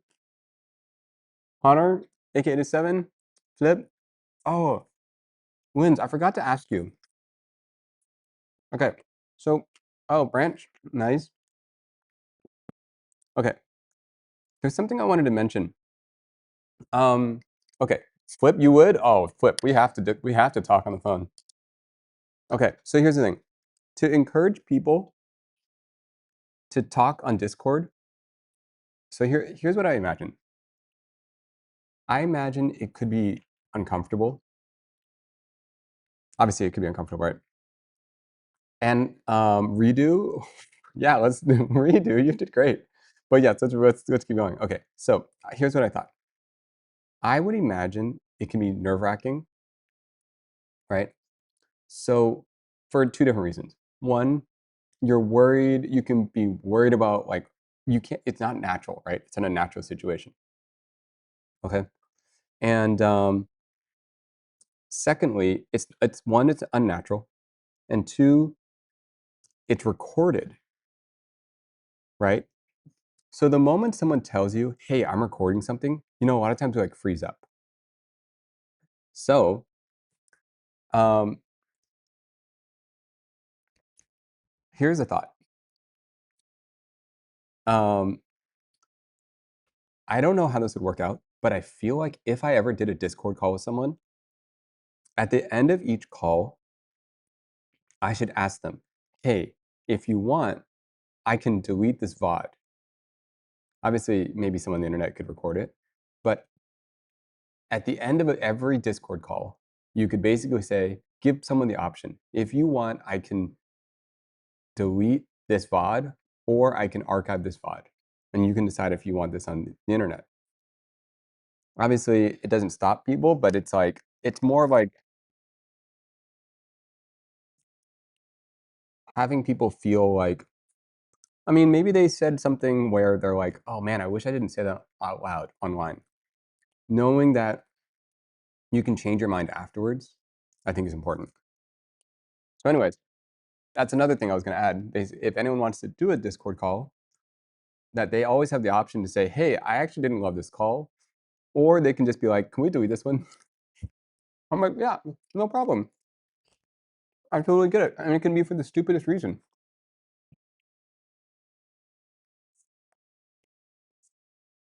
That makes sense. You don't even have to have a reason. I won't even ask you the reason. I'll just delete it.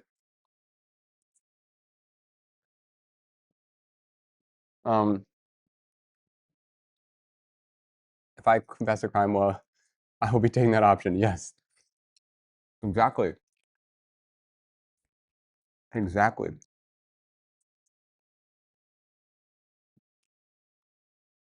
And this actually gets into like, I didn't follow my own advice and I listened back to mine. I had thoughts.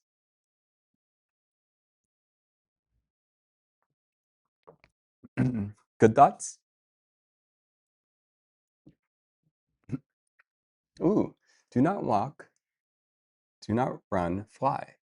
Thanks for the subscription and a second month subscription. Oh, we got to do that thingy where the sub badges do thingies. I appreciate that. And if you'd like to share why you subscribed, I'd be super down. No pressure. Okay. Um, um, Lynn, I'm curious your own thoughts on your own conversation. I think you're great at conversation.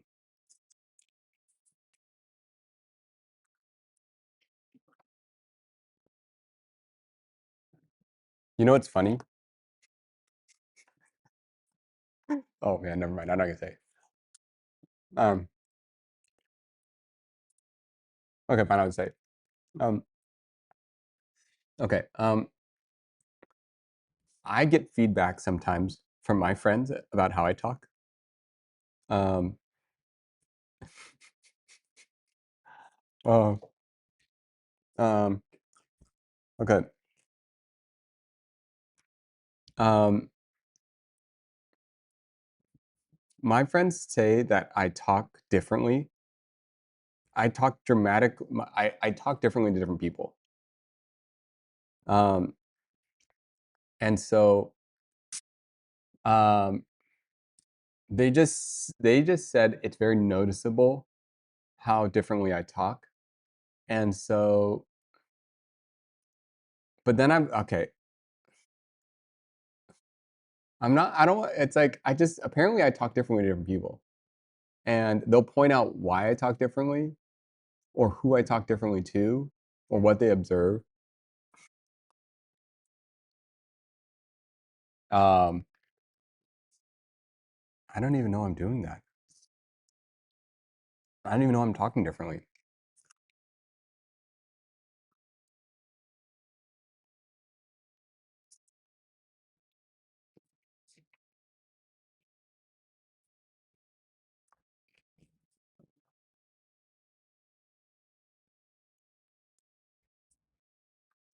Oh, what you said, Lynn, about not making sense or completing a thought. I totally know what you mean. When I listen to myself talk back, I'm like, dude, be more clear about what you're trying to say.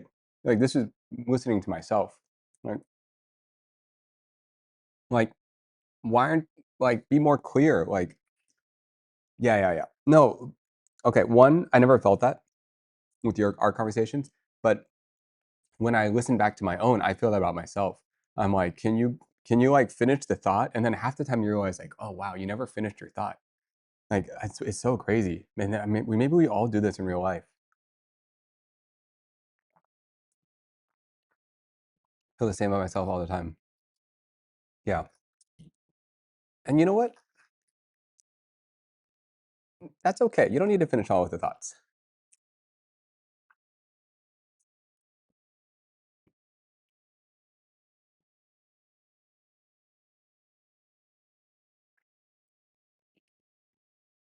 Isn't that time difficult?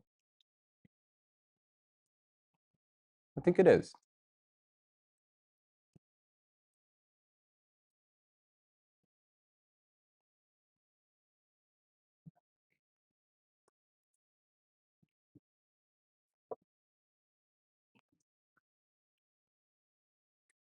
I never felt ADD. I had ADD or ADHD.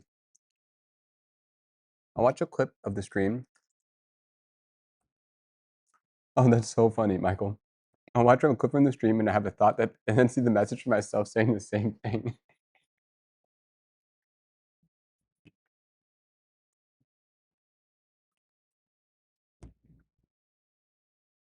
At least not just keep them. Otherwise, I thought it was pretty great considering how nervous I started. Yeah. And not just that.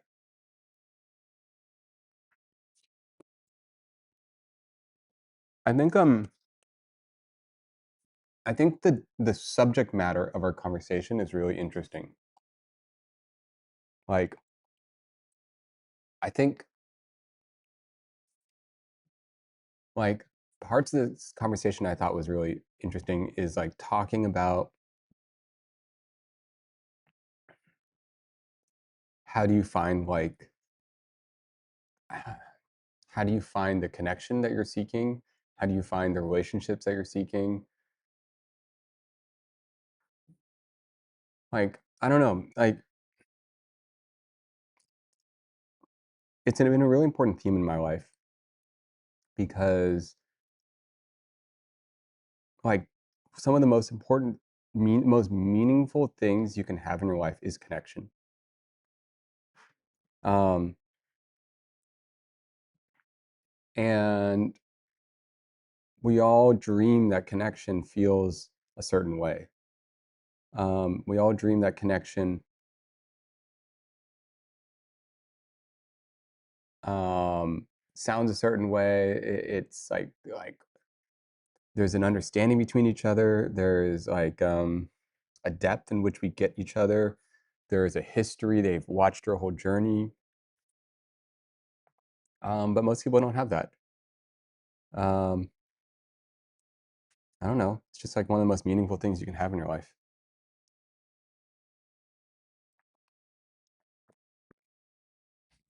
And I think it's a really important topic.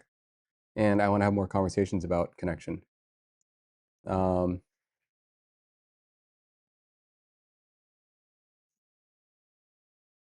and then like friendship too. You know, I think friendship's an interesting. Funny thing is, I had a therapy the next day, and I asked her if her ears were burning. We actually ended up talking about the connection friendship topic more. Yeah, friendship itself. Friendship's really such an interesting topic.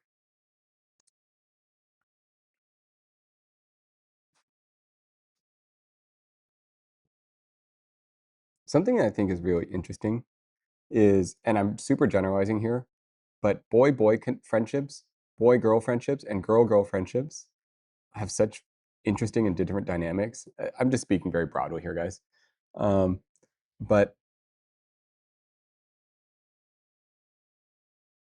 it's kind of funny how different they all are. Um, do you guys have a um, yeah, heterosexual? Yeah, yeah. Or or not, or bisexual, or like all of the versions. They're all like all the permutations are really interesting. Um, like the dynamics are like I don't know. They're just like so interesting. Like all the permutations of all of it.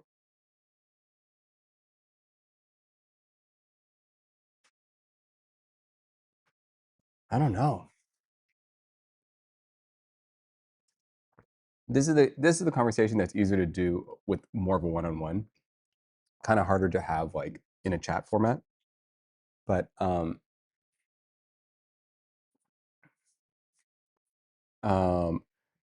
because it's usually like specific to like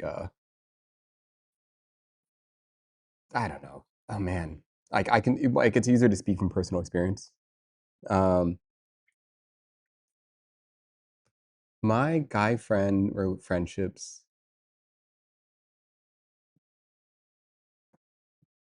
When someone says, with all the confidence in the world that men and women can be friends, it makes me so mad. I feel like it's when someone says that, I think it's a reflection of themselves. It's much more a reflection of themselves. Oh man, we could have such a conversation about this. Okay. Um, okay. I can speak of it from a boy point of view. Okay, I'm just riffing off when's when's when someone says with all the confidence in the world that men and women can be friends, it makes me so mad. Okay. One, I totally agree with you. Okay. Um, um,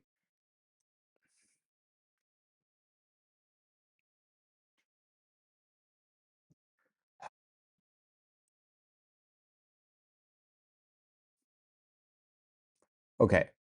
I think there's a couple reasons this whole concept bothers me. Okay, let's speak of it from the men point of view of saying it, right? Does that mean oh hey Brian, welcome. We are talking about this sentence. We're talking about sorry, we're not talking about when. We're talking about when someone says with all confidence in the world that men and women can be friends, it makes me so mad, right? Um, so the reason that's so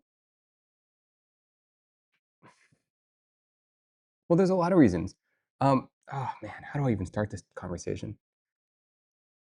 The reason that doesn't work,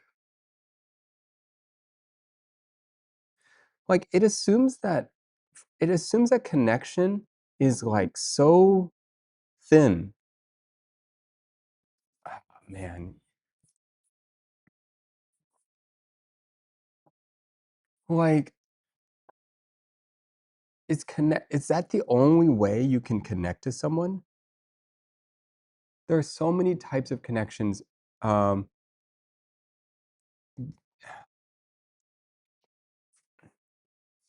I think it's just okay. If I were to like simplify it down, and guys, this one's not really like this is yeah, it assumes, yeah. It's like can you not see someone else beyond that? Can you not, if you're a boy, can you not see a girl beyond that? Can you not see a girl as an intellectual that you can have a conversation with, an artist that you can creatively bounce with, an engineer that you can nerd out with, a sports person that you can play with, a business? There's like so many depths and layers to connection, or just a friend that can be there. If you can't see someone else with all these potential other traits, and you can only limit them to like a partner or not a partner, I feel like it's a reflection that it's kind of like this internal looking down on another gender's ability or something. There's some sort of belief that you don't think that you can be connected to that gender in that way. That there's no point to that connection. I'm not really. I'm. Does anyone know what the argument is? Like, what is their argument when they say, "I need to talk to someone who believes this, that you can't be friends with the opposite sex"? It's harder to like have my own conversation with this. I need someone that genuinely believes this to have the conversation, because if I'm just talking to myself, it doesn't really make sense. Um, um, okay, here let me attempt to imagine what they're feeling, because I don't know if I'm going to represent them right. I wonder if they're feeling like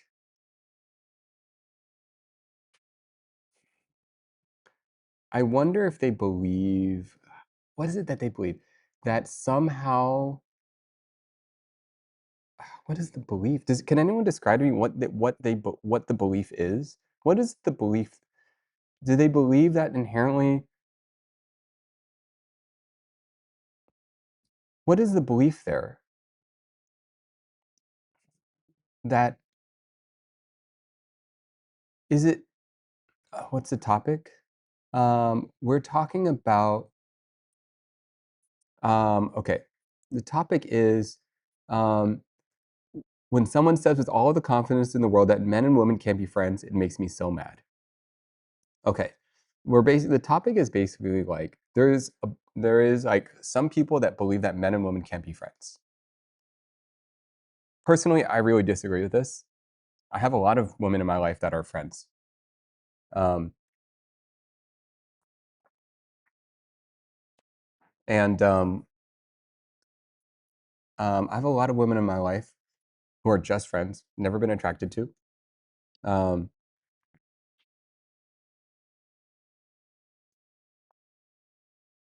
and also just like it's and okay, and here's a here here's an even more complicated aspect.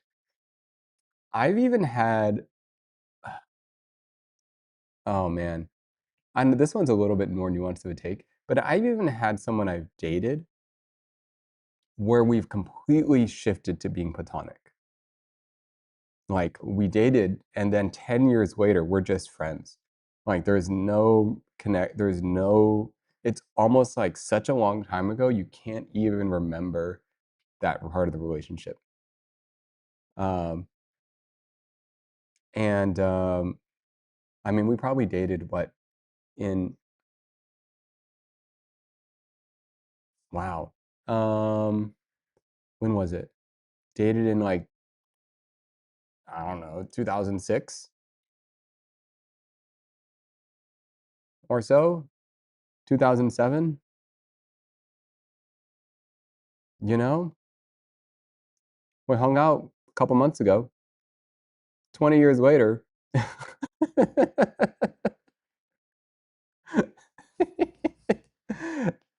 You're just friends, you know? She's married, you know? Um, yeah. Unpacking the thought process that people truly believe that is probably like trying to go to is trying to infer the thought process of, well, never just be friends with an ex. You can totally be yeah, you can totally be friends with an ex. Yeah. I'm friends with almost all my exes.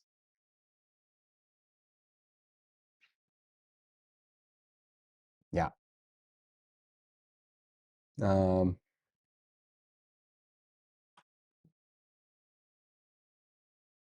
yeah. I think yeah, I think you should be able to but I also kind of like I don't know. This is such a nuanced thing. Um, but it's like okay. It's like I think there's only one path friendship can go down. And that will eventually always end up in a romantic sexual relationship. Maybe that's from a narrow-minded idea of what intimacy means to them. Hmm. I always tell people if we stayed as friends, why couldn't I always tell people, if we stayed as friends, why couldn't we be friends after dating?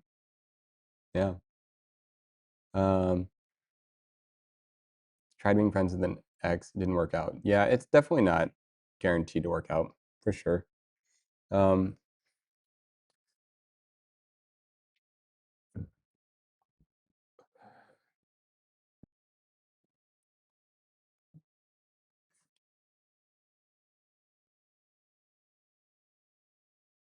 I think like another key thing, one of the most important traits, okay, one of the key traits I am looking for in a partner, every partner I've ever dated, I have admired in some way. For some reason, like um, I might admire their artistic ability. I might admire their hard work, their ambition, their sense of style, the way they view the world. There's all sorts of things I admire about someone, their emotional intelligence. Like, that's, like, kind of one of the most important traits that I have. It's like I inherently wanna I admire them for some reason. I'm, like, kind of a little bit in awe. And so, whether or not we are in a relationships, I still admire them. Um, like the person from that I was talking about from, like, 2006 or 2007, I really admire them. I think they're, like, an incredible artist. I think they're an incredible to this day, like, if I had a ton of money and I had a company, I would try to hire them right away. I think they're, like, a genius. Um, they don't know it. For some reason, they can't see it. I don't know why. I mean, maybe they know. I don't know. It doesn't feel like they know. They're one of the smartest people I've ever met.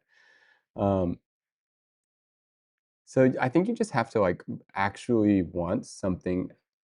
I don't know, you just have to wanna spend time with someone. Oh, one second.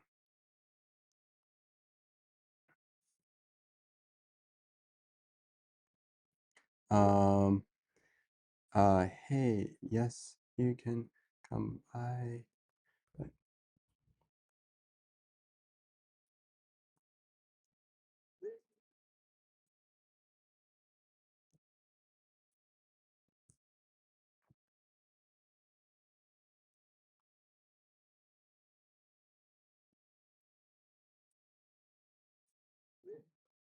Um,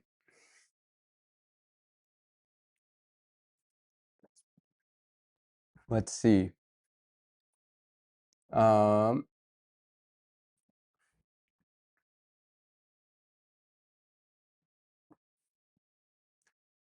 I have no issues being friends with an ex, but normally the next girlfriend is the one that takes issue with it. Oh, complicated. Oh, man. Alright, alright. And, oh my goodness. Look, this is no, I'm laughing because it's like a whole thing. Okay, okay, here's what I'm laughing. Why am I laughing? Okay, you never order lunch, did you? Oh, I did not. Thank you, Flip. You never went to sleep, did you? Go to sleep.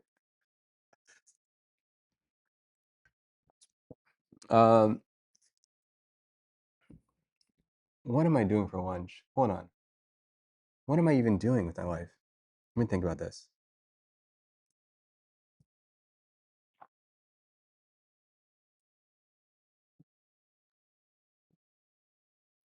Okay, let's make lunch. Okay, guys, let's make lunch. I never said I would. All right, guys, we're gonna make lunch. Yes. Okay, but if we're gonna make lunch, I need to go to my personal place. How do I do this?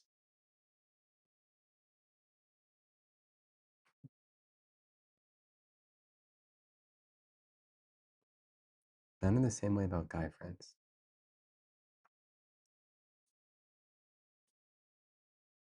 You don't have to stream it. This is interesting. I know, but I'm kind of curious how to do it.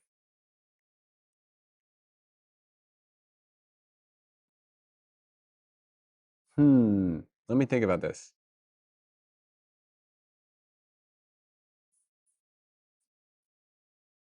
How do I do this?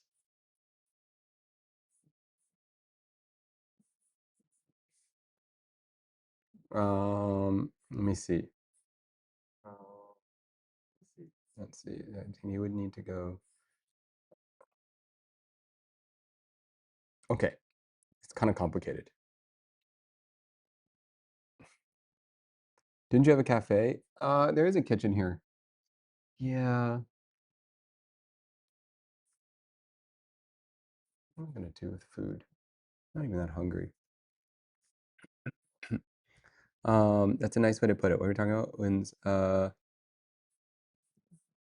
That's a nice way. I've assumed that there's a limited opinion of the value of women. It's like they think there's only one path of friendship and go down. Yeah, yeah. That's nice way to put it. I've assumed it's a limited opinion of the value of women and what we bring to a relationship.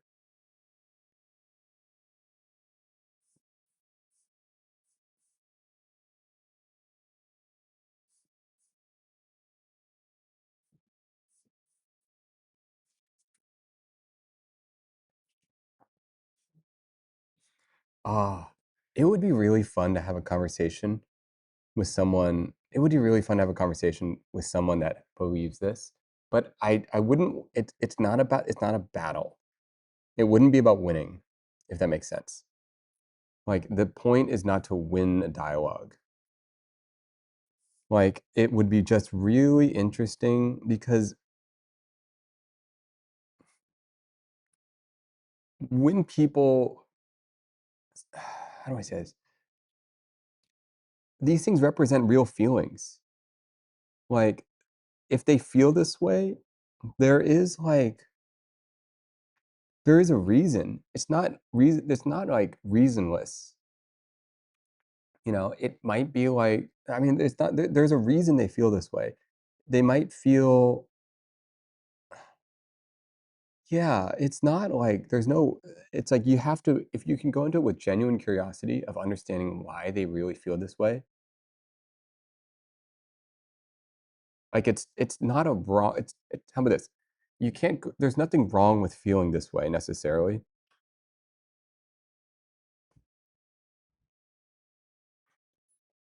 I think it's more like it's sorry. How am I say this? You just have to go into the conversation with genuine curiosity about what led to someone believing this or feeling this. Um, I think the main thing is that people think one person and or the other will feel some sort of attraction. Oh, okay, okay. That's a great point. Okay.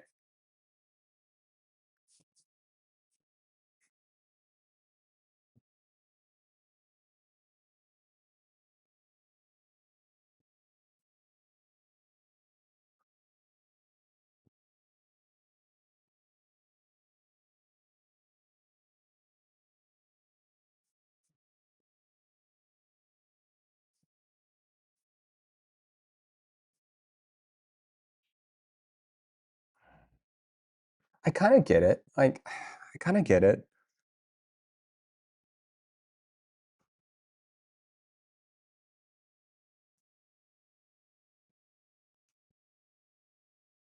I don't know. I kind of get it.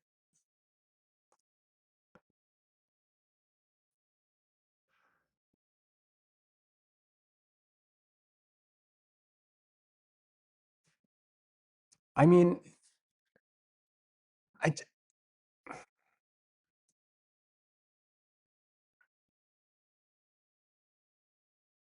But what if I don't know. I don't know.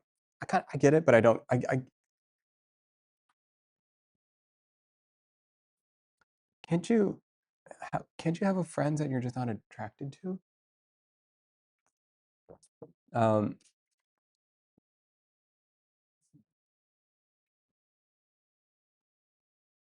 I think the only way this thought process works is that they've tried this and their own personal experiences with having become overcome has led them to feeling this way.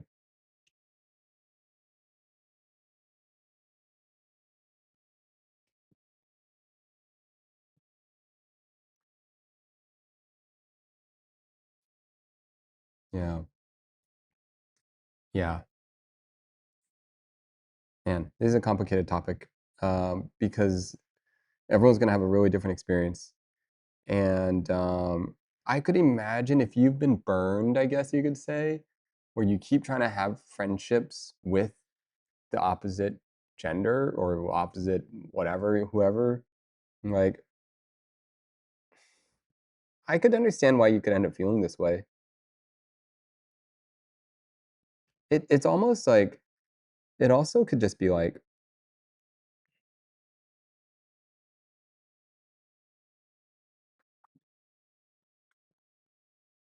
uh, this is hard to talk about without talking to someone It's hard, like I need to ground this conversation in someone's personal experience.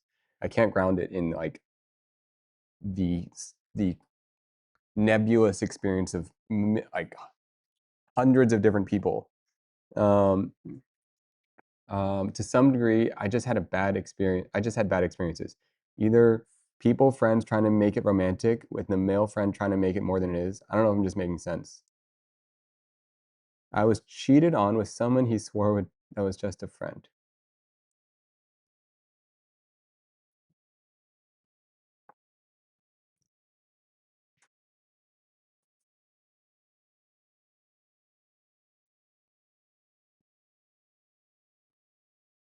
I think men and women can still be friends with respect involved.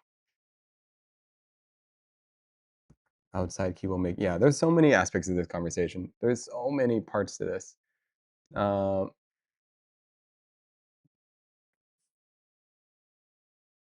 I think it's fun having friends. I think you have to just genuinely enjoy.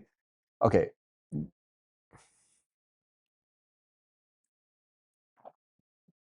we're in the chat here. Sounds like the problem here are men.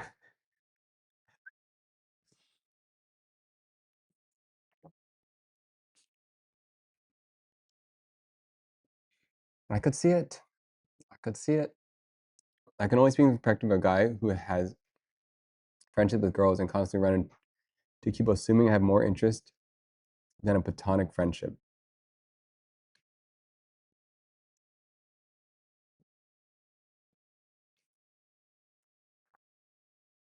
That's annoying. Somehow, male friend will start thinking something is going on.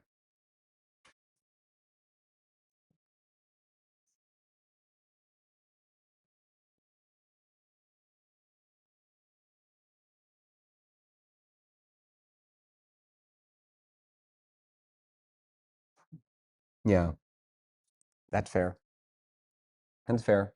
I get it, you know. Um, it's a social thing. Like other guys will be like, "Why aren't you dating her?" That's fair. I get it. I've experienced that. Um, I've experienced that. One moment.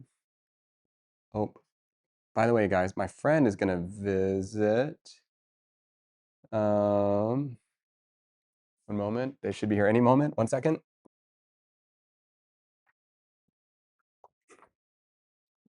How's it going? Welcome, welcome. We are streaming, by the way. It doesn't look like it, but we are. Do you want to see what it looks like? Or you want to just grab the thing? It looks like this. Sick. Yeah. Whoa. That's what it looks like. Yeah. Big Cut the interface. VOD. So heads up, this is like live. Yeah, yeah, cool. Okay, okay. Nice. So they can see you. Awesome. Yeah, yeah. Love the hairstyle. Oh, thank you. Isn't this crazy? Yeah, wild. Yeah, it's surreal, right? Cool. So this is random people on the internet. No, I'm just kidding, guys. No, it's not just random people. This is Jen. That's Flip. That's Connor. This is Sassy. She's an artist. Okay, different. Flip needs to be going to sleep. These are all like real people. Or I mean, they could be bots. We don't actually know. It's possible. Um, and yeah. Sick. They actually, some of them might know who you are. Oh. Not actually, but they may know of the thing you made. Right, the tombstone. Yeah, yeah. So guys, do you guys remember this random tombstone that that there was this tombstone? It was a tombstone for Ludwig's birthday. Yeah. So he's the actual stone carver. Yeah, it's letter carving. Letter carving. Yes. Fun project. Yeah, yeah, yeah. So if you guys need some stonework, you know, reach out. Yeah. yeah. Let me know. Anyone need some stonework? This is my stone carver friend. Is anyone ever called you your stone carver friend? What Yeah, a few times. people call you Yeah, that? Yeah, yeah, yeah. What's the official word for it? yeah, sculptor. Do anyone need some Stone tombstones, guys? carver. um, anyways, I know you need to grab some stuff, um, but I just wanted to show you what this little thing Yeah. looks like. And by the way, is this still going? Why does it look like it stopped? Is that your printer? Failed to extrude. Yeah, failed to extrude filament. Oh, What happened? those are the clothespins. Yeah, yeah. Is stone carver the same as different as stonemason? Yeah, I think masonry has more to do with like more blocks, right? So carving is more sculptural and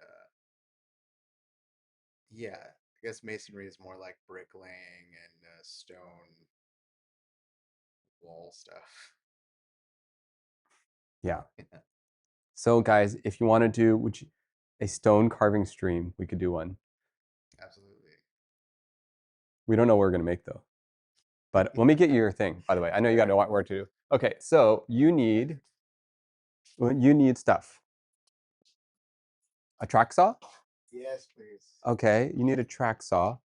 And then you need a table, or what are you gonna use? Or you No, I got have a table. I have it all set up on solvers. okay. Do you need the track itself too? Okay, so that's actually gonna be in here. So this is the track. Ah, So have you ever used this track? I have. Okay, okay. Got it. Okay, then you kind of know. Basically, the track's in here. If you want, you can connect the track. How big is the piece you're cutting? It's 4 by 8, and I'm going 60, but I can just move along the track. Okay, well, this one also you can connect together as a single piece. So this is two 4-foot pieces that connect into one. If you connect it, then you just it has these like little rods in there. Yeah. And it has these little rods and it has this little thing. Oh, You right. know, you just gotta like Yeah. you'll figure it It's out. tension. Yeah, you gotta put like the two rods in. It's got some instructions. You know. Okay, so and then do you need a vacuum or anything? No, it's fine. And if you want to, you can clamp it down. You can also use these little sticky pads. And then lastly, um, here's some clamps. And do you know how to use the clamp parts? I do, yeah. Okay. Yeah, yeah, yeah. Great. Then you're good. Yep. You got this. There's some clamps in here. And then this is for you. Perfect. Thank you, Nate. Yep, yep. This one's for you. Do you need a vacuum? I'm just gonna let it fly around. I like it. Yeah, yeah, yeah. Thank Oh, you. oh, one thing. This thing that there's a depth thing here. Yeah. This sets the depth, so I don't know what you're cutting, but whatever it was not. 3/4. Yeah, okay, okay. You're good, right? Yeah. All right. I will see you. I'll see you whenever. Eh, no worries. I won't be here later, so Okay. yeah. Sure. Thanks a lot, man. Stone carving. Stone carving, guys.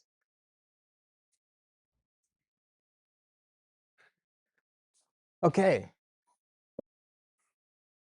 No, guys, you don't understand. First of all, we did run out of filament. Let's fix that. He's like legit stone carver.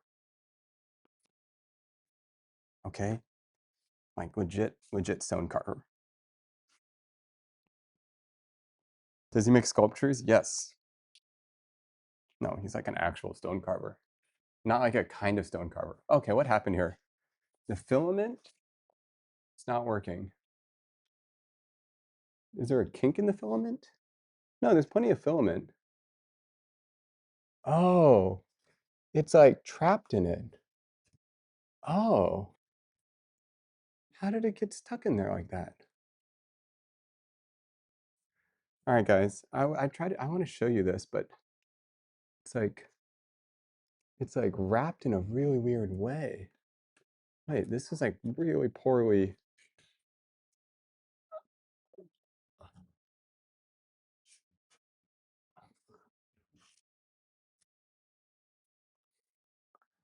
What?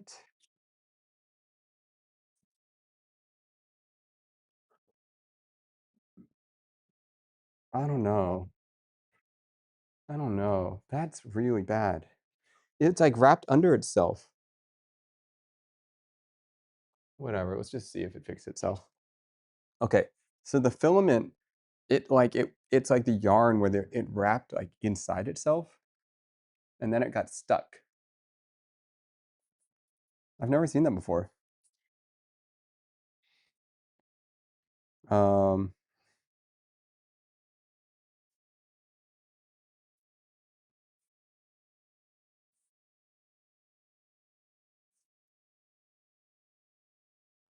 Stone Stream, carve a big Twitch logo.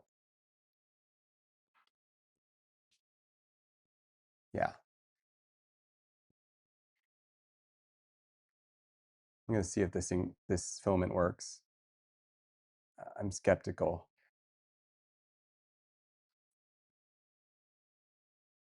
I don't know. I don't think it's good. I don't know. I don't know. Is it good?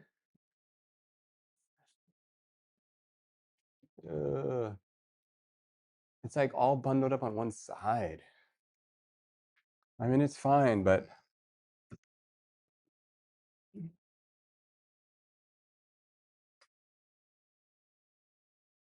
okay, here's the thing. It was all bundled up here.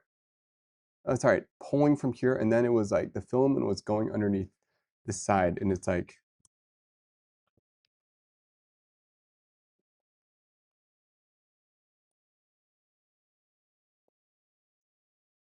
there's like a twist in here. Do you guys see it? Like right there.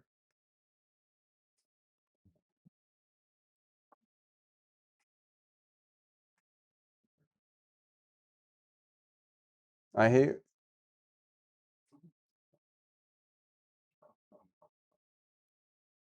Oh, it's printing though. All right, maybe it's fine again.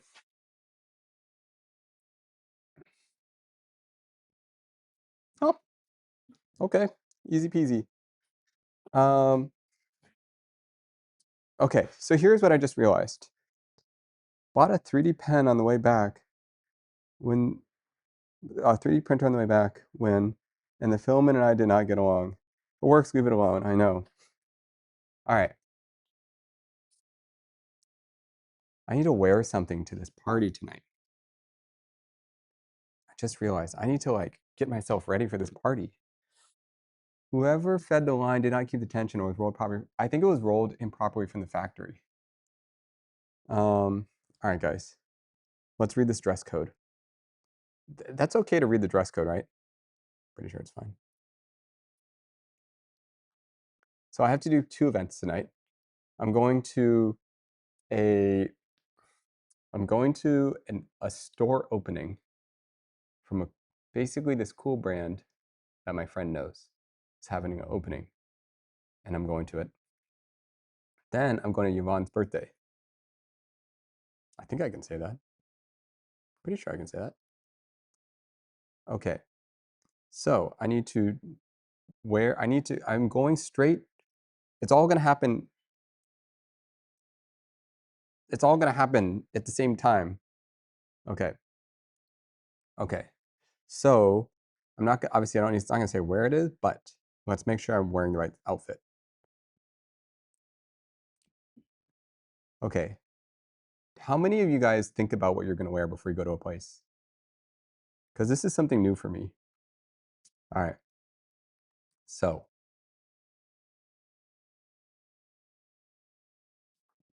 I'm trying to look at,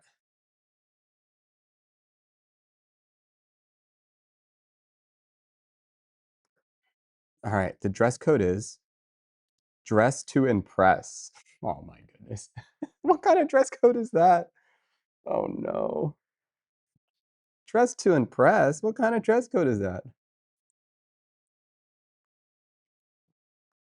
Oh, wait, guys, I feel like I actually need to dress to impress.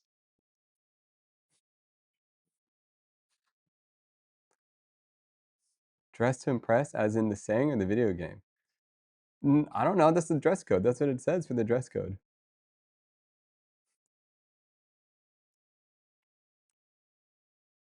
What to wear? And will there be easy parking? What should I wear? Okay. Do you think I should go as like artisty vibes? Should I go as artisty vibes where it's like, or should I go like dressier vibes? Navy suit. Holy smokes. Really? A navy suit? What? What would I wear? Okay, so we're trying to make friends, all right? Because I'm not gonna know anyone. I'll know my sister. I'll know some people there, but I won't know anyone. I'm going solo. So I need an outfit that I need an outfit. Um, Navy color suit is nice without looking too formal. All right, this is true. And white sneakers. But I think for me, a suit itself is pretty formal. I mean, this is LA. We're not in New York, guys. Are you, Connor, are you from the East Coast?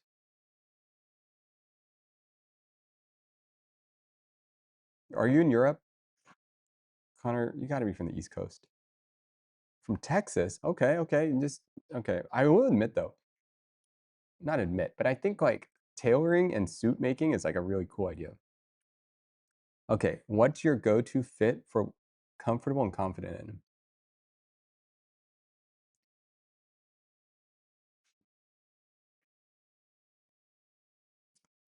With this whole like that'd be so funny to actually I've never done this, but that'd be so funny to actually like put on outfits and have you guys give me feedback. That would be such a weird experience. I've never had that before. I don't know if I could do it. I don't know if I could do it, guys. That might be too much. Um, but it's interesting. Do people do that?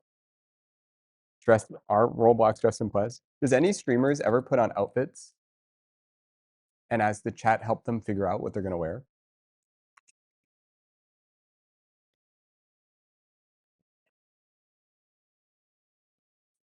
Like a get ready?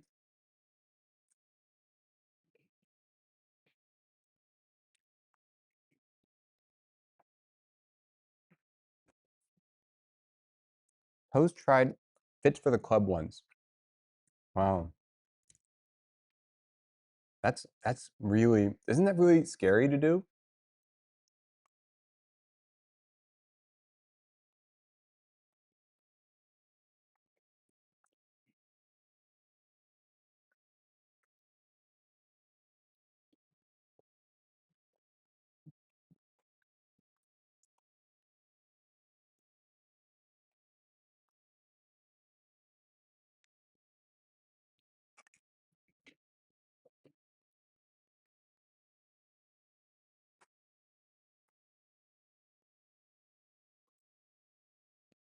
Hmm.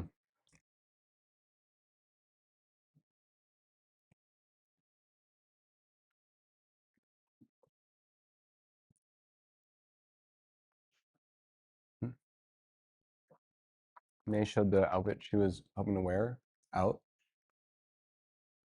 Um, to wait for tonight. Wait, is May going to the thing tonight? Wait, hold on. Is she?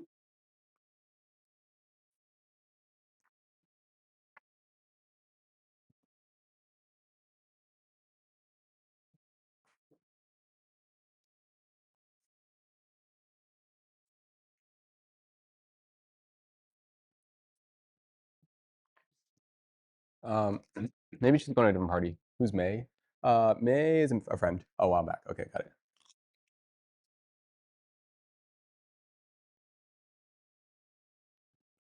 Dress shirt.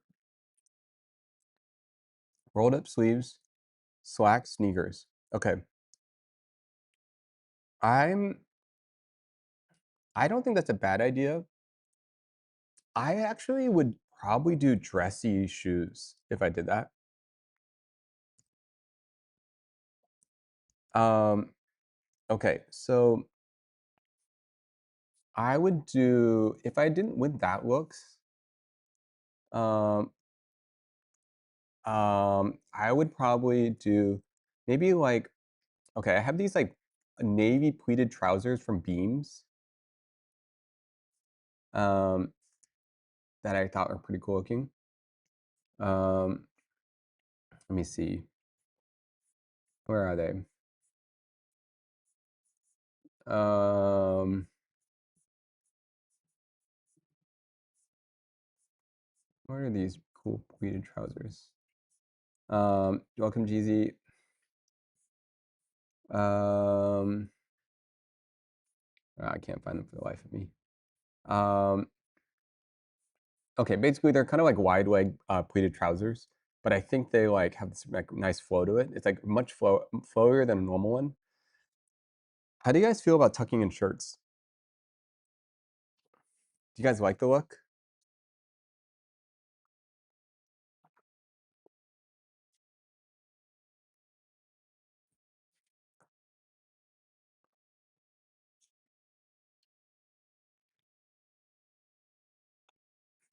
Give us a walk through your closet. Oh my goodness. Okay, that would feel so interesting. I mean, I'm open to it, but it would feel so interesting to have someone like see. Okay, um, good. I mean, I'm down. Whatever. Sure, let's do it. I mean, not right now, but let's do it. Whatever. Okay. How about next week? Why don't should we do it after TwitchCon? All right. Maybe like the week after TwitchCon. Maybe I'll stream from my personal place or next week. I don't know. Tucking a shirt in depends on what kind of bottoms you're wearing. Okay. So here's my general thing, guys, and keep in mind, I don't know much about fashion, but for me, I kind of I'm if I'm tucking in a shirt, um, I didn't think about Nate as a closet guy. More of a guy hangs clothes when I'm galvanized pipe. Oh my goodness, my clothes are hanging on like these metal rods that are coming in from my loft. And what I was gonna do is I was gonna turn these things into my new closet rack. It's not galvanized. This is aluminum, inch and a quarter aluminum. And I ran it through a lathe. Look how nice it is. Look at the finish. Look at that. Let me show you. All right, look at this. Here's what it looks like from the factory originally. And look what we turned it into. Beautiful. Look at that finish.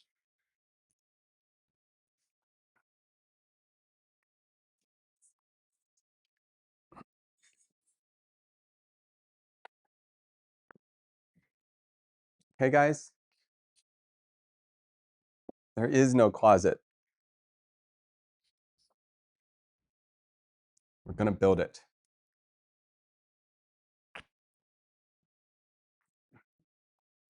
I'm away in Korea. Oh, no worries. Jen, go and live your life. That's great. All right, Connor, that was pretty good. That was a pretty good read. It's true. I don't have a closet. Okay, one thing I want to do, I want to redo my room. I want to empty my room completely. And then I want to read okay, here's my dream. I want to redesign my room as a clothing store. I feel like that would be so cool because I feel like I've never really gotten my closet to be the way I want it. It's always a mess. But there are like clothing stores that I think are look really cool. So I thought, wouldn't it be really cool if your bedroom's closet looked like a clothing store? No?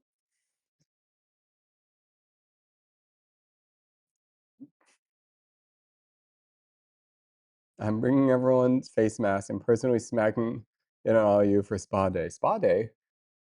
When's the spa day?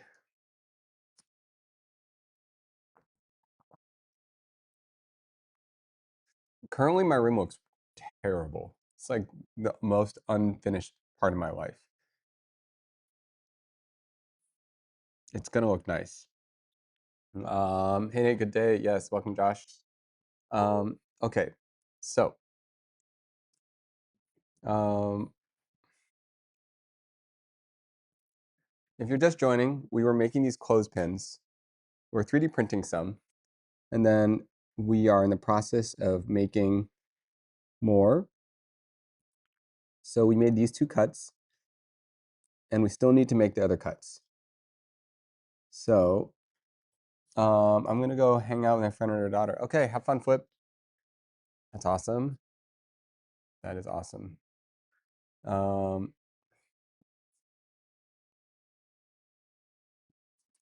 okay, and I should also get ready for this party.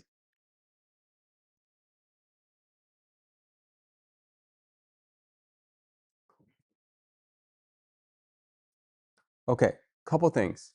Um, couple things. Has he built? No. All right, Olympus. Here's the problem. We've got the templates down, but this next cut is very difficult. Okay, I'm gonna do it off stream. This is gonna happen because I'm not even sure how to do this next cut.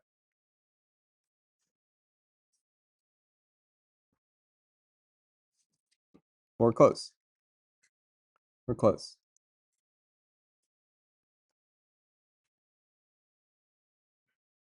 Trust me, we're almost there. Okay.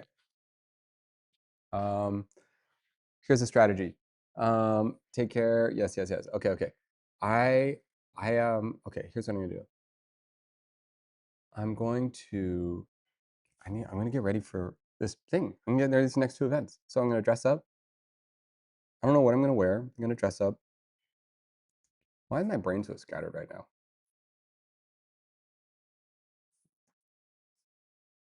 I don't even know. I don't even know. Um, okay. Stay focused. Stay focused. What are we doing right now?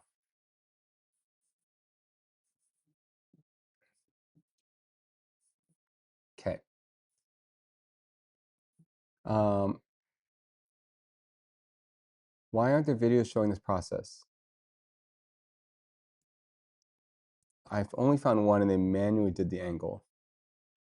Um, well, they probably have a specialized machine for this. You know, these don't really make that much sense to me by hand. The cut is a 6-degree cut, right? Right here. Boom and boom. It's a difficult cut.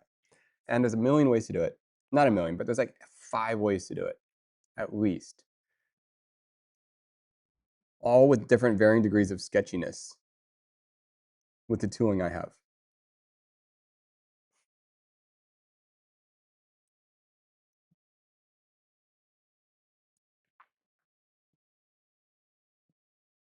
Yeah, we're using general machines to do something very specialized. But at that level, they've got like really specialized stuff for this. Um, and we don't. That's okay.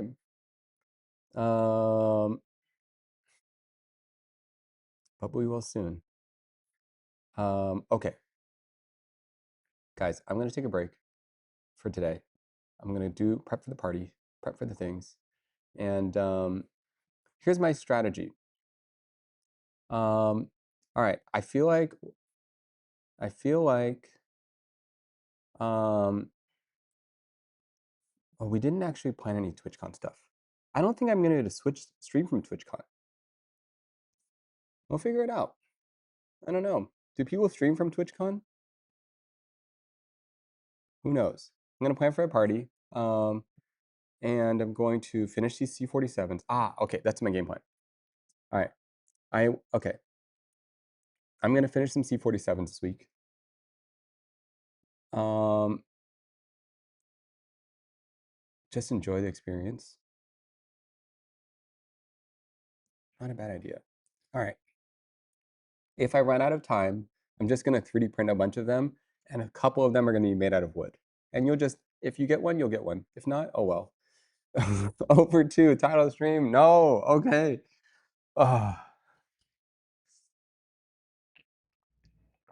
Can you not see? Look at this. Does this not look like an army of C47s being made in the background? An actual army in the background being built. Don't try to tell me we're not doing anything. Literal army in the background being built. How much time is left here? 54%. All right, guys.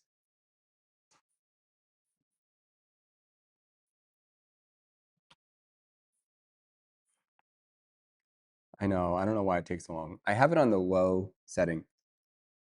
I know. It takes a long time. There's a lot of them. There's a lot of printing. Okay. The default, the easiest by far is the 3D print. I will admit. These handmade ones are forever. All right, guys. Um, I'll see you guys later. And 0.45. All right, that's not wrong. 0.54. All right, all right, all right. That's not wrong. Okay, I'll see you guys. We'll hang out. Thanks for joining us, and I will see you later. Olympus, Jen, Michael, PX Ghost, Sussy from Vietnam, AK87. Thanks for making clips. Smoke Eponymous, Cheesy, and Connor. Thank you for the insight into the way wood can. What's the term for that? Pinch, snag, bind.